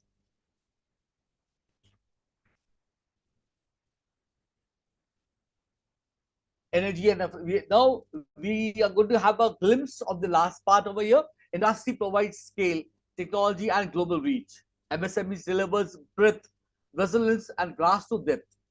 Women empowerment ensures equity, sustainability, and multiplied impact. These are not isolated pillars. They form an interconnected virtuous circle that is powering India's inclusive growth story. India's true economic strength is not only its modern factories or impressive export figures. It is being written every day in village self-help groups, small workshops, and the courageous hearts of empowered women who turn challenges into opportunities. From Mudra-supported food enterprises to smartphone exporters and worth billions. This is our shared story of hope, hard work, determination, and unstoppable progress. Let us commit today, champion innovation in industry, nurture MSMEs with heart, and empower every woman, because when woman rises, family thrives, community strengthens, and India rises higher. So the three Kartavyas of the budget 2000 is more than a financial statement. It is a national development strategy. The government aims to create an inclusive, modern, and self-reliant India. If implemented effectively, it can become a strong step towards Vikasit Bharat. Thank you. Thanks a lot. Thank you very much. Thank you. Any questions? Thank you, sir. So there are no questions. So thank you so much, sir. We are enlightened by your expert perspective and the seamless way you connected the three Kartavyas to our current economic landscape. Your speech was not just a delivery of facts, but a masterclass in academic excellence. As we move toward the conclusion of this conference, your words have served as the perfect synthesis of today's discussion. Thank you, sir. Thank you so much for leaving us with such profound thoughts to reflect upon as we conclude this interdisciplinary event. Thank you so much, sir, on behalf of Economics and Commerce Department, sir. Now, our next resource person, Honorable Dr. Dheeraj S. Kadam, sir, is an Associate Professor of Economics and the Officiating Head of the Department of Philosophy at Rashtra Sant Tukadoji Maharaj, Nagpur University, with 16 years of postgraduate teaching experience. He holds an impressive academic background, including an MA, MPhil, and PhD, published over 36 research papers in international and national journals, authored or co-authored 6 books covering topics such as India's political economy, farmer suicides, and economic development, edited 6 books on sustainable globalization and economic concepts for Yashwantrao Chavan Maharashtra Open University, awarded 3 times for best research papers at regional economics conferences, chairman and member of various board of studies in economics and philosophy. Sir, I invite and request you, sir, Honorable Dr. Dheeraj Kadam, sir, to guide all of us, sir. Over to you, sir. Am I audible? Yes, sir, you are audible. Thank you, Deepika, for introducing me. Good afternoon, everyone. Analyzing Central Budget 2026. मराठीतून मी माझं वक्तव्य करेन. या विषयावरील आंतरविद्याशाखीय परिषदेच्या दुसऱ्या तांत्रिक सत्राचे अध्यक्ष डॉक्टर माधव शिंदे, या सत्रातील प्रमुख सहवक्ता ज्यांच्या नुकतंच आपण आता सुंदर वक्तव्य आणि प्रेझेंटेशन ऐकलं, ते डॉक्टर मिलन उबेद युसुफ, सर्व सन्माननीय सहभागी प्राध्यापक व विद्यार्थी. प्रथमतः मी माननीय प्राचार्य डॉक्टर ज्ञानेश्वर गोरे सर यांचे आभार व्यक्त करतो की त्यांनी या परिषदेत मला वक्ता म्हणून सहभागी होण्याची संधी दिली. मित्रांनो, अर्थसंकल्प हा कोणत्याही राष्ट्राच्या आर्थिक दिशादर्शक धोरणाचा केंद्रबिंदू असतो आणि त्या माध्यमातून देशाच्या अल्पकालीन, मध्यमकालीन, दीर्घकालीन आर्थिक उद्दिष्टांचा वेध घेत संसाधनांचं नियोजनाचं वाटप करण्याचं कार्य केले जात असतं. असा अर्थसंकल्प सादर करणे म्हणजे अर्थमंत्र्यांसाठी एक प्रकारे तारेवरची कसरतच असते, कारण विकासाची उद्दिष्टे बहुआयामी असतात आणि ती साध्य करण्याचे मार्ग देखील पर्यायी असतात. दुसऱ्या बाजूला उपलब्ध आर्थिक संसाधने मात्र सीमित असतात आणि त्यामुळे उपलब्ध संसाधनांचं युक्तत्व आवंटन करून अधिकाधिक सामाजिक कल्याण साध्य करणे हे कुठल्याही अर्थसंकल्पनाचं प्राधान्य असायला हवे.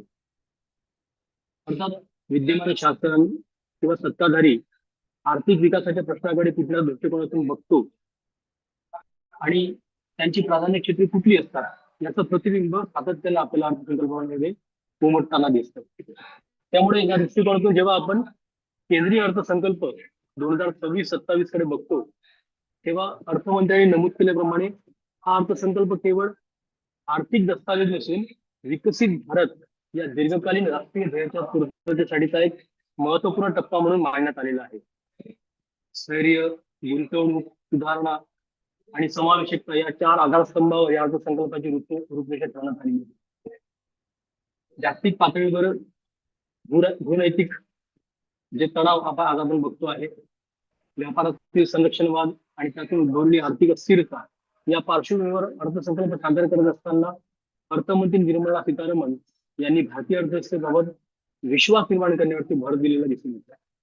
त्यांनी आपल्या अर्थसंकल्पीय भाषणामध्ये विशेषतः युवा शक्तीला केंद्रस्थानी ठेवत विकासाला गती देणे, समावेशकता सुनिश्चित करणे आणि सुधारणांद्वारे विश्वास दूर करणे ही 3 मूलभूत उद्दिष्टे अधोरेखित केली. तथापि या घोषणात्मक चौकटीच्या पलीकडे जाऊन अर्थसंकल्पातील प्रत्यक्ष आकडेवारी, खर्चाची रचना आणि संभाव्य सामाजिक आर्थिक परिणाम याचे चिकित्सक विश्लेषण करणे आवश्यक होते.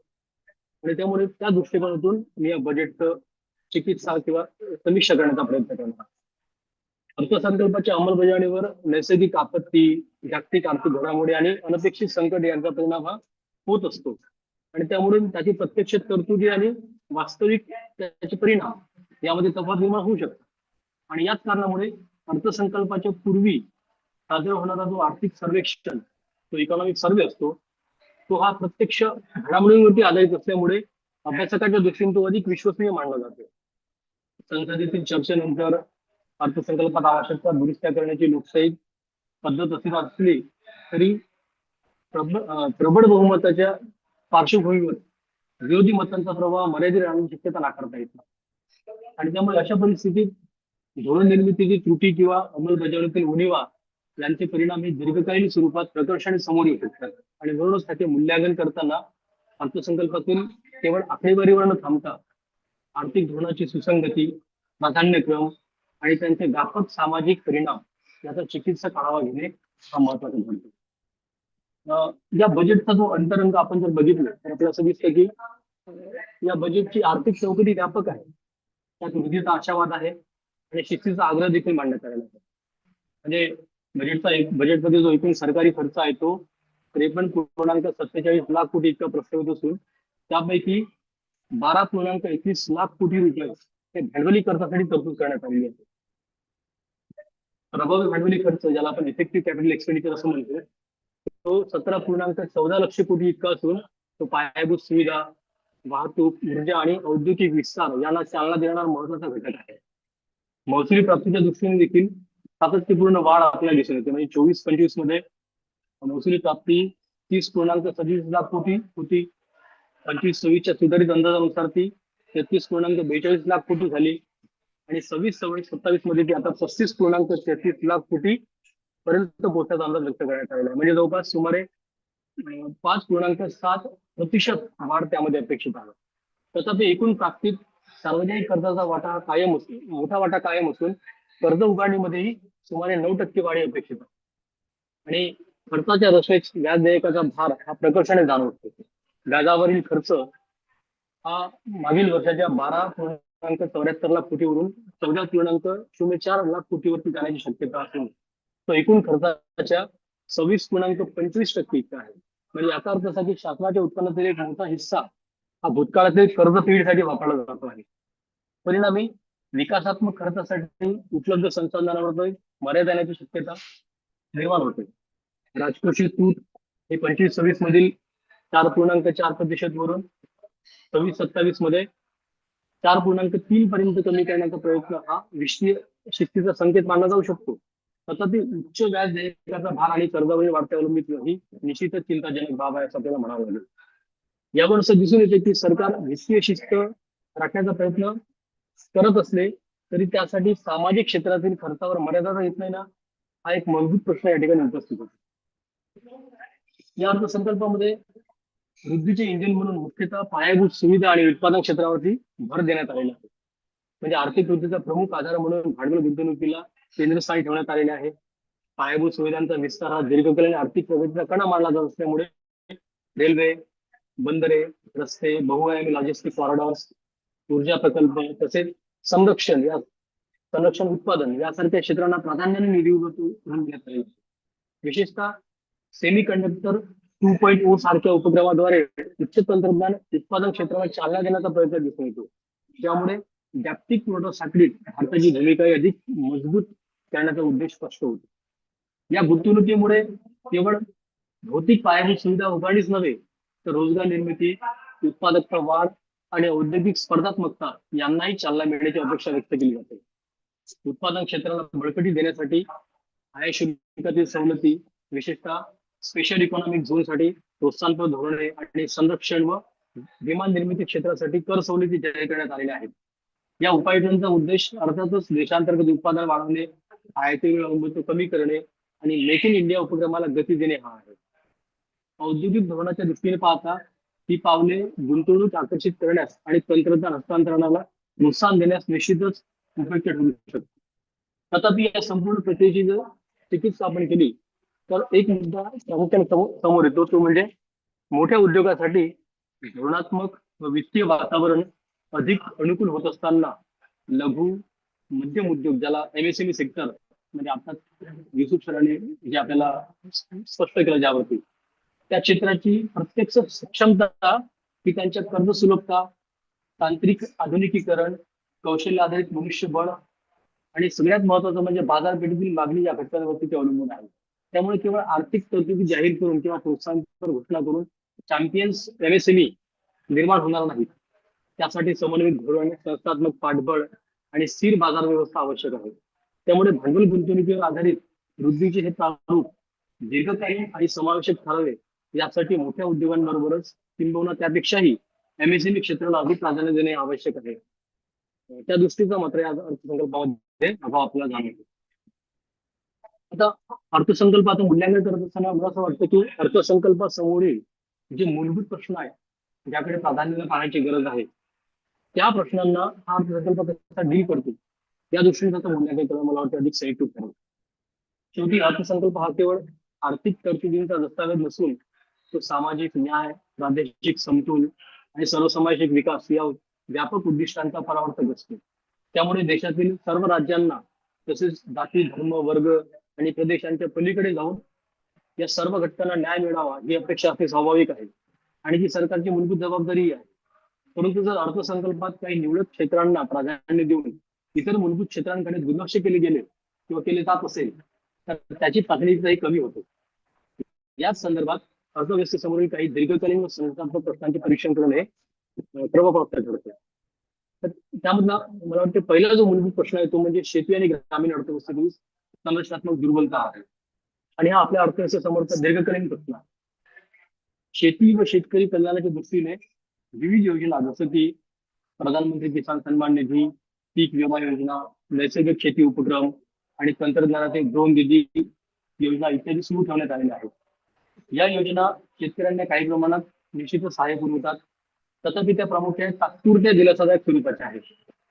शेतकऱ्यांच्या उत्पन्नातील अस्थिरता, बाजारभावातील चढ उतार, किमान आधारभूत किमती ज्याला आपण MSP असं म्हणतो त्याची कायदेशीर हमी, तसेच हवामान बदलांमुळे निर्माण होणारे धोके या मूलभूत व संरचनात्मक प्रश्नांवरती ठोस आणि दीर्घकालीन उपाययोजना या अर्थसंकल्पात स्पष्टपणे दिसून येतील.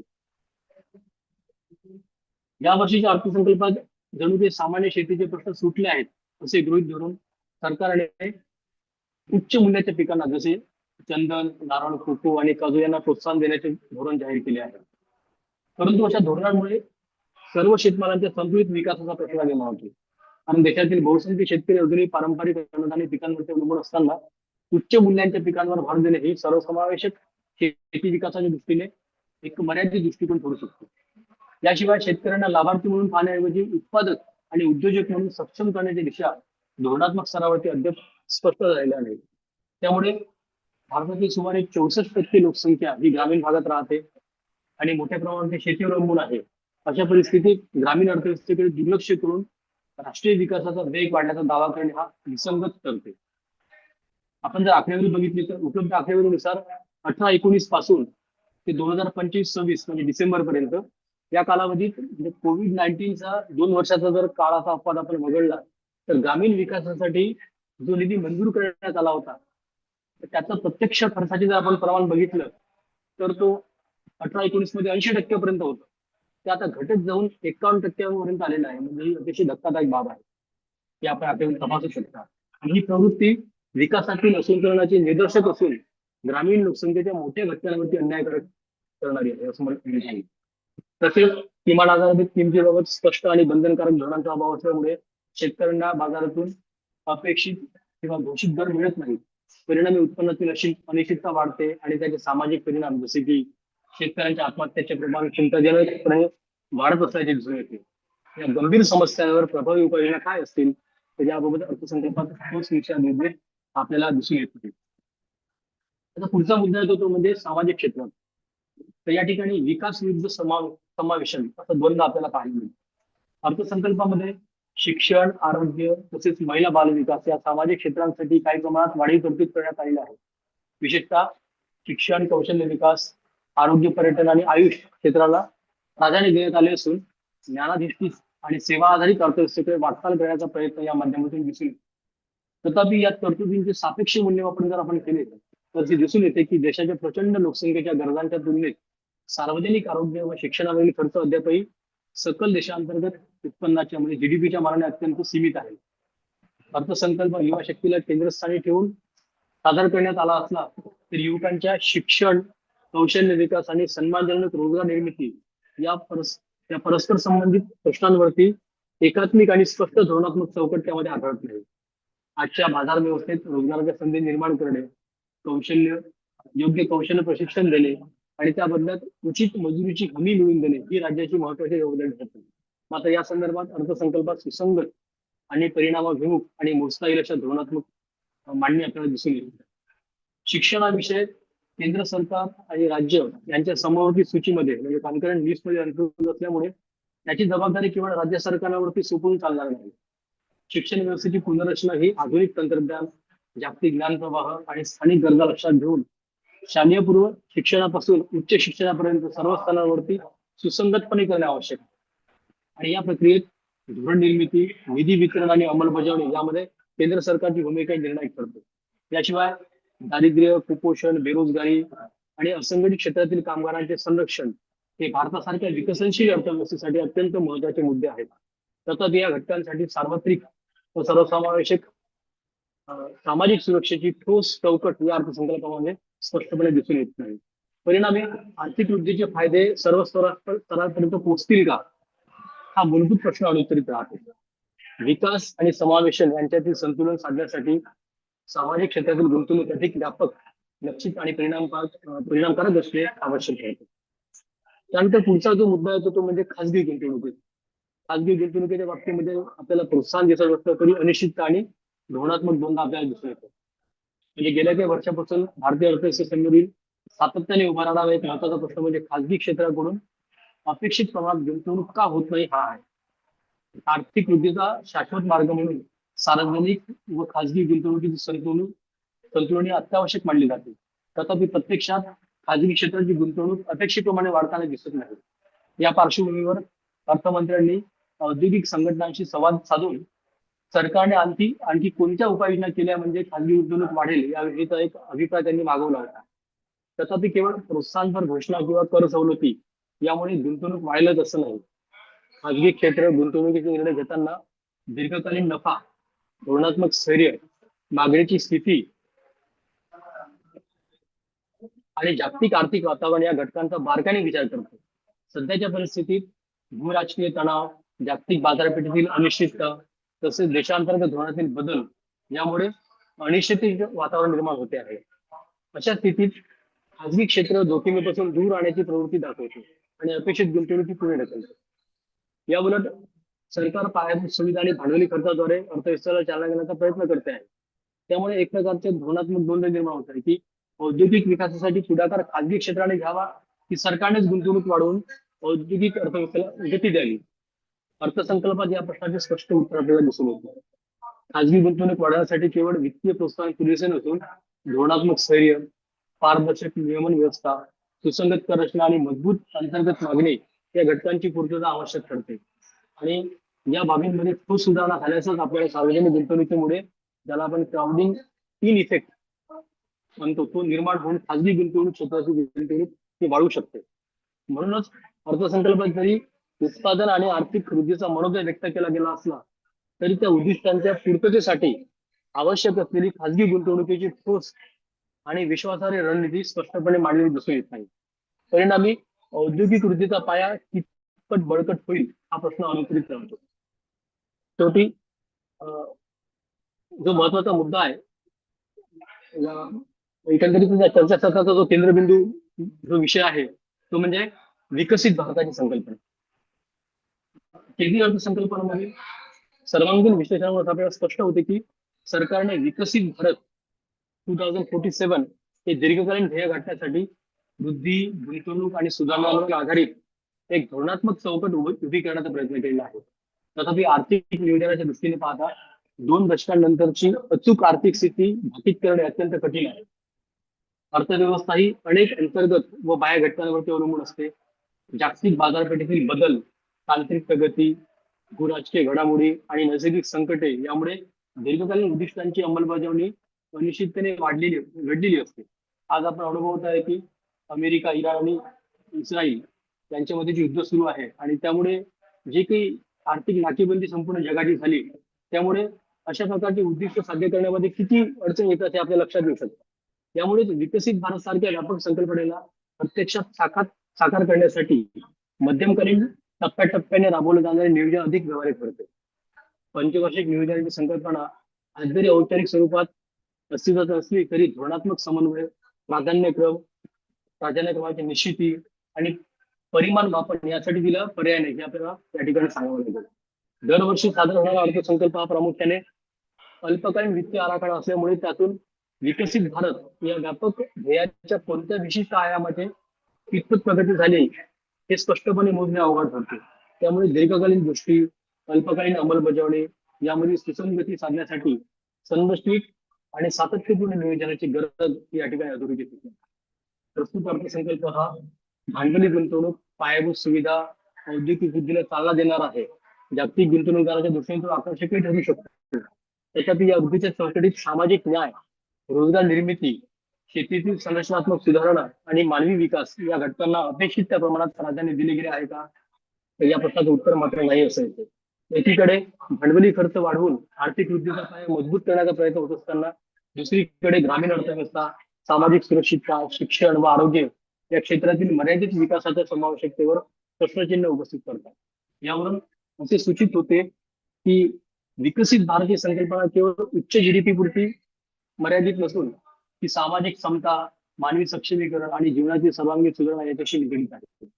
त्यामुळे शेवटी मला असंच म्हणावं लागेल की अर्थसंकल्प हा विकासाचा एक नकाशा आपल्याला दाखवतो, पण त्या नकाशावर चालणाऱ्या सामान्य माणसांच्या पावलांचा वेग अजूनही अनिश्चित आहे. विकसित भारत घडवायचा असेल तर आकड्यांइतकेच आयुष्याचे वास्तव आपल्याला केंद्रस्थानी आणावं लागेल. विकसित भारताचे स्वप्न साकार करण्यासाठी आकडेवारीच्या पलीकडे जाऊन प्रत्यक्ष जीवनातील वास्तव, प्रादेशिक विषमता आणि सामाजिक गरजा यांना केंद्रस्थानी ठेवणे आवश्यक आहे. केवळ विकास हा संख्यात्मक नसून तो गुणात्मक आणि सर्वसमावेशक असला पाहिजे, तरच विकसित भारतीय संकल्पना वास्तवात उतरू शकते असं मला वाटतं. या ठिकाणी आपण माझं जे संक्षिप्त वक्तव्य आहे ते ऐकून घेतलं आणि आयोजकांनी मला एक संधी दिली त्याबद्दल मी पुन्हा एकदा आमचे आभार व्यक्त करतो आणि माझ्या शब्दांना विराम देतो. धन्यवाद. Over to you. Thank you, sir. Thank you so much for your detailed analysis and for sharing your scholarly expertise as our resource person. It was a profound guidance. Sir, your expertise has truly enriched our understanding of the fiscal nuances with the Central Budget 2026. We are grateful for the practical insight you shared with our participants today. This session is lit by the light of your knowledge, sir. We are all touched by the legacy of your guidance, sir. Thank you once again on behalf of Economics and Commerce Department, sir. Now we have our next expert, resource person, Dr. Dr. Madhav Hanuman Shinde, sir. It is a matter of great honor and pride for us to have amongst us a stalwart in the field of economics. Today, we are joined by Dr. Madhav Hanuman Shinde, professor at the Department of Economics, Ahmednagar College, with an illustrious career beginning in 2009. Dr. Shinde, sir, has become a respected name in academic circles. His expertise is not just limited to the classroom. He is a prolific researcher who has guided numerous MPhil and PhD scholars to success. His academic footprint is vast, serving as a member of the Board of Studies at Savitribai Phule Pune University, Devgiri College, a recipient of several prestigious honors, including the Mosa Bhave Award and Dr. Aruna Ravikar Award for 2 consecutive years. His insights are frequently shared through his 19 published papers, 3 books, and consistent socio-economic columns in Daily Sakar. Beyond the numerous numbers and data, Honorable Sir is a voice that whispers complex economic issues for the common man. We are truly privileged to have his expertise here today. Sir, I now most respectfully invite you to take the floor, share your profound knowledge, and guide our audience through this session. Sir, please, over to you.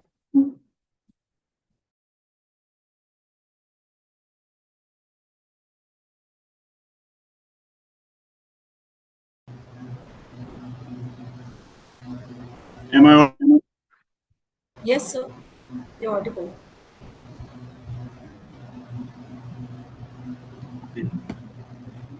Is my presentation visible to you? Yes, sir. Presentation is also visible and your voice is also audible. Is my presentation visible? Yes, sir. It is visible. Okay. Respected dignitaries, principal of this college and my friend, Professor Dr. Dhaneshwar Gore sir, resource persons of this session, my friend, Professor Dr. Dheeraj Kadam sir, another resource person of this session, Professor Dr. Mehman Ubaid Yusuf sir, Segokar sir, and other respected colleagues of this college and other participants, dear participants, students, professors, and dignitaries. Actually, we are listening since morning about the budget 2027 and various experts have made their statements and their views, presented their views on the budget. Recently, in this session, both of the resource persons have made their remarks on budget. These remarks were very studied and showing how the budget is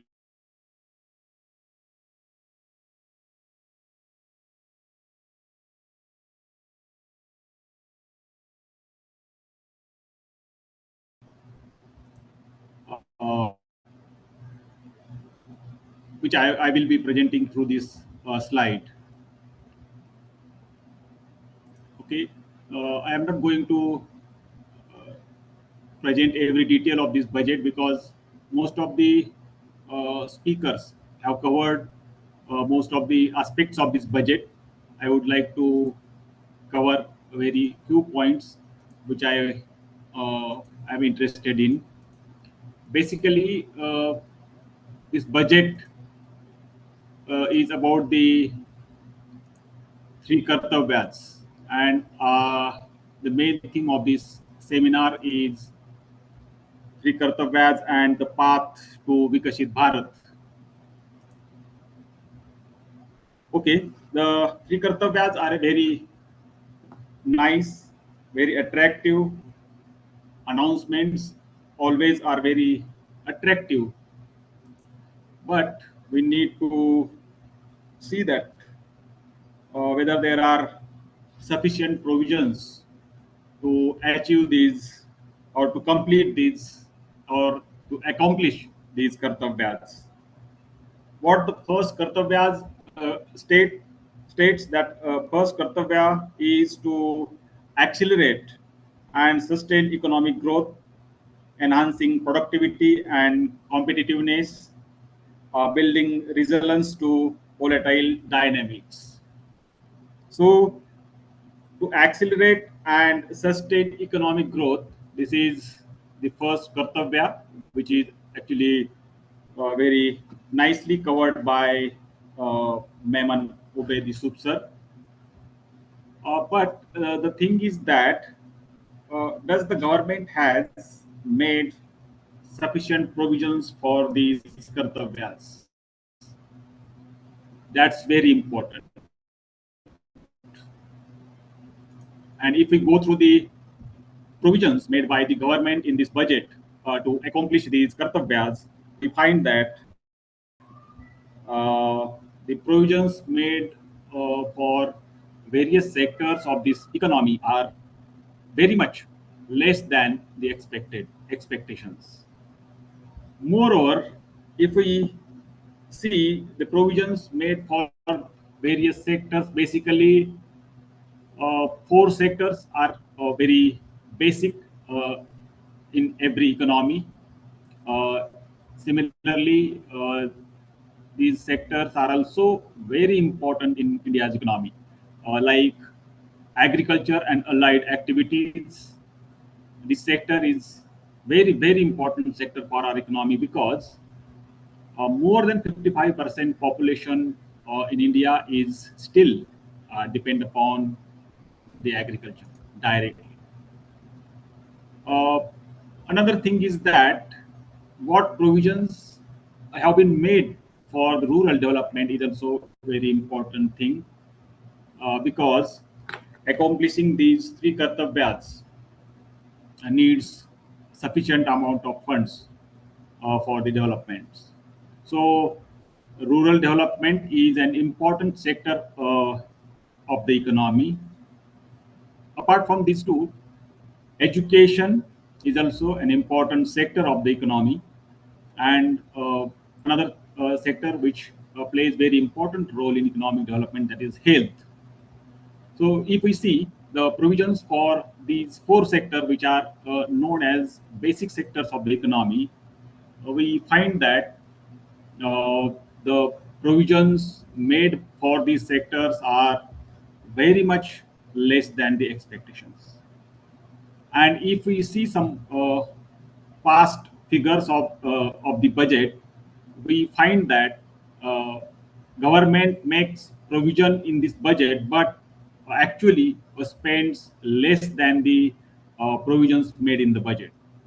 We have the data on the slide. If we are able to see, uh, if we see past budgets performance of the past budget, that is 2025-26, government had provisioned 1,58,838 crores for agriculture sector, agriculture and allied activities. That is very important sector. But actually, how much it spent? It spent 1,51,853 crore.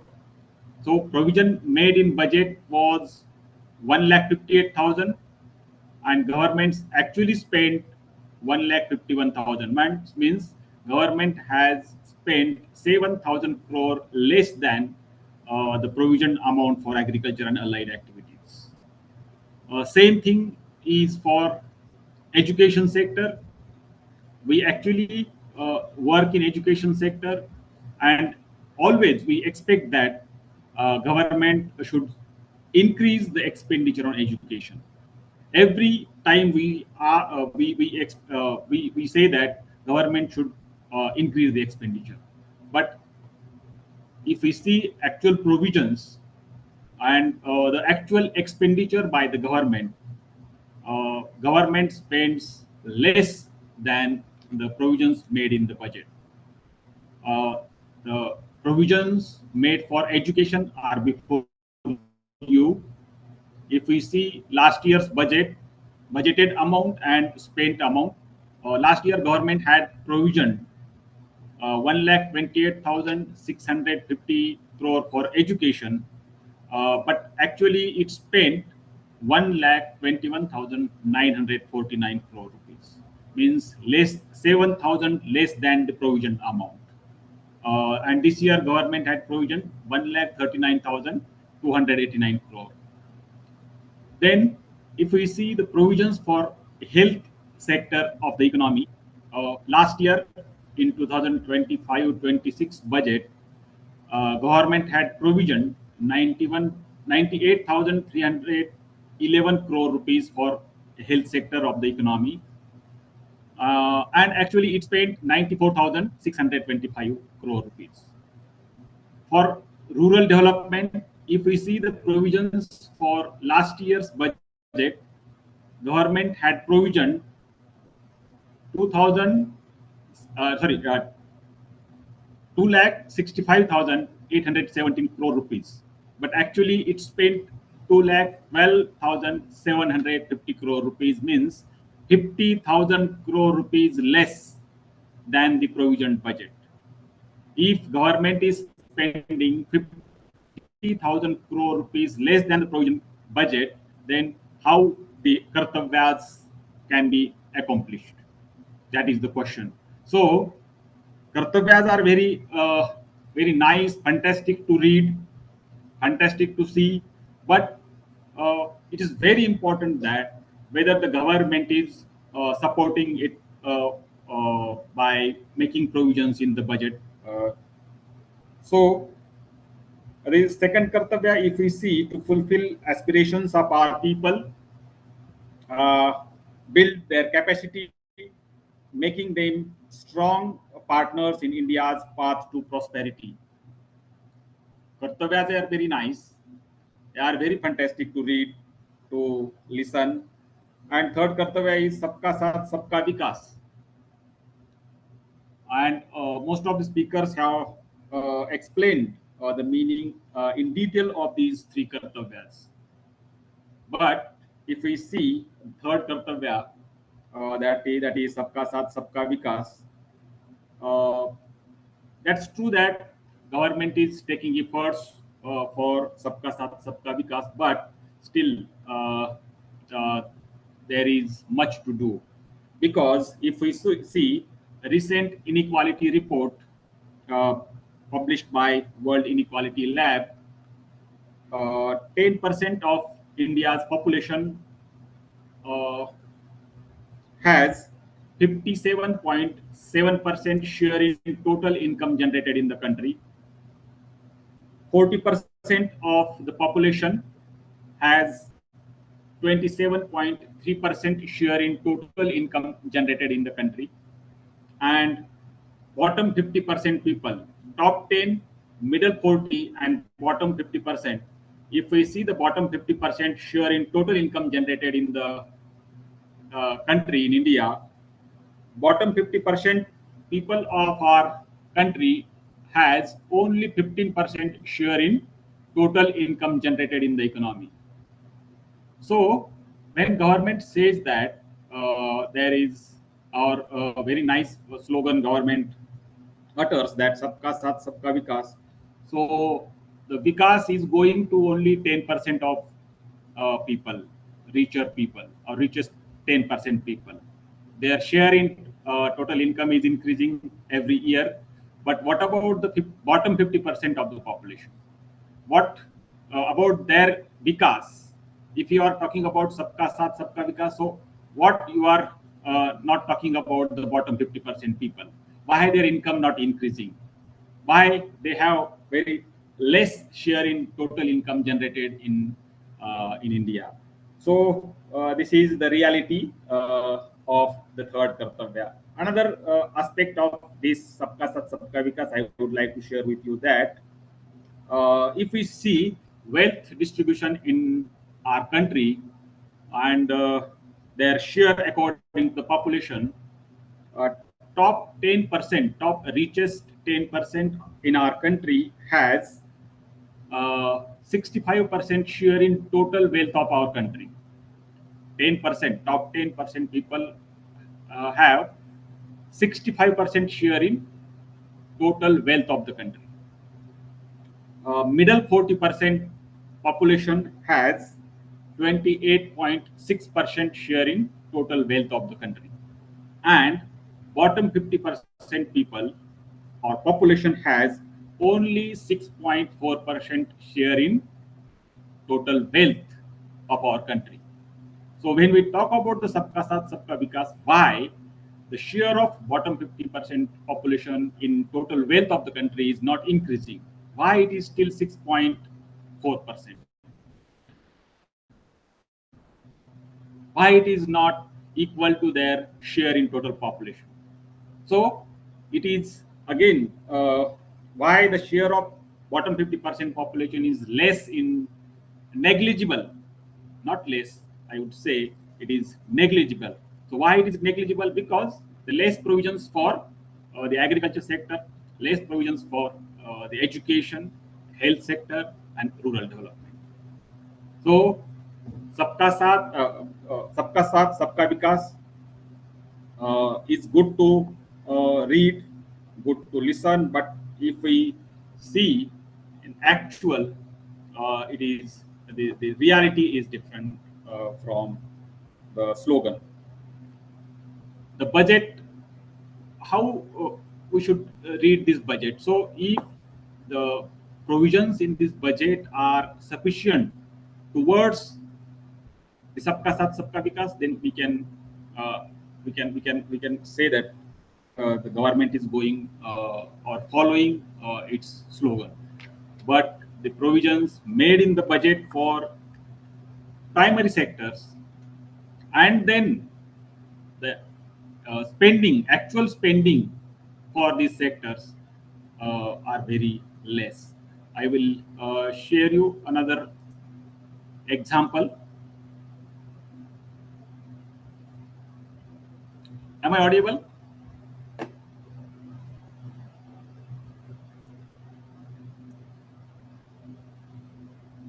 Yes, sir. Okay. Just a minute.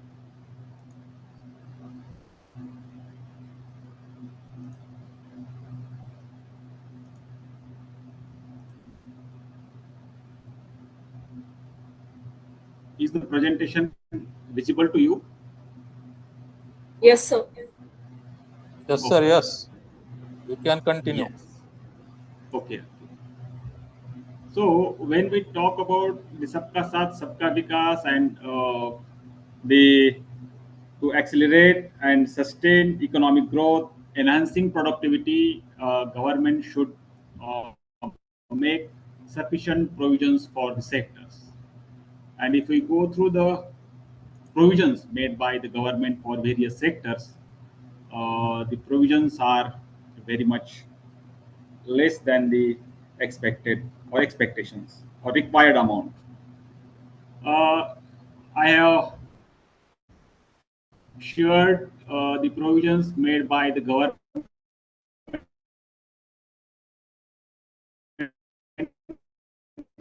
for various schemes which are implemented of various sectors of the economy. Yojana, and if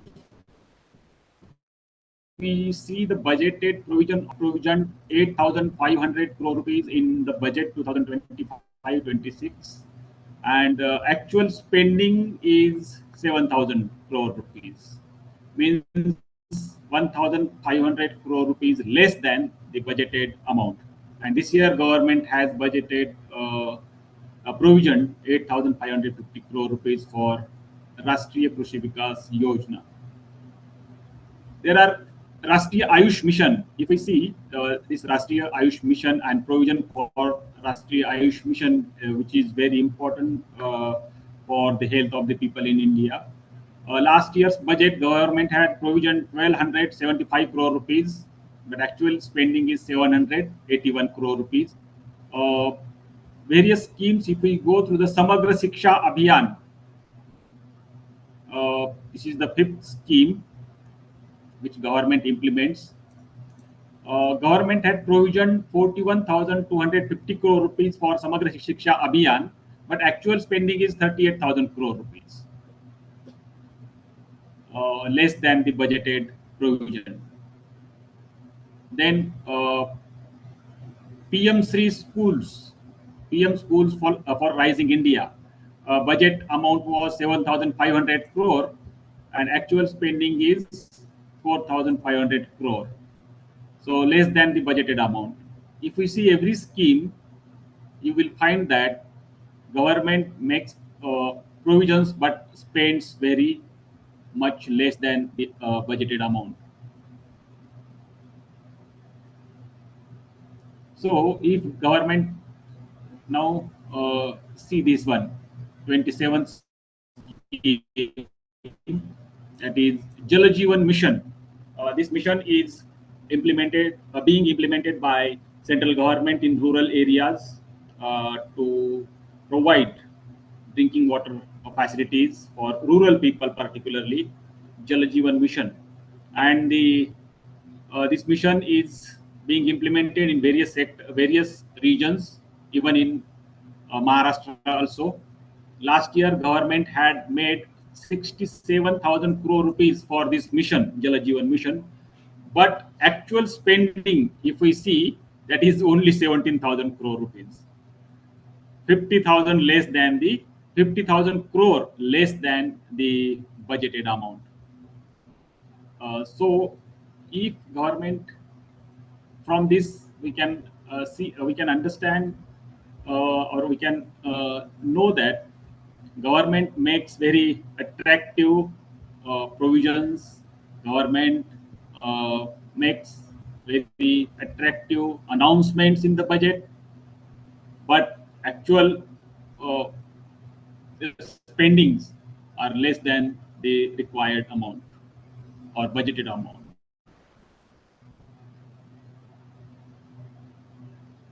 Then various schemes are there.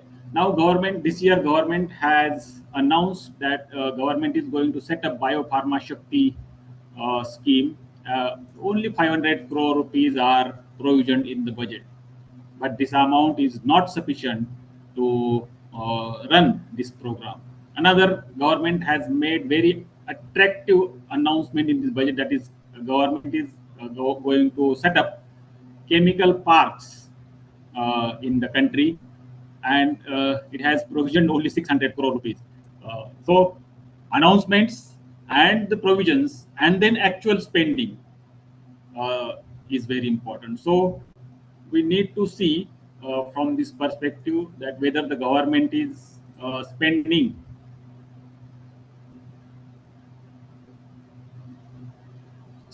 whatever it has provisioned in the budget.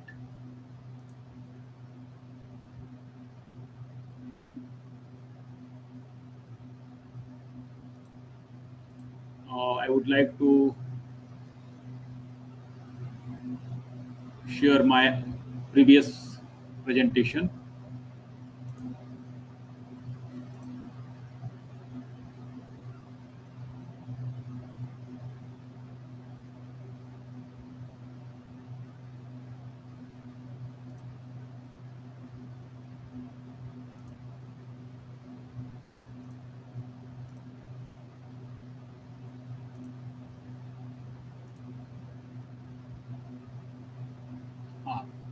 Is it visible to you? Yes, sir. It is. Actually, I have made this slide in Marathi language. आता याच्यामध्ये जर आपण बघितलं तर प्रमुख घटकावरील खर्चाचे एकूण खर्चाचे असलेले प्रमाण हे याच्यामध्ये दर्शवलेलं आहे. आणि मी 2020-21-22 पासून 2026-27 म्हणजे या वर्षीच्या बजेटमध्ये काय प्रोव्हिजन केलेले आहे, किती टक्के प्रोव्हिजन केलेले आहेत, त्याचा एक थोडक्यात आढावा घेण्याचा प्रयत्न केलेला आहे. आणि दोन प्रकारच्या फिगर्स मी या बजेटमध्ये दाखवलेले आहेत. एक प्रोव्हिजन फिगर्स आहेत प्रपोर्शन मध्ये आहेत त्या. आणि ऍक्च्युअल स्पेंडिंग 4 सेक्टर्सचा या ठिकाणी मी विचार केलेला आहे. I have considered 4 sectors only: agriculture, education, rural development and health. And if we see, every year government, whatever the provisions made by the government, government could not spend whole amount on that sector. In 2021-22, government had provision 4.25% of total expenditure for agriculture sector, but it spent only 3.9%. Like this, government had provision 2.67% for education sector, but it spent only 2.30% in 2021-22. For rural development, government had provision 5.58%, but actually it spent 5.48%. Like this, last year, in 2025-26, government had the provision 3.13% amount for agriculture sector, but it spent 3.05% amount. So this table shows that the distribution of government expenditure on various sectors, basic sectors or fundamental sectors of the economy, and actual spendings on these sectors. So from this point, we can say that government makes provisions attractive but spend less. This is the one point which I wanted to share with you. Another thing is that I will show you. The revenue structure of the government is changing towards the industrial sector of the country, and it is going against the honest middle class tax paying community. If we see this structure, that is income tax, corporation tax, GST, these are the sources of revenue of the government, central government. Income tax, corporation tax, GST, custom duty, central excise, non-tax revenue, as well as non-debt capital receipts and borrowings. This bottom proportion figures show that the collection or share of income tax in total revenue. In 2017-18, income tax has 16% share in total revenue of the government. And this second strata, which is about the corporation tax, in 2017-18, 19% of the total revenue came from this source, that is corporation tax. And if we see today's situation, the proportion of income tax has increased from 16% to 21%, and the proportion of corporation tax in total revenue has declined from 19% to 13, then 17, and this year 18%. Government has projected that 18% of the revenue will be collected from corporation tax, and 21% revenue will be collected through income tax. From this point of view, we can say that government is shifting the burden of revenue from corporation or corporate sector to honestly tax-paying middle class sector. That is the shifting in the total revenue of our country.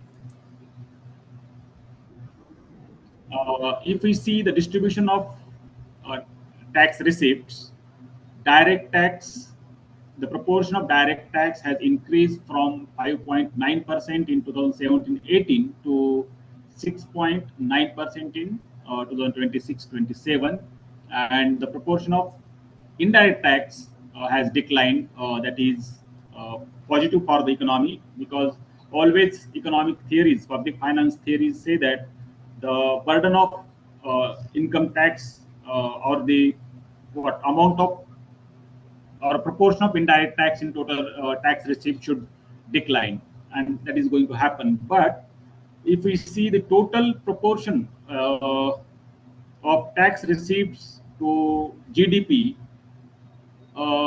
it was 11.2% in 2017-18, and still it is 11.2% in 2026-27. So what changed during these 10 years? So about tax receipts, we can say that nothing has changed. 11.2% was the share of tax receipts to GDP in 2017-18, and still it is 11.2% in 2026-27. This is the last slide which I would like to share with you, that is shifting in the direct tax collections. The shift has started from 2010-11. The shift is the proportion of income tax is increasing, while the proportion of corporation tax in direct taxes is declining. It means that the burden of direct taxes is shifting from corporate sector to honestly tax-paying middle class community. So that burden is increasing on honestly tax-paying middle class community of the country, and the burden of tax on corporate sector has declining since 2000, but it has declined very fast after 2020-21. The change is there, the data is before you. So that trend we are experiencing regarding the tax collection of the government. So I just wanted to share my views regarding these 2 points.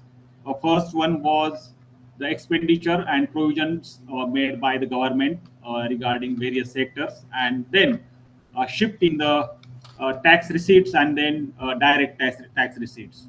Both of these points are what not what it is if shifting the shifting in tax receipts from corporation to middle class, corporate sector to middle class, is also would become a barrier in accomplishing these 3 kartavyas, as well as spending less than the provisions also could be a big barrier in accomplishing these 3 kartavyas.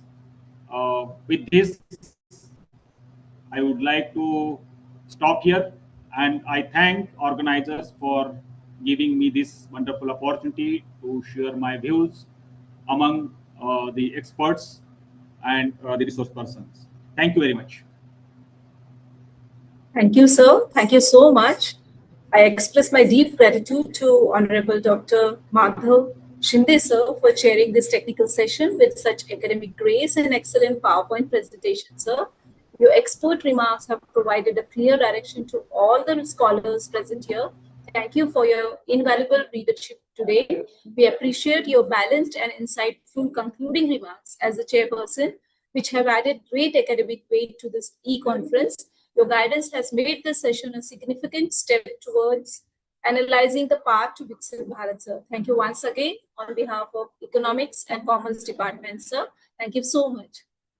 Friends, as we draw this intellectually stimulating technical session to a close, I would like to express my heartfelt gratitude to our chairperson, Honorable Dr. Madhav Shinde, sir, and our resource persons, Honorable Dr. Dheeraj Kadam, sir, and Honorable Dr. Mehman Ubaid Yusuf, sir, for their expert guidance and scholarly observations. I also want to congratulate all the paper presenters who shared their valuable research on the Central Budget 2026. Your contributions have truly enriched this national e-conference. Now, move towards the final segment of our program, the valedictory session. It is my pleasure to hand over the anchoring responsibilities to my colleague, Professor Madhukar Jadhav, sir, Head of Marathi Department to lead us through the concluding part of today's event. Sir.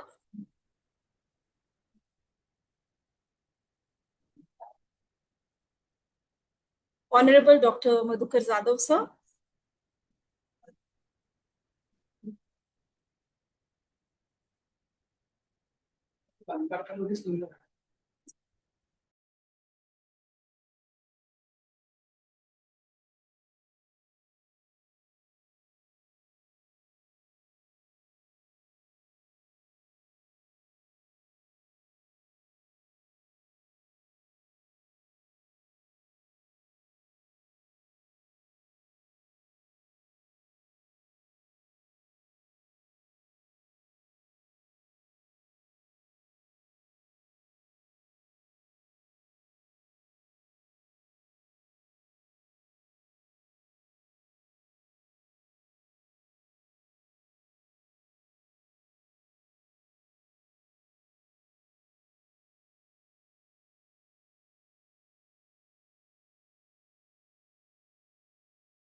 उद्घाटन आणि technical सेशनच्या नंतर आपण लवकरच या समारोप सत्राला सुरुवात करणार आहोत.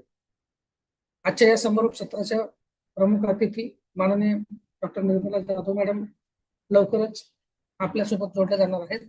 आजच्या या समारोपीय सत्राचे अध्यक्ष माननीय डॉक्टर जीवन सोळंके सर हे जॉईन झालेले आहेत.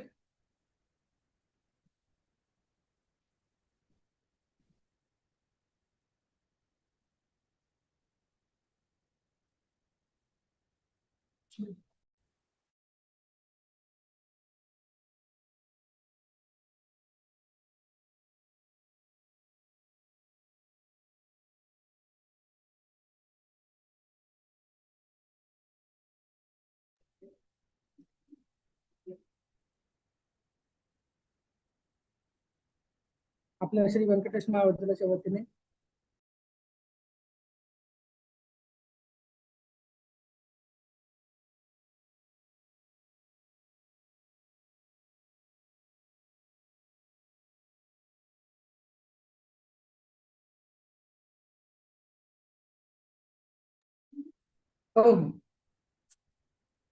आंतरविद्याशाखीय राष्ट्रीय युव परिषदेचे आयोजन आपण अर्थशास्त्र विभाग, वाणिज्य विभाग आणि IQAC विभाग यांच्या सहकार्याने संयुक्त विद्यमाने आपल्या महाविद्यालयाच्या वतीने आपण या ठिकाणी संपन्न करत आहोत. उद्घाटकीय सत्रामध्ये माननीय रेखा जैन मॅडम यांनी उद्घाटकीय मनोगत व्यक्त केले. त्यानंतर माननीय मेधा तापीवाला मॅडम आहेत, माननीय प्राचार्य डॉक्टर ज्ञानेश्वर गोरे सर यांनी सुद्धा आपल्याला सेंट्रल बजेटच्या संदर्भाने अमूल्य असं मार्गदर्शन केलं. टेक्निकल सेशन्स मध्ये अनेक सहभागी अभ्यासकांनी, प्राध्यापकांनी आपल्या विविध विषयावरचे बजेटच्या संदर्भातले शोध निबंध सादर केले. या टेक्निकल सेशन मध्ये सुद्धा माननीय मेमन सरांनी, नीरज कदम सर आणि शिंदे सरांनी आपल्याला या बजेटच्या संदर्भात अमूल्य असं मार्गदर्शन केलेलं आहे.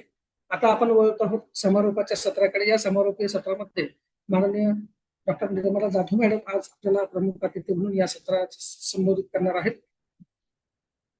सोबतच आजच्या या समारोपीय सत्राचे सन्माननीय अध्यक्ष माननीय डॉक्टर जीवन सोळंके सर हे सुद्धा आपल्यासोबत जोडले गेलेले आहेत.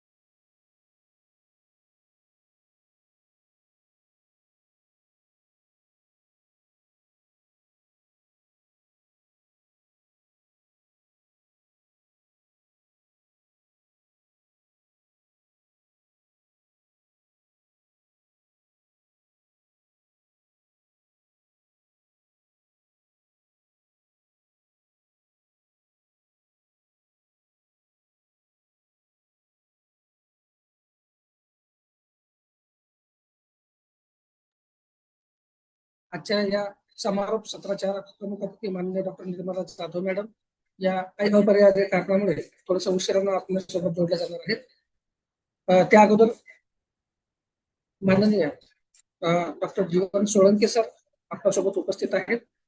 आदरणीय सोळंके सर, मी सरांचा या ठिकाणी आपल्यास थोडक्यात परिचय करून देऊ इच्छितो.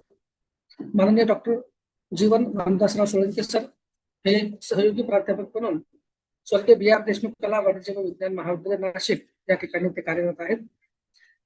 बिझनेस इकॉनॉमिक्स या विषयाचे सावित्रीबाई फुले पुणे विद्यापीठाच्या अभ्यास मंडळाचे आदरणीय सर सन्माननीय सदस्य आहेत.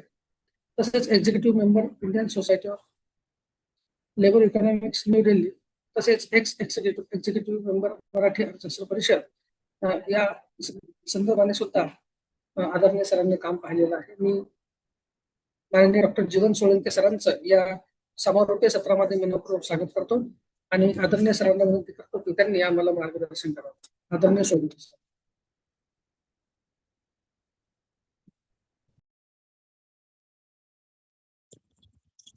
तर आवाज येतोय का? सर आवाज येतोय का सर? येतो सर, येतोय, बोला. हो येतो सर, बोला. नमस्कार. व्यंकटेश महाविद्यालय आणि या आजच्या राष्ट्रीय परिषदेसाठी उपस्थित सर्व मान्यवर, सन्मान्य सदस्य, महाविद्यालयाचे प्राचार्य मान्य डॉक्टर गोरे सर, या सेशन मध्ये दुसरे जे काही प्रमुख मार्गदर्शक आहेत, doctor Varsha Sukhdeve madam, Nirmala Jadhav madam, Vinod Bansile sir, Madhukar Jadhav sir आणि सर्व सहभागी प्राध्यापक, संशोधक, मित्र, बंधू आणि भगिनींनो, आज या ठिकाणी मला आपण जे काही निमंत्रित केलेलं आहे त्याबद्दल मी सर्वप्रथम आपल्या महाविद्यालयाचं आभार व्यक्त करतो. खरं तर सकाळपासून आपण पाहतोय की बजेट अनालायझिंगच्या अनुषंगानं खूप सारं काही मंथन चालू आहे. अनेक वक्ते या ठिकाणी सखोल असं मार्गदर्शन त्यांनी केलेलं आहे. महाराष्ट्राची आजची जर परिस्थिती पाहिली एकूण तर सूर्य आग ओकतोय आणि ही जी काही वेळ आहे खरं तर लोकांची वामकुक्षीची वेळ असते आणि त्यामुळं मी आपला जास्त काही वेळ घेणार नाही. मी एक श्रोता आहे, मी कोणी वक्ता नाही, परंतु श्रोता म्हणून मला या सगळ्या गोष्टीची जाणीव आहे. त्यामुळं कसं बोलायचं आणि किती बोलायचं याची पूर्ण जाणीव ठेवून मी माझं या बजेटच्या अनुषंगाने जे काही माझं इम्प्रेशन आहे ते मी या ठिकाणी व्यक्त करणार आहे. आपला जास्त वेळ मी घेणार नाही. तसंच कुठल्याही प्रकारच्या आकडेवारीचे, अर्थशास्त्र म्हटलं की आकडेवारीचं जंगल येतं आणि याच्यामध्ये मी तुम्हाला कुठेही अडकवणार नाही. फक्त या बजेटनं आपल्याला काय दिलेलं आहे आणि आपली जी काही थीम आहेत, जी काही 3 कर्तव्यज आणि कर्तव्य the path of Viksit Bharat, या अनुषंगाने मी माझं मत या ठिकाणी प्रदर्शित करणार आहे. सर्वप्रथम जर आपण पाहिलं तर हे जे काही अर्थसंकल्प आहे, हा अर्थसंकल्पाचा आकार जर आपण पाहिला तर प्रामुख्यानं 53,47,315 कोटी रुपयाचं हे बजेटचा आकार आहे. मागील वर्षीच्या बजेटशी जर तुलना केली तर प्रामुख्यानं 49,64,842 कोटी रुपये त्याचं साईज किंवा आकार होता. त्याचा जर एकूण विचार केला तर हे 10% त्याच्यामध्ये वाढ दर्शवतं. त्याच्या 2025-26 ही जर तुलना आपण केली तर 10% वाढ दर्शवणार आहे. दुसरी महत्वाची बाब याच्यामध्ये जर आपण पाहिली तर सरकारला मिळणारं इन्कम आणि सरकारचा जो काही खर्च आहे, याचे 2 पार्ट प्रामुख्याने आहेत, महसुली उत्पन्न आणि भांडवली उत्पन्न. तर आपल्या म्हणजे भारत सरकारला भांडवली उत्पन्नाचा जर विचार केला तर ते महसुली उत्पन्नापेक्षा कमी आहे. महसुली उत्पन्न 35,33,150 कोटी आहे. भांडवली उत्पन्न 18,14,165 कोटी रुपये आहे. आता दुसरी बाजू जर आपण पाहिली एकूण खर्चाची तर महसुली खर्च आहे 41,25,494 कोटी रुपये आणि भांडवली खर्च आहे 12,21,821 कोटी रुपये. आता इथे हे झालं आपलं एकूण सरकारच्या उत्पन्न आणि खर्चाचा एक आढावा. दुसरी बाब जर आपण पाहिली तर या बजेटकडं सर्वप्रथम जर आपण पाहिलं प्रामुख्यानं तर या अर्थसंकल्पाला प्रामुख्यानं युवा शक्ती बजेट म्हटलेलं आहे आणि कारण देशाला हा अर्थसंकल्प जो काय आहे तो उत्पादकतेकडून म्हणजे देशाला उत्पादकतेकडे वळवणारा अर्थसंकल्प म्हणून आपल्याला याच्याकडे पाहिलं जाईल.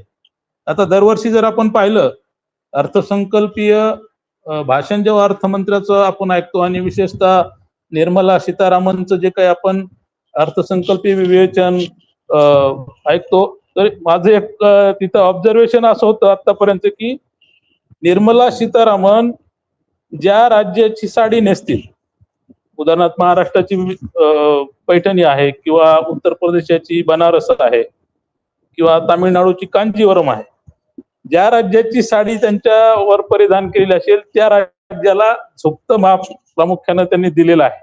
पण यावर्षीचा जर आपण विचार केला अर्थसंकल्पाच्या अनुषंगानं तर तसं काही दिसत नाही. म्हणजे यावर्षी त्यांनी कांजीवरम साडी नेसली, पण तामिळनाडूला असं वाटलं की आता तामिळनाडू राज्यासाठी काही विशेष पॅकेज आहे की काय, पण तसं काही ते जाणवलेलं नाही.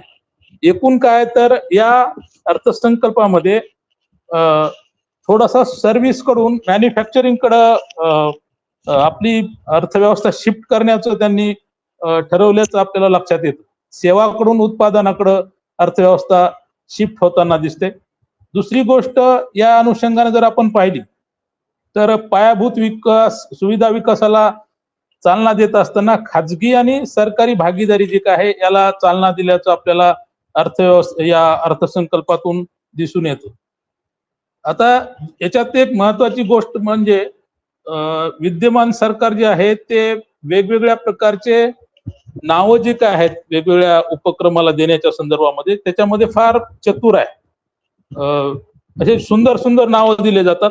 असंच यावर्षी येलो इकॉनॉमी म्हणजे जो काही खेळणी उद्योग आहे, खेळासाठी जे काही टॉईज ज्याला आपण म्हणतो त्या टॉईज इकॉनॉमी कशी वाढेल आपल्या देशामध्ये आणि त्याच्यातून युवा उद्योजकता कशी निर्माण होईल यासाठी काय केलेलं आहे की जनरली टॉईज म्हणजे त्याला जो काही कलर दिला जातो तो पिवळा कलर असतो, जो लहान मुलांना किंवा एकूणच याच्यामध्ये जास्त अट्रॅक्ट करणारा रंग आहे आणि त्यामुळं त्यांनी त्याला येलो इकॉनॉमी नाव दिलेलं आहे. जसं वेगवेगळे नावं आपण पाहिले मागच्या 2014 पासून अनेक नावं वेगवेगळ्या सरकार कार्यक्रमाला देतात. आता इतके नाव आहेत की आपल्या लक्षात सुद्धा ते आहेत की नाही हा प्रश्न कधी कधी पडतो. तर असो, पण इथं येलो इकॉनॉमी जी काय आहे तिला प्राधान्य द्यायचं ठरवलं ही चांगली गोष्ट आहे. दुसरं जर आपण याच्यामध्ये जर पाहिलं तर एकूण अर्थसंकल्पाच्या अनुषंगाने आपण सेक्टर वाईज अलोकेशनचा जर विचार केला तर सरकारच्या खर्चाच्या जी काही दिशा आहे ती आपल्याला लक्षात येईल. सरकार कशा पद्धतीनं प्रायोरिटी देते कुठल्या क्षेत्राला हे आपण लक्षात घेतलं पाहिजे. आता इथे जर आपण पाहिलं तर कर्जावरचं व्याज देण्यामध्ये भारत सरकारचा मोठा पैसा खर्च होतोय. 14,03,972 कोटी रुपये दरवर्षी आपण त्या याच्यावरती देतोय.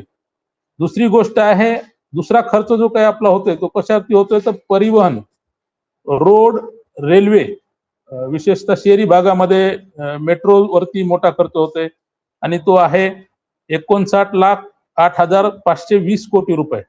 आता इथं जर आपण पाहिलं सगळ्या भारत सरकारचा जर विचार केला तर आपल्याला मोठं काम कोणतं दिसते भारत सरकारचं देशभरामध्ये चालू असणं तर रस्त्याचं काम मोठ्या प्रमाणामध्ये दिसते. चांगली गोष्ट आहे.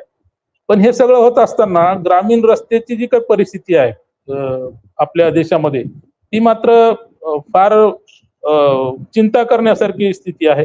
तिसरा जो काही अलोकेशन आहे सरकारचं ते आहे संरक्षण खर्चाला त्यांनी प्राधान्य दिल्याचं दिसून येते. त्याच्यावरती प्रामुख्यानं 5,84,585 कोटी रुपये हा खर्च आपला संरक्षणावरती. आता या खर्चाला आपण इथे काही तडजोड आपल्याला करता येणार नाही कारण देशाच्या सुरक्षिततेचा प्रश्न आहे, त्यामुळे आपण इथे काही बोलू शकत नाही. चौथा जो काही याच्यामध्ये घटक आहे तो ग्रामीण विकासाचा आहे. त्या ग्रामीण विकासासाठी अनेक योजना आहेत. त्याच्यामध्ये राष्ट्रीय पेयजल मिशन असेल किंवा जयरामजी ही जी काही नवीन जी योजना आहे म्हणजे जुनी मनरेगा आहे तिचं नाव जे काही केलेलं आहे तो खर्च सुद्धा याच्यामध्ये आहे. 2,73,108 कोटी रुपये ग्रामीण विकासासाठी अलोकेशन आहे. पाचवा जो काही घटक आहे तो खर्च जो काय आहे म्हणजे आपलं होम मिनिस्ट्रीचा त्याला पाचवा हे दिला जातो आणि तो आहे 2,55,234 कोटी. त्यानंतर आपला नेक्स्टचा जो काही क्रम लागतो सहावा तो आहे खाद्य अनुदान. आता सरकार म्हणते की आम्ही 25 कोटी लोकांना दारिद्र्य रेषेच्या बाहेर काढले, चांगली गोष्ट आहे. आता त्याचे आकडे जे काही सांगतात त्याच्यामध्ये 25 कोटी सांगितलेलं आहे. पण हे सगळं होत असताना आपल्याला आजही खाद्य म्हणजे फूड सिक्युरिटीचं जे काही अनुदान आहे ते प्रचंड आहे आपल्या देशामध्ये 2,27,629 कोटी रुपये. त्यानंतर खतावरचं जे काही अनुदान आहे ते आहे 1,70,781 कोटी. कृषी संलग्न ज्या काही योजना आहेत म्हणजे ऍग्रिकल्चर अँड अलाइड सेक्टर्स त्याच्यावरती 1,62,671 कोटी रुपयाचं अलोकेशन केलेलं दिसतं.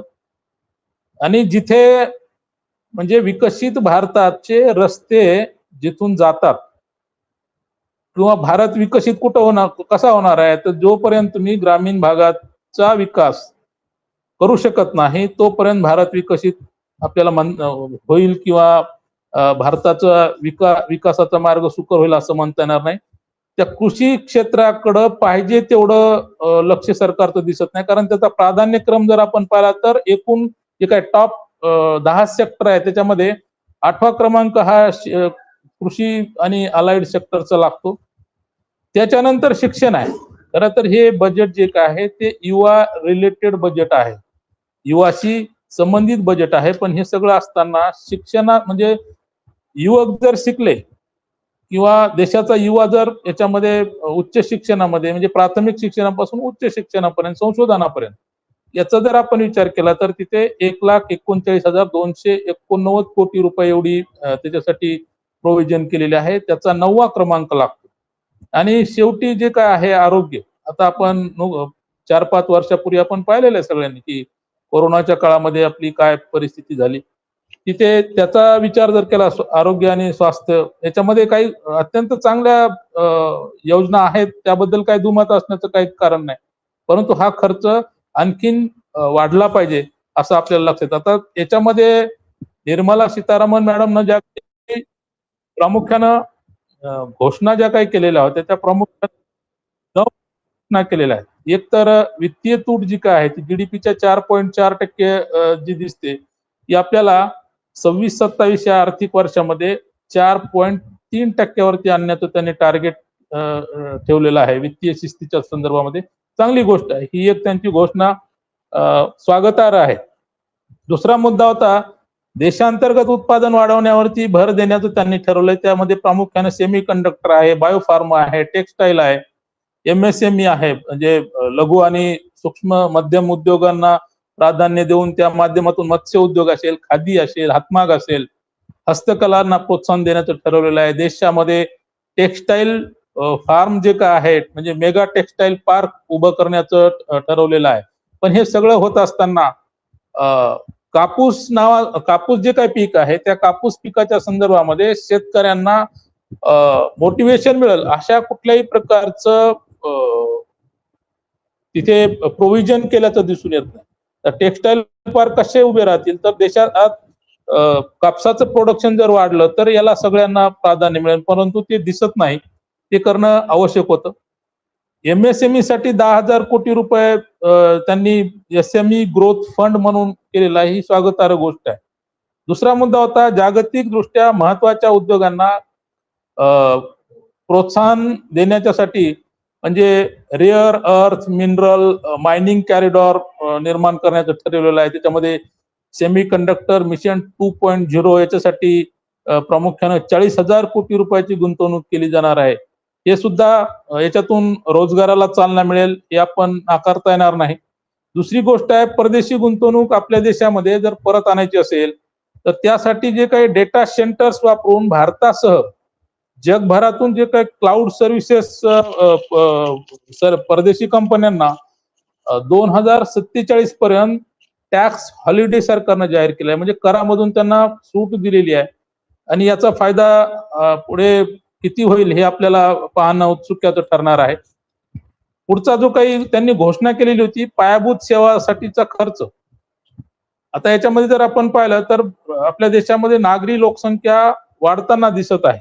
अलीकडच्या मागच्या 2-3 डिकेड पासून जर आपण पाहिलं तर नागरी लोकसंख्या वाढताना दिसते.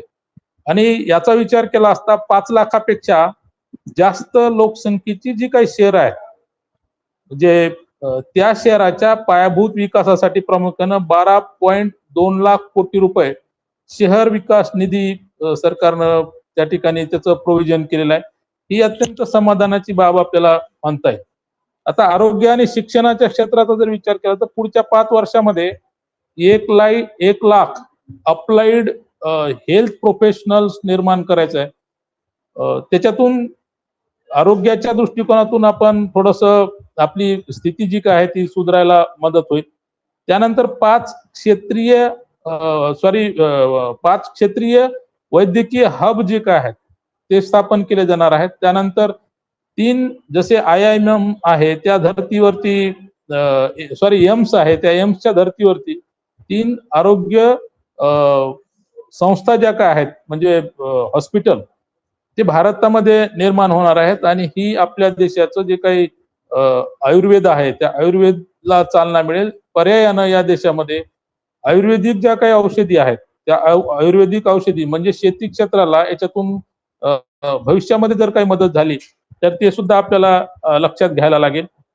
त्यानंतर आयुष फार्मसी आणि लॅबचं आधुनिकीकरण करायचं आहे. त्याच्यातून आयुर्वेदिक शेती जी काय आहे तिला प्राधान्य दिलं जाईल. आता सगळ्यात महत्वाचं जे काय आहे तर ते म्हणजे 5 युनिव्हर्सिटी टाउनशिप आपल्या देशामध्ये निर्माण केल्या जातील. प्रत्येक जिल्ह्यामध्ये मुलींसाठी हॉस्टेल्स जे काय आहे जे भारतातल्या सगळ्या जिल्ह्याच्या ठिकाणी मुलींसाठी हॉस्टेल्स उभारले जाणार आहेत. ही सुद्धा महिलांच्या आणि आपल्या एकूण एज्युकेशनच्या दृष्टिकोनातून एक स्वागतार्ह बाब आहे. हे सगळं होत असताना अर्थसंकल्प हा दरवर्षी येतो जातो, पण याचा आपण हे जर विचार केला तर आपल्याला मागच्या वर्षातून काय याच्यातून निष्पन्न झालं.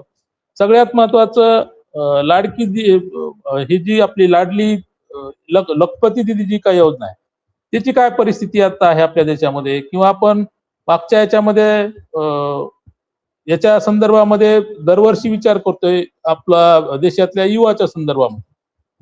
ज्या मागच्या वर्षामध्ये ज्या योजना राबवल्या होत्या त्याची आज काय स्थिती आहे, जर उद्या भविष्यामध्ये ह्या ज्या काही योजना आहेत याची सुद्धा परिस्थिती अशीच जर राहिली तर ती एक चिंता करण्यासारखी गोष्ट आहे.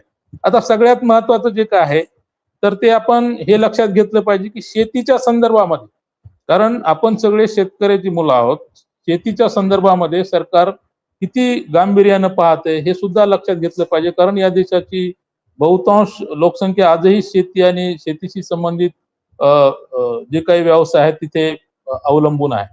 भारत सरकारनं यासाठी एक भारत विस्तार AI टूल आणायचं ठरवलेलं आहे, ज्याच्या माध्यमातून पुढे भविष्यामध्ये मत्स्यउद्योग आहे त्याच्यामध्ये मत्स्यउद्योगाच्या पुरवठा साखळी जी काय आहे त्या पुरवठा साखळीचं सशक्तीकरण होणार आहे.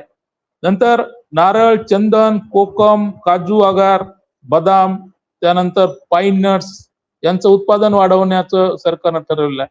आता हे सगळं ठरवत असताना जी काही आपली पारंपरिक काही इतर पिकं आहेत त्याच्याकडे मात्र थोडस दुर्लक्ष झालं की काय अशी एक शंका निर्माण होते. कारण या संदर्भामध्ये एक बिहारमध्ये मखाना बोर्ड जो काय आहे तो स्थापन करायचं सरकारनं ठरवलेली चांगली गोष्ट आहे बिहारच्या शेतकऱ्यांसाठी, तिथले जे काही या व्यवसायामध्ये लोक आहेत त्यांच्यासाठी चांगली गोष्ट आहे. परंतु हे सगळं होत असताना आपल्या देशाचं ऍग्रिकल्चर सेक्टर जे काय आणि शेतकऱ्याची सध्याची स्थिती पाहता अजून शेतीसाठी काही नवीन अलोकेशन जर सरकारला करता आली असती तर ते एक समाधानाची गोष्ट राहिली असती. केंद्र सरकार राज्य सरकारच्या सोबत काम करण्यासाठी विशेषतः पशुपालनासाठी अनुदान देणार आहे. त्यानंतर 12,000 पशुवैद्यकीय तज्ञ आपल्याला या वर्षामध्ये सरकारनं निर्माण करायचं ठरवलेलं आहे. निर्माण करायचं ठरवलेलं म्हणजे त्यांची कदाचित सरकार याच्या संदर्भामध्ये नेमकं 12,000 पशुवैद्यकीय तज्ञ आम्ही तयार करणार का काय करणार हे स्पष्ट सांगितलेलं दिसत नाही. फक्त तेवढी ही टाकलेली आहे.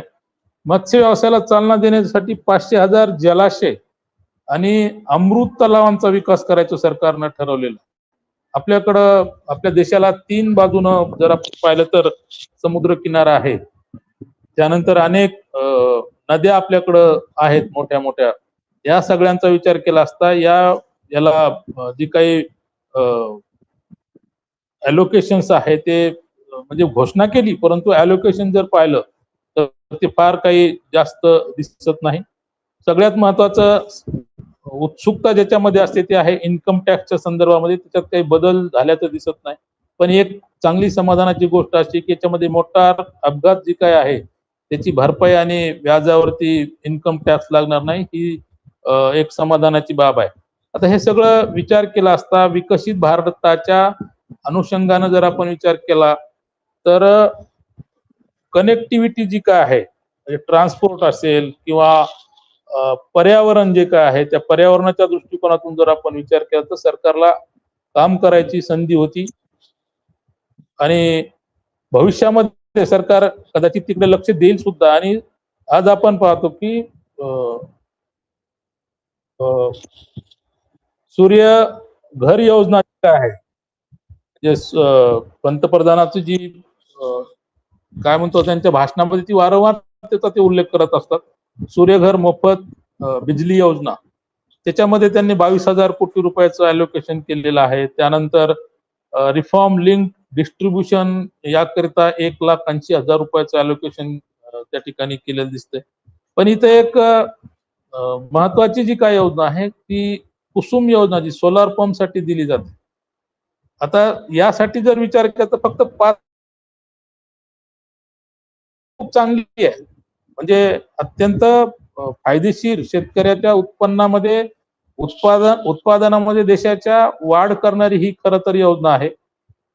पण याच्यासाठीच जे काय अलोकेशन आहे ही हवामाना म्हणजे आपण वातावरण जे काय म्हणतो वातावरणाच्या अनुषंगानं किंवा एकूण हवामान बदलाच्या अनुषंगानं जर विचार केला तर सोलार पंपची योजना ही खूप चांगली आहे. पण तिच्यासाठी जे काही सरकारनं निधी द्यायला पाहिजे होता तो अत्यंत कमी दिलेला दिसून येतो.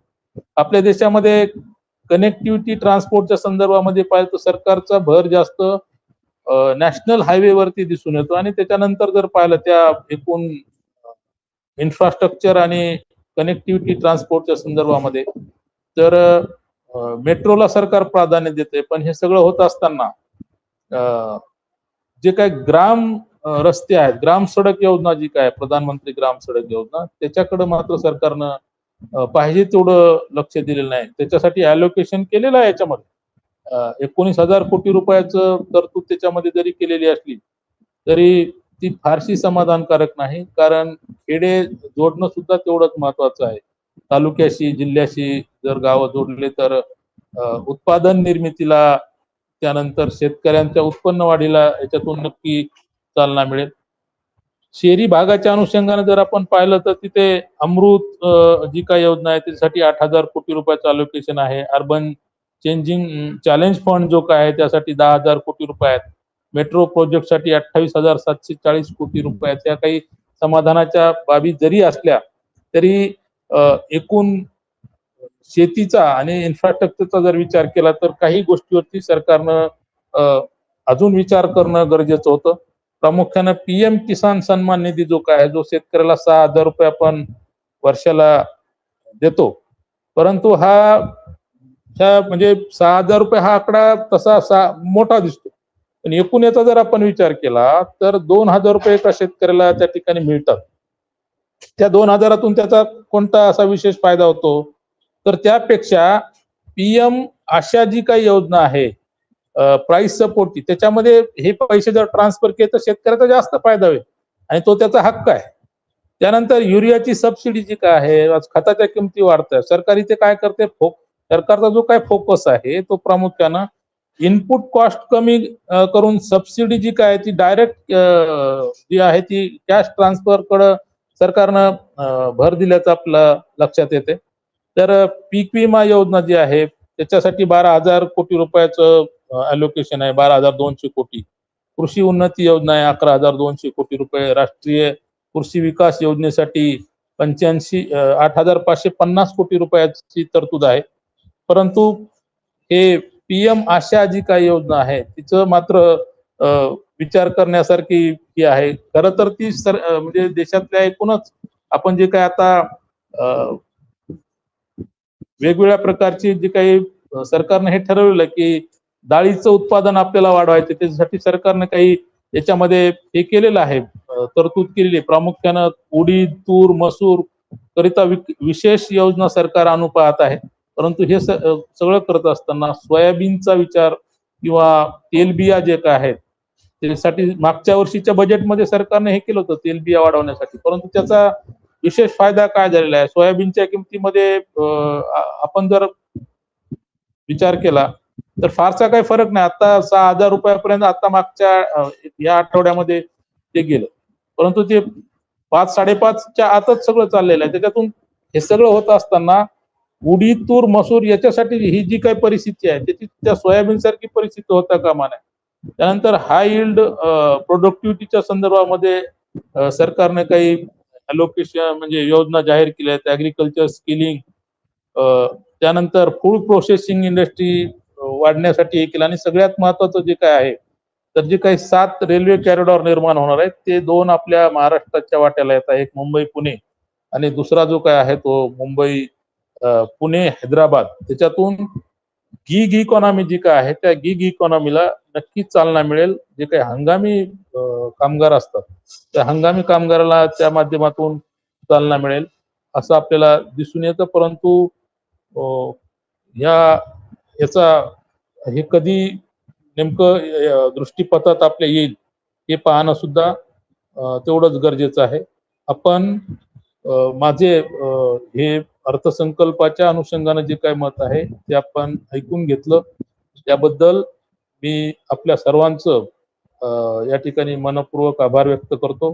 मला या महाविद्यालयानं या ठिकाणी बोलवून बोलण्याची संधी उपलब्ध करून दिली, त्याबद्दल महाविद्यालयाचे प्राचार्य आणि ऑर्गनायझिंग कमिटी जे काय या सर्वांचं मी आभार व्यक्त करतो आणि माझे शब्दाला या ठिकाणी विराम देतो. धन्यवाद.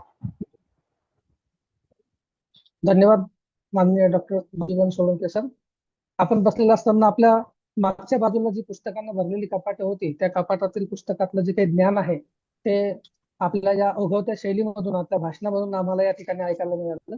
सर्वसामान्यांचा जिव्हाळ्याचा विषय असलेला बजेट हा शब्दच मुळात सगळ्यांच्या जिव्हाळ्याचा आहे आणि तो अगदी सामान्य स्तरापर्यंत जाऊन आपण तो आम्हाला या ठिकाणी उदाहरणासह पटवून दिला.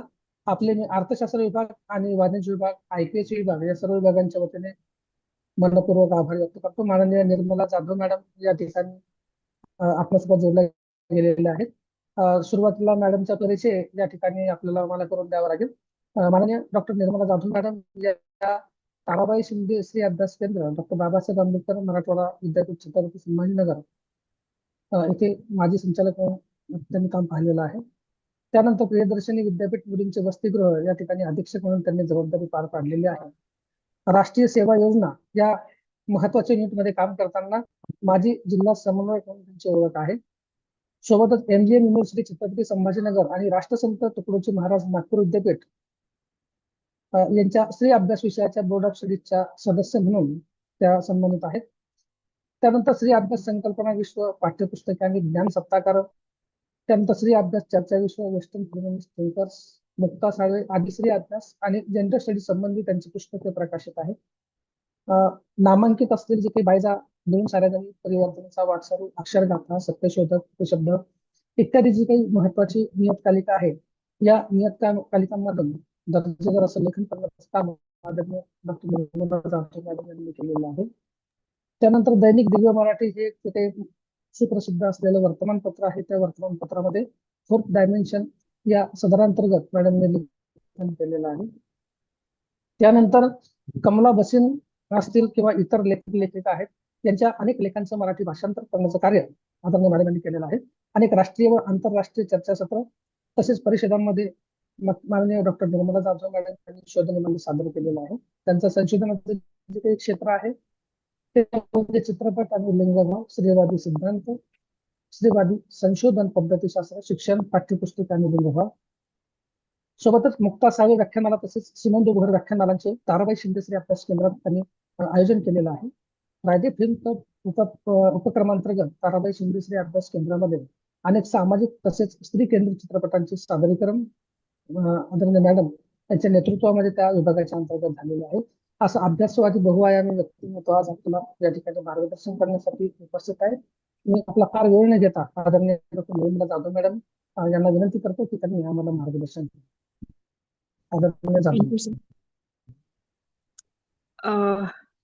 केंद्रीय अर्थसंकल्प 2026 या विषयावरती ही जी इंटरडिसिप्लिनरी राष्ट्रीय कॉन्फरन्स जे आयोजन केलेलं आहे, त्याच्यामध्ये व्यंकटेश महाविद्यालयाने मला आमंत्रित केलं. याबद्दल सर्वप्रथम मी ऑर्गनायझिंग कमिटी आणि विशेषतः प्राचार्य प्राध्यापक ज्ञानेश्वर गोरे सरांचं मी आभार मानते. खरं म्हणजे अर्थसंकल्प हा जसं सुरुवातीच्या सत्रामध्ये म्हटलं गेलं की हा अर्थशास्त्र आणि वाणिज्य या फार व्यवस्थापन या विषयांचा एका अर्थाने भाग समजला जातो. या व्यतिरिक्त इतर विषयांचा तसा संदर्भ क्वचित येतो असं गृहीत धरलं जातं. परंतु आजच्या या परिषदेचं नावच जे इंटरडिसिप्लिनरी दिलेलं आहे, मला वाटतं ते खूप महत्वाचं आहे. कारण अर्थसंकल्प किंवा बजेट ही खूप महत्वपूर्ण बाब आहे. आपल्या समाजाची विकासाची दिशा आणि परिस्थिती जी त्याच्यामधून निर्धारित केली जात असते, तर त्याचा विचार जो आहे आणि त्याच्यावरचं विचार मंथन जे आहे ते सर्वच घटकांनी केलं पाहिजे. बजेट म्हटल्यानंतर फार तर लोकांना मध्ये एवढीच उत्सुकता असते की इन्कम टॅक्सच्या स्लॅबमध्ये काय बदल केले जाणार आहेत किंवा फार आपल्या याच्यावरती इन्कम मध्ये काय फरक पडणार आहे एवढंच पुरतं आपण त्याच्याशी कन्सर्न राहतो.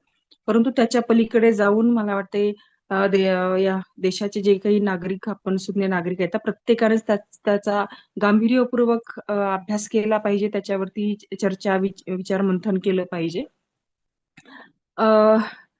तसं मी जर बघितलं तर माझा विषय हा इंग्रजी साहित्य आहे आणि साहित्य आणि अर्थसंकल्प किंवा साहित्य आणि बजेट ह्या खूप कॉन्ट्रास्ट गोष्टी आहेत असं म्हणायला हरकत नाही. परंतु सध्या मी विमेन स्टडीज या विभागामध्ये जिथे कार्यरत आहे, तर तिथं एकूणच इकॉनॉमिक्स आणि बजेट आणि या सगळ्या गोष्टींच्या संदर्भामध्ये खूप महत्वपूर्ण एक विचार जो आहे तो झालेला आहे आणि त्या विचाराने एक वेगळं मूलभूत हस्तक्षेप देखील या इकॉनॉमिक्स डिस्कोर्समध्ये केलेला आहे. कारण काही दिवसांपर्यंत आपण जर बघितलं तर स्त्रिया या घटकाचा विचार वेगळ्या पद्धतीने केला जात नव्हता किंवा स्त्रिया हा गृहीतच आहेत सर्वच ऍक्टिव्हिटीजमध्ये, हेच कन्सिडर केलं जात होतं. मग त्याच्यामध्ये कुटुंबाचा व्यवसाय म्हटल्यानंतर तो घरातला जो पुरुष आहे त्याचाच व्यवसाय हा किंवा त्याचं उत्पन्न जे आहे तेच कुटुंबाचं उत्पन्न म्हणून गृहीत धरलं जात होतं. आणि ज्या स्त्रिया ज्या घरामध्ये आहेत त्या ज्या काही काम करतायत त्यांचा काही सहभाग जो आहे इकॉनॉमीला तो मात्र अदृश्यच राहिलेला आहे. आणि मग त्यांचं योगदान काय आहे हा मुद्दा तसा गौण राहिलेला आहे. अनेक फेमिनिस्ट स्कॉलर्सनी याच्यावरती खूप प्रश्न उपस्थित केले आणि कुठेतरी ज्ञानाच्या क्षेत्रामध्ये एक वेगळा हस्तक्षेप करून ज्ञानाच्या पुनर्रचनेचा विचार मांडला गेला आणि मग जनगणना असेल अर्थसंकल्प असेल याच्यामध्ये वेगळे पायंडे पाडले गेले. मग कुठेतरी आपल्याला दिसतं की जेंडर बजेटिंग नावाची संकल्पना पुढे आलेली आहे किंवा इकॉनॉमिक्स मध्ये मग स्त्रिया आणि काम किंवा कामाची परिभाषा जी आहे त्याच्या संदर्भामध्ये सुद्धा एक वेगळा विचार पुढे आलेला आहे. कारण काम म्हटल्यानंतर साधारणतः इकॉनॉमिक्स मध्ये ज्याला वेतन मिळतं किंवा घराच्या बाहेर केलं जाणारं काम ह्यालाच काम म्हणून कन्सिडर केलं जातं.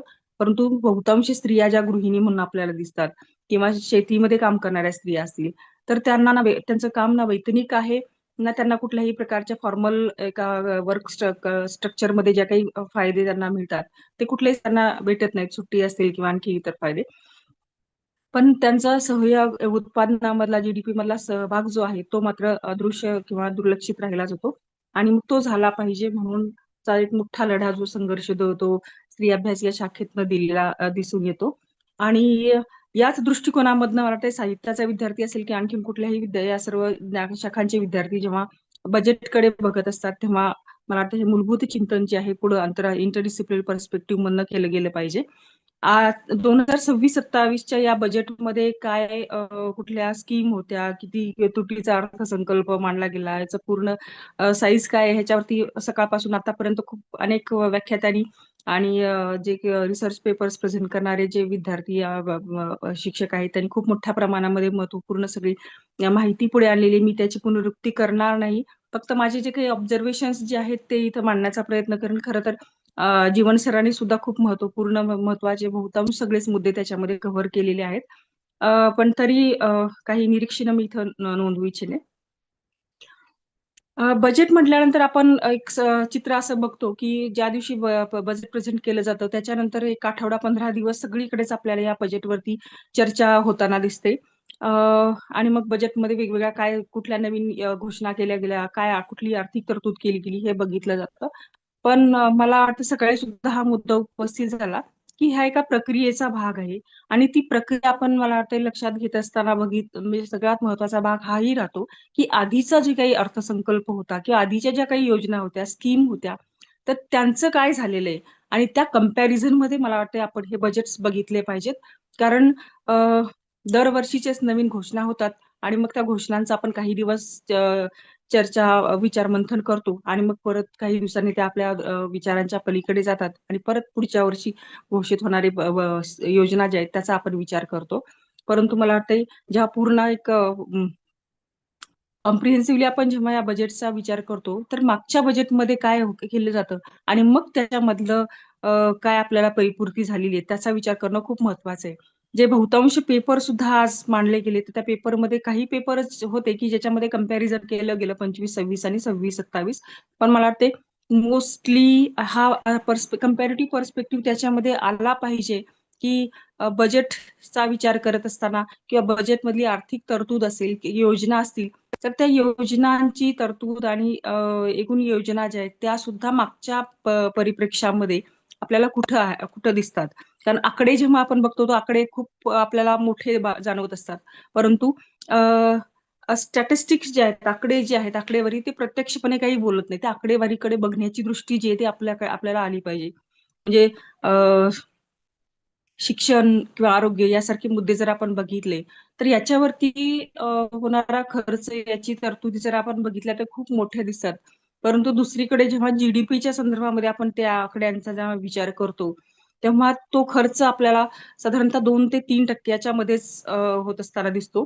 आणि जेव्हा की 1964 मध्ये कोठारी कमिशनने सांगितलं होतं की जीडीपीच्या तुलनेमध्ये हा शिक्षणावरचा खर्च जो आहे तर तो किमान 6% केला गेला पाहिजे.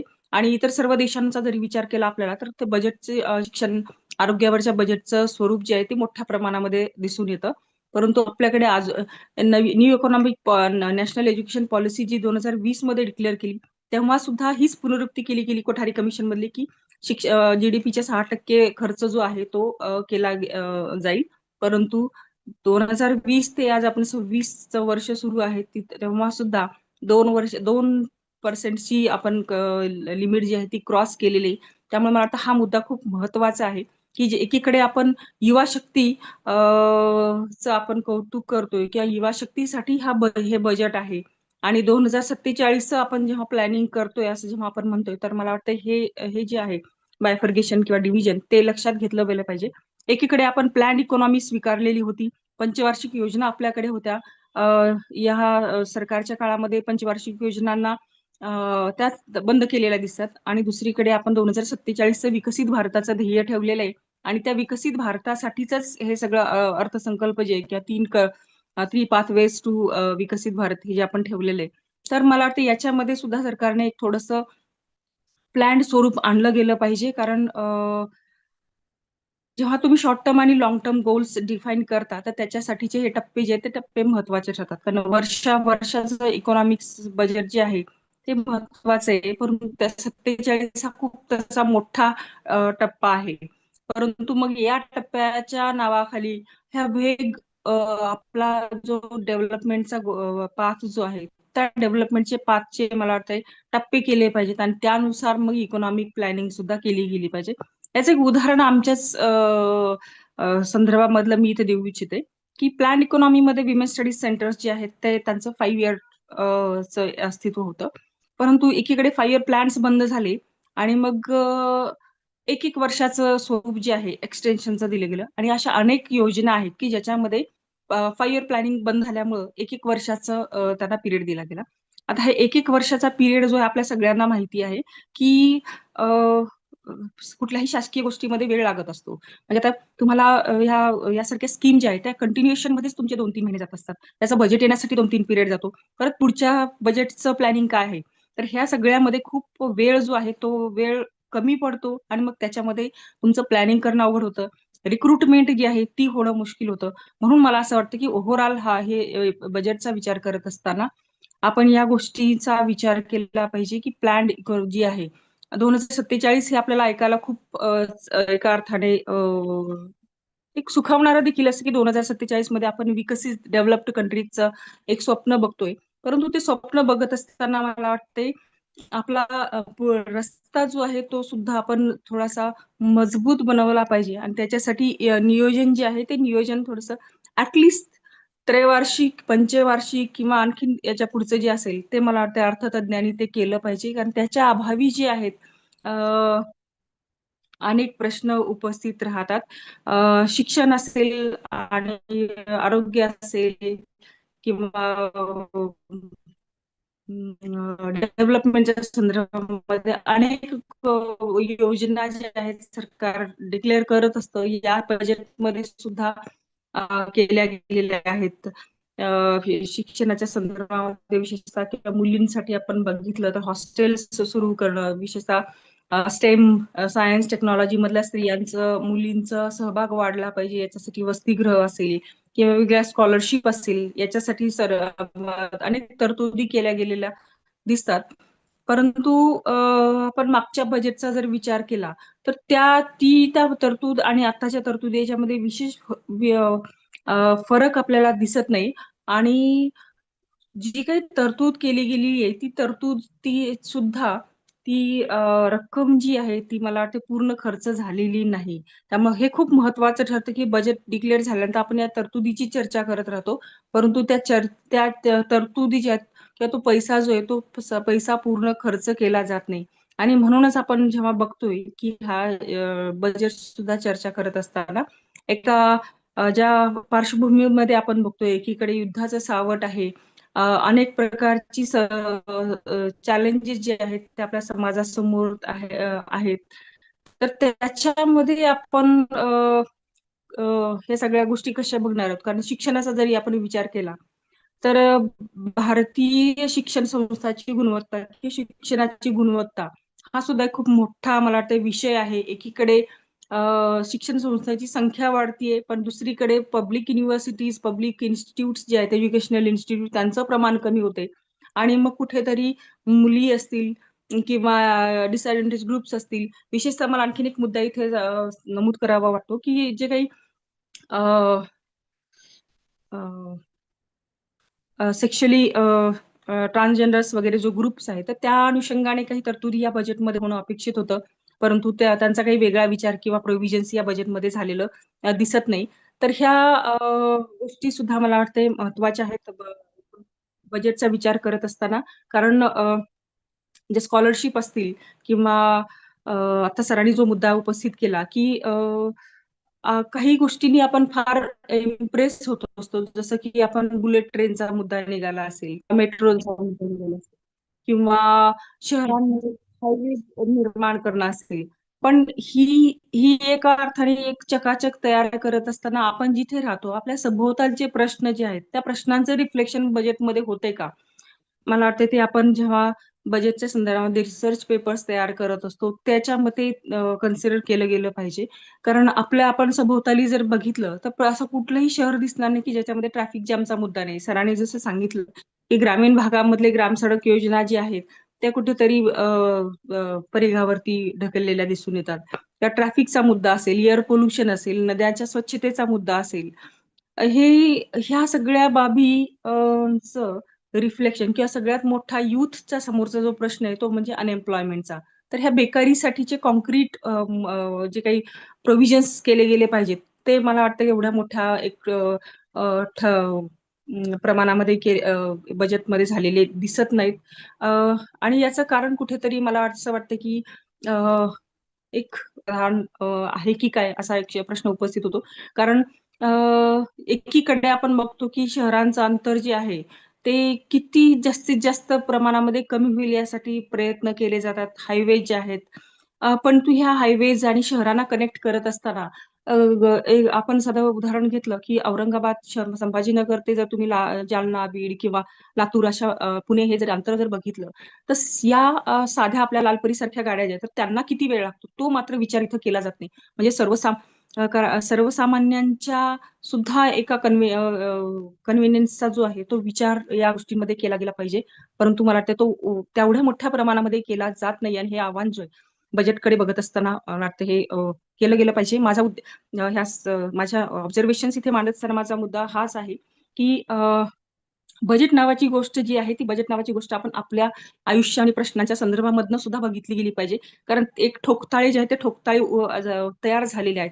परंतु जेव्हा आपण डिकोलोनायझेशन किंवा कोलोनायझेशनचा जो काही सगळा पगडा जो आहे तो दूर करून जेव्हा एक वेगळ्या नवीन देश, नवीन समाज निर्माण करण्याचा करणार आहोत ही भाषा आपण जेव्हा म्हणतोय तर ते करत असताना मग माझा समाज आणि माझे प्रश्न आणि माझ्या सभोवतालचे जे काही व्यक्ती आहेत त्यांच्यासाठीचे ते मला वाटते रिफ्लेक्शन झालं पाहिजे. सरांनी जसं सांगितलं शेतकरी जो आहे या बजेट मधलं सगळं आणखी महत्वाचं आहे की शेतकरी हा तसा खूप कमी लक्ष शेतकरी या वर्गाकडे दिलं गेलं. अन्यथा बहुतांश बजेटमध्ये शेतकऱ्यांसाठी अनेक भरीव योजना इंट्रोड्यूस केल्या गेलेल्या दिसतात. तर मुद्दा हाच आहे की इंटरडिसिप्लिनरी पर्स्पेक्टिव्ह मधनं या सगळ्या बजेटची चर्चा झाली पाहिजे. आणि दुसरा महत्वाचा मुद्दा मला वाटते सरांनी उपस्थित केला की बजेट झाल्यानंतरच्या 1 महिन्याच्या अवधीनंतर ही चर्चा घडतीये. तर फक्त 2 महिने नाही तर मला वाटतं वर्षभरामध्ये अशा पिरियडिकल इंटरव्हेन्शन नंतर अशी चर्चा सत्र झाली पाहिजेत की फक्त बजेट प्रेझेंट केलं गेलं आणि मग त्याच्यानंतरची काही दिवस सगळी चर्चा विचारमंथनाचा तो एक पिरियड संपतो आणि मग सगळीकडे शांतता होते. परंतु त्याचा कंटिन्युअसली पाठपुरावा करणं की कुठपर्यंत तो सगळे तो प्रोव्हिजन्स जे आहे त्या प्रोव्हिजन्स खर्च केल्या जात आहेत का, त्या स्कीमचं काय होतंय ते आपण मला वाटतंय त्याचा एक रिव्ह्यू जो आहे तो घेतला पाहिजे. नाहीतर मग प्रत्येक बजेटमध्ये किंवा प्रत्येक 2-4 वर्षी याची योजना नावं बदलून जेव्हा इंट्रोड्यूस केल्या जातात तेव्हा मला वाटते ही निश्चितच आशादायी गोष्ट नाही. आणि त्याचंच कारण आपण कुठेतरी बघतो की आजही समाजामधले जी बेसिक प्रश्न जे आहेत ते बेसिक प्रश्न आपण नाही सोडवलेले. शिक्षण असेल, पोल्युशनचा मुद्दा असेल, वाढतं पर्यावरण असेल, शेतकऱ्यांच्या दुष्काळ, पूर यासारखे प्रश्न असतील तर याला जितकं एक प्लॅन्ड वेनं आपण बघितलं पाहिजे तर ते कुठेतरी होत असताना दिसत नाही. आणि याची पार्श्वभूमी सुद्धा बघत असताना मला वाटतं हेही लक्षात घेतलं पाहिजे की इकडे कालचं चित्र आहे की एक आदिवासी पाड्यावरचा व्यक्ती 20,000 रुपये काढण्यासाठी तर त्याला केवायसी किंवा ह्या डेथ सर्टिफिकेट काय असतं, मृत्यूपत्र ही गोष्ट सुद्धा माहित नाही. आणि जिथं त्याच्या बहिणीला दफन केलं गेलेलं आहे तिथून तो तिचं प्रेत घेऊन बँकेमध्ये येतो. म्हणजे ही गोष्ट जी आहे खरोखर आपल्याला अंतर्मुख करणारी आहे. एकीकडे आपण सूर्य, चंद्र, मंगळ ह्या सगळ्या गोष्टी करतो, परंतु ही एक वास्तव भारताचं हे देखील आहे. भारताचा असा मोठा वर्ग अजूनही असलेला आहे की हे सगळ्या प्रश्नांची सोडवणूक झाली गेलेली नाही. आणि म्हणून मला वाटतंय जेव्हा आपण रिसर्च पेपर्स किंवा अशा प्रकारची सेमिनार्स कॉन्फरन्सेसचं आयोजन करत असतो तर क्रिटिकॅलिटी ही गोष्ट आली पाहिजे. आपले पंतप्रधान नरेंद्र मोदींचं जसं म्हणणं आहे की क्रिटिकॅलिटी किंवा संवाद जो आहे तो लोकशाहीला आणि एकूणच या प्रकारे समाजाच्या विकासाच्या गतीला जो बळकट करणारा असतो तर तो एक चिकित्सक विचाराचा भाग जो आहे तो मला वाटतं डेव्हलप झाला पाहिजे. फक्त आता बजेट प्रेझेंट झालेलं आहे आणि त्या 3 पाथवेजनं आपण 2047 गोल आपण अचीव्ह करणार तिथं सहजासहजी ते होणार नाही. कारण जोपर्यंत आपल्या समाजाच्या प्रश्नांना आपण उघड्या डोळ्यांनी बघणार नाही तोपर्यंत मला वाटतंय त्याचं सोडवणुकीचे मार्ग आपल्याला सापडणार नाहीयेत. सरकार अनेक मार्गांनी करत असतं परंतु सरकारला एक इनपुट देण्याचं काम जे विशेषतः अकॅडमिक फील्डमध्ये रिसर्चर्स असतील, प्राध्यापक असतील, शिक्षक असतील या वर्गाकडनं गेलं पाहिजे. आणि अशा प्रकारच्या मला वाटते कॉन्फरन्सेस सेमिनार जे ते निश्चितच एक महत्वपूर्ण कॉन्ट्रीब्युशन त्याच्यामध्ये करतील. सकाळपासून मी बहुतांश भाग कॉन्फरन्सचा ऐकला तर त्याच्यामध्ये खूप डिसिप्लिन्ड वेनी एक चांगलं चर्चा विचार मंथन 2026 अर्थसंकल्पाच्या संदर्भामध्ये झालेली आहे. मी सगळ्या स्टॅटिस्टिक्स आणि त्या योजनांच्या मध्ये गेलेली कारण आपण सगळ्यांना माहिती आहे त्या सगळ्या योजना काय, परंतु माझी निरीक्षण काही जी होती बजेट मीच्या अनुषंगाने तिथं मी मांडण्याचा प्रयत्न केलेला आहे. परत एकदा गोरे सर आणि सर्व सहयोजकांनी मला इथे करण्याची संधी उपलब्ध करून आभार मानते. धन्यवाद. धन्यवाद मॅडम. अतिशय अभ्यासपूर्ण पद्धतीने आणि उगवत्या शैलीमध्ये आपण आपले विचार या सेंट्रल बजेटच्या संदर्भाने या ठिकाणी मांडले. आपण म्हणालात ते खरंच आहे की आपण वार्षिक एखादा इव्हेंट किंवा एखादी परिषद सेमिनार न घेता दर 3 महिन्याला किंवा 6 महिन्याला तरी आपण त्याचा आढावा घेतला पाहिजे आणि त्याची अंमलबजावणी कशी होईल त्याचा रिव्ह्यू सुद्धा आपण घेतला पाहिजे. आपला जो काही सल्ला आहे तो आमच्यासाठी खूप मोलाचा आहे. आमचे सन्माननीय प्राचार्य डॉक्टर गोरे सर हे अर्थशास्त्राचे विभाग प्रमुख आहेत. सर नक्कीच त्या संदर्भाने योग्य ती कार्यवाही करतील आणि आम्ही त्यांच्या मार्गदर्शनाखाली आपल्या ज्या काही सूचना आहेत त्या सूचनांचं पालन कसं करता येईल यासाठी प्रयत्नरत राहू. आपल्या या अमूल्य अशा मार्गदर्शनाबद्दल मी या ठिकाणी मनपूर्वक आभार व्यक्त करतो. आपण स्त्रीवादी विचारांच्याही पलीकडे जाऊन सर्व स्तरासाठी सर्वांच्यासाठी अगदी तळमळीनं बजेटमध्ये काही तरतुदी व्हाव्यात आणि बजेट सर्वांसाठी लाभदायक व्हावं अशा प्रकारच्या अपेक्षा आपल्या या मनोगतातून व्यक्त केल्या. आपले या ठिकाणी मी मनस्वी आभार व्यक्त करतो आणि वाणिज्य विभागाच्या वतीने आभार व्यक्त करण्यासाठी आमचे सहकारी प्राध्यापक डॉक्टर विनोद बनसिले सर यांच्याकडे जबाबदारी सोपवतो. बनसिले सर.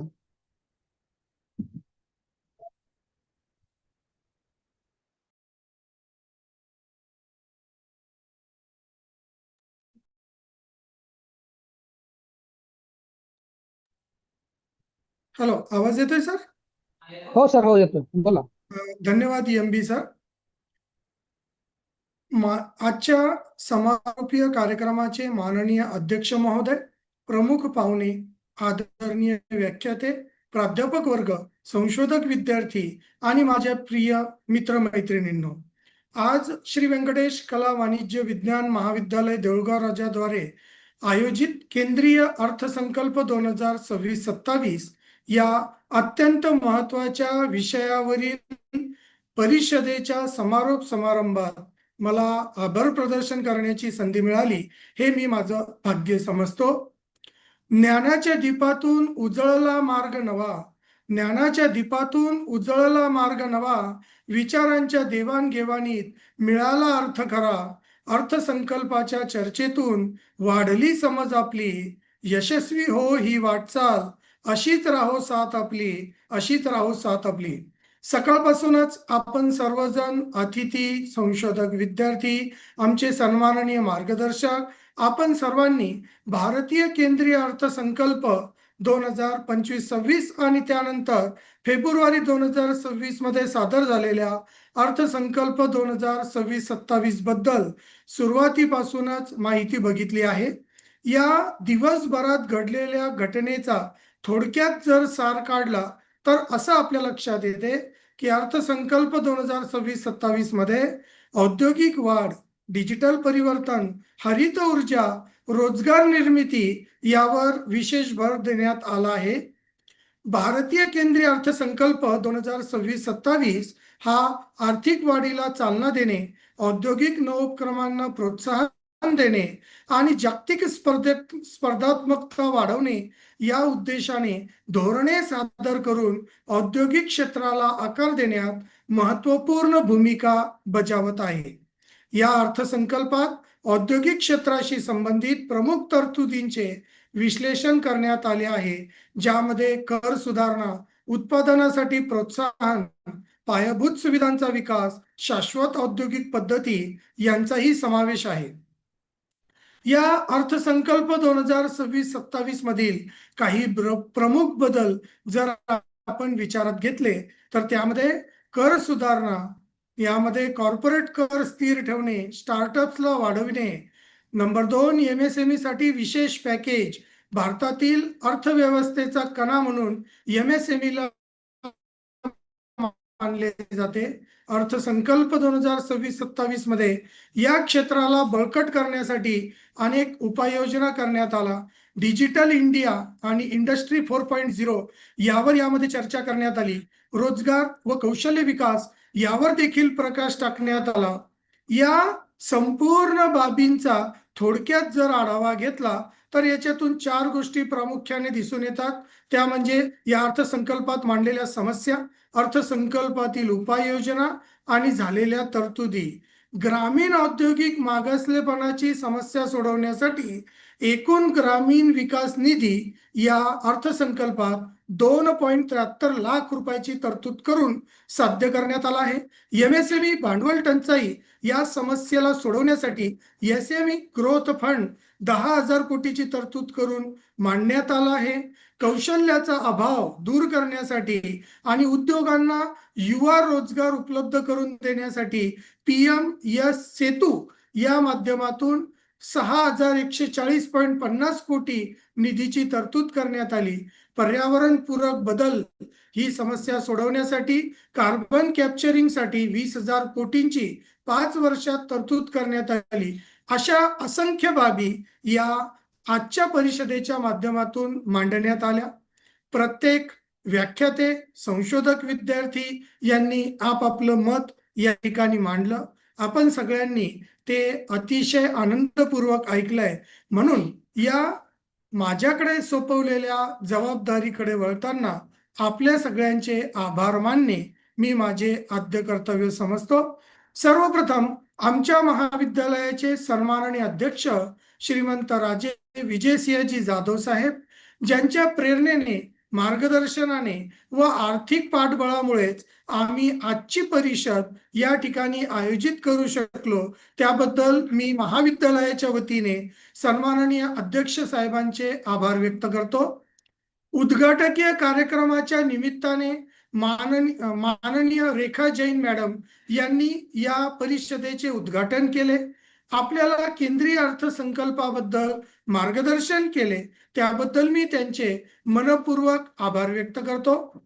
उद्घाटकीय कार्यक्रमाच्या कीनोट स्पीकर माननीय डॉक्टर मेधा तापीवाला मॅडम यांनी या चर्चासत्राच्या निमित्ताने उद्घाटन सत्रामध्ये आपल्याला केंद्रीय अर्थसंकल्पाबद्दल मार्गदर्शन केले व आपल्या अभूतपूर्व वाणीतून आपल्या सगळ्यांना तृप्त केले, त्याबद्दल मी त्यांचे महाविद्यालयाच्या वतीने मनपूर्वक आभार व्यक्त करतो. आपल्या उद्घाटकीय कार्यक्रमाचे सन्माननीय अध्यक्ष तसेच महाविद्यालयाचे माननीय प्राचार्य डॉक्टर ज्ञानेश्वर गोरे सर, ज्यांच्या प्रोत्साहनामुळे असे शैक्षणिक उपक्रम सतत घडत असतात, त्यांच्या मार्गदर्शनामुळे आजच्या या कार्यक्रमाला योग्य दिशा मिळाली, त्यांचे देखील मी मनापासून आभार व्यक्त करतो. आपले संशोधन लेख टेक्निकल सेशन मध्ये ज्यांनी सादर केले त्या सर्व संशोधक विद्यार्थ्यांचे मी विशेष आभार व्यक्त करतो. त्यांनी त्यांच्या मौल्यवान विचारांना आणि सखोल विश्लेषणाद्वारे आपल्या सगळ्यांना अर्थसंकल्पाच्या विविध पैलूंवर नवीन माहिती देण्याचा प्रयत्न केलेला आहे. आजच्या टेक्निकल सेशनचे सन्माननीय अध्यक्ष माननीय डॉक्टर माधव शिंदे सर यांनी देखील आपल्या ओघवत्या वाणीतून आपल्याला केंद्रीय अर्थसंकल्पाबद्दल मार्गदर्शन केले. त्याबद्दल महाविद्यालयाच्या वतीने मी त्यांचे मनपूर्वक आभार व्यक्त करतो. आजच्या टेक्निकल सेशनचे प्रमुख तज्ञ मार्गदर्शक माननीय डॉक्टर उबेद मेनन सर यांनी आपल्या खास शैलीतून केंद्रीय अर्थसंकल्पाबद्दल अतिशय मौलिक मार्गदर्शन केले. तसेच दुसरे तज्ञ मार्गदर्शक डॉक्टर धीरज कदम सर यांनी आपल्या खास शैलीतून केंद्रीय अर्थसंकल्पाबद्दल आपल्याला मार्गदर्शन केले. त्याबद्दल महाविद्यालयाच्या वतीने मी त्यांचे मनपूर्वक आभार व्यक्त करतो. आजच्या या परिषदेत सहभागी झालेले समारोपीय सत्राचे सन्माननीय अध्यक्ष माननीय डॉक्टर जीवन सोळंके सर यांनी देखील आपला अमूल्य वेळ आपल्यासाठी दिला. अतुलनीय असं मार्गदर्शन केलं. त्याबद्दल त्यांचे देखील महाविद्यालयाच्या वतीने मी विशेष आभार व्यक्त करतो. या समारोपीय सत्राच्या निमित्ताने आपल्याला मार्गदर्शन करणाऱ्या तज्ञ मार्गदर्शक माननीय डॉक्टर वर्षा सुखदिवे मॅडम, निर्मला जाधव मॅडम यांनी देखील आपल्याला अतिशय मौलिक असं मार्गदर्शन केलं. आपल्या ज्ञानात भर टाकली. त्याबद्दल त्यांचे देखील महाविद्यालयाच्या वतीने आभार व्यक्त करणे मी माझे कर्तव्य समजतो.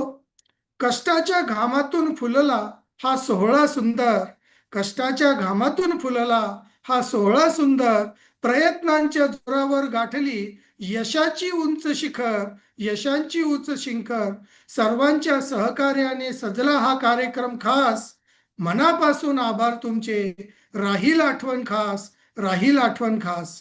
आपल्या सर्व सन्माननीय व्यक्तींच्या या सहकार्यातून आम्ही या परिषदेसाठी एकूण 3 पुस्तके प्रकाशित करीत आहोत, ज्यामध्ये द बजेट 2026 डिकोडिंग द 3 कर्तव्याज, दुसरं पुस्तक द 3 कर्तव्याज पाथ टू विकसित भारत, तिसरं पुस्तक त्रिसूत्री अर्थसंकल्प 2026 विकासाचा नवा मार्ग.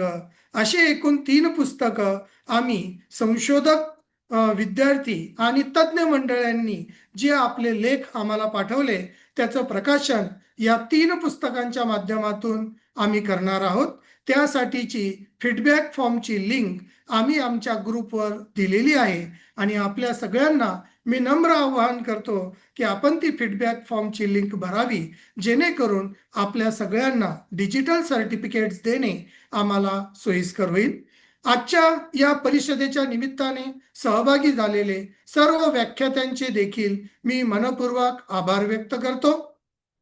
या कार्यक्रमाच्या यशस्वी आयोजनासाठी परिश्रम घेतलेल्या आयोजन समितीतील स्वागत भाषण करणारे डॉक्टर भालेराव सर, प्रास्ताविक करणारे वाणिज्य विभाग प्रमुख डॉक्टर शेगोकार सर, सर्व तांत्रिक समिती सदस्य Pawan Kadam sir, S J. Chavan sir, Kanawate sir, Shimre sir, सूत्रसंचालन करणाऱ्या इंग्रजी विभागातील प्राध्यापिका doctor Jyoti Dokle madam, M B. Jadhav sir यांचे देखील मी महाविद्यालयाच्या वतीने मनपूर्वक आभार व्यक्त करतो. या कार्यक्रमाला शेवटपर्यंत उपस्थित राहून आपला अमूल्य वेळ दिल्याबद्दल सर्व श्रोतेगणांचे देखील मी महाविद्यालयाच्या वतीने मनपूर्वक आभार व्यक्त करतो. शेवटी सर्व स्वयंसेवक, सहकारी मित्र, महाविद्यालयीन विद्यार्थी, संशोधक विद्यार्थी, महाविद्यालयीन कर्मचारी, टीमचे सर्व सदस्य आणि आपण सर्वांचे परत एकदा मनस्वी आभार व्यक्त करतो. प्रेम आहे ते अधिक वृद्धिंगत व्हावे हा आशावाद ठेवतो आणि अशा कार्यक्रमाला परत एकदा आपल्या सगळ्यांची साथ मिळो. दरवर्षी आयोजित होणाऱ्या या केंद्रीय अर्थसंकल्पाच्या निमित्ताने होणाऱ्या परिषदेस आपण सगळ्यांनी भरभरून आम्हाला सहकार्य केल्याबद्दल आपले मनपूर्वक आभार. धन्यवाद.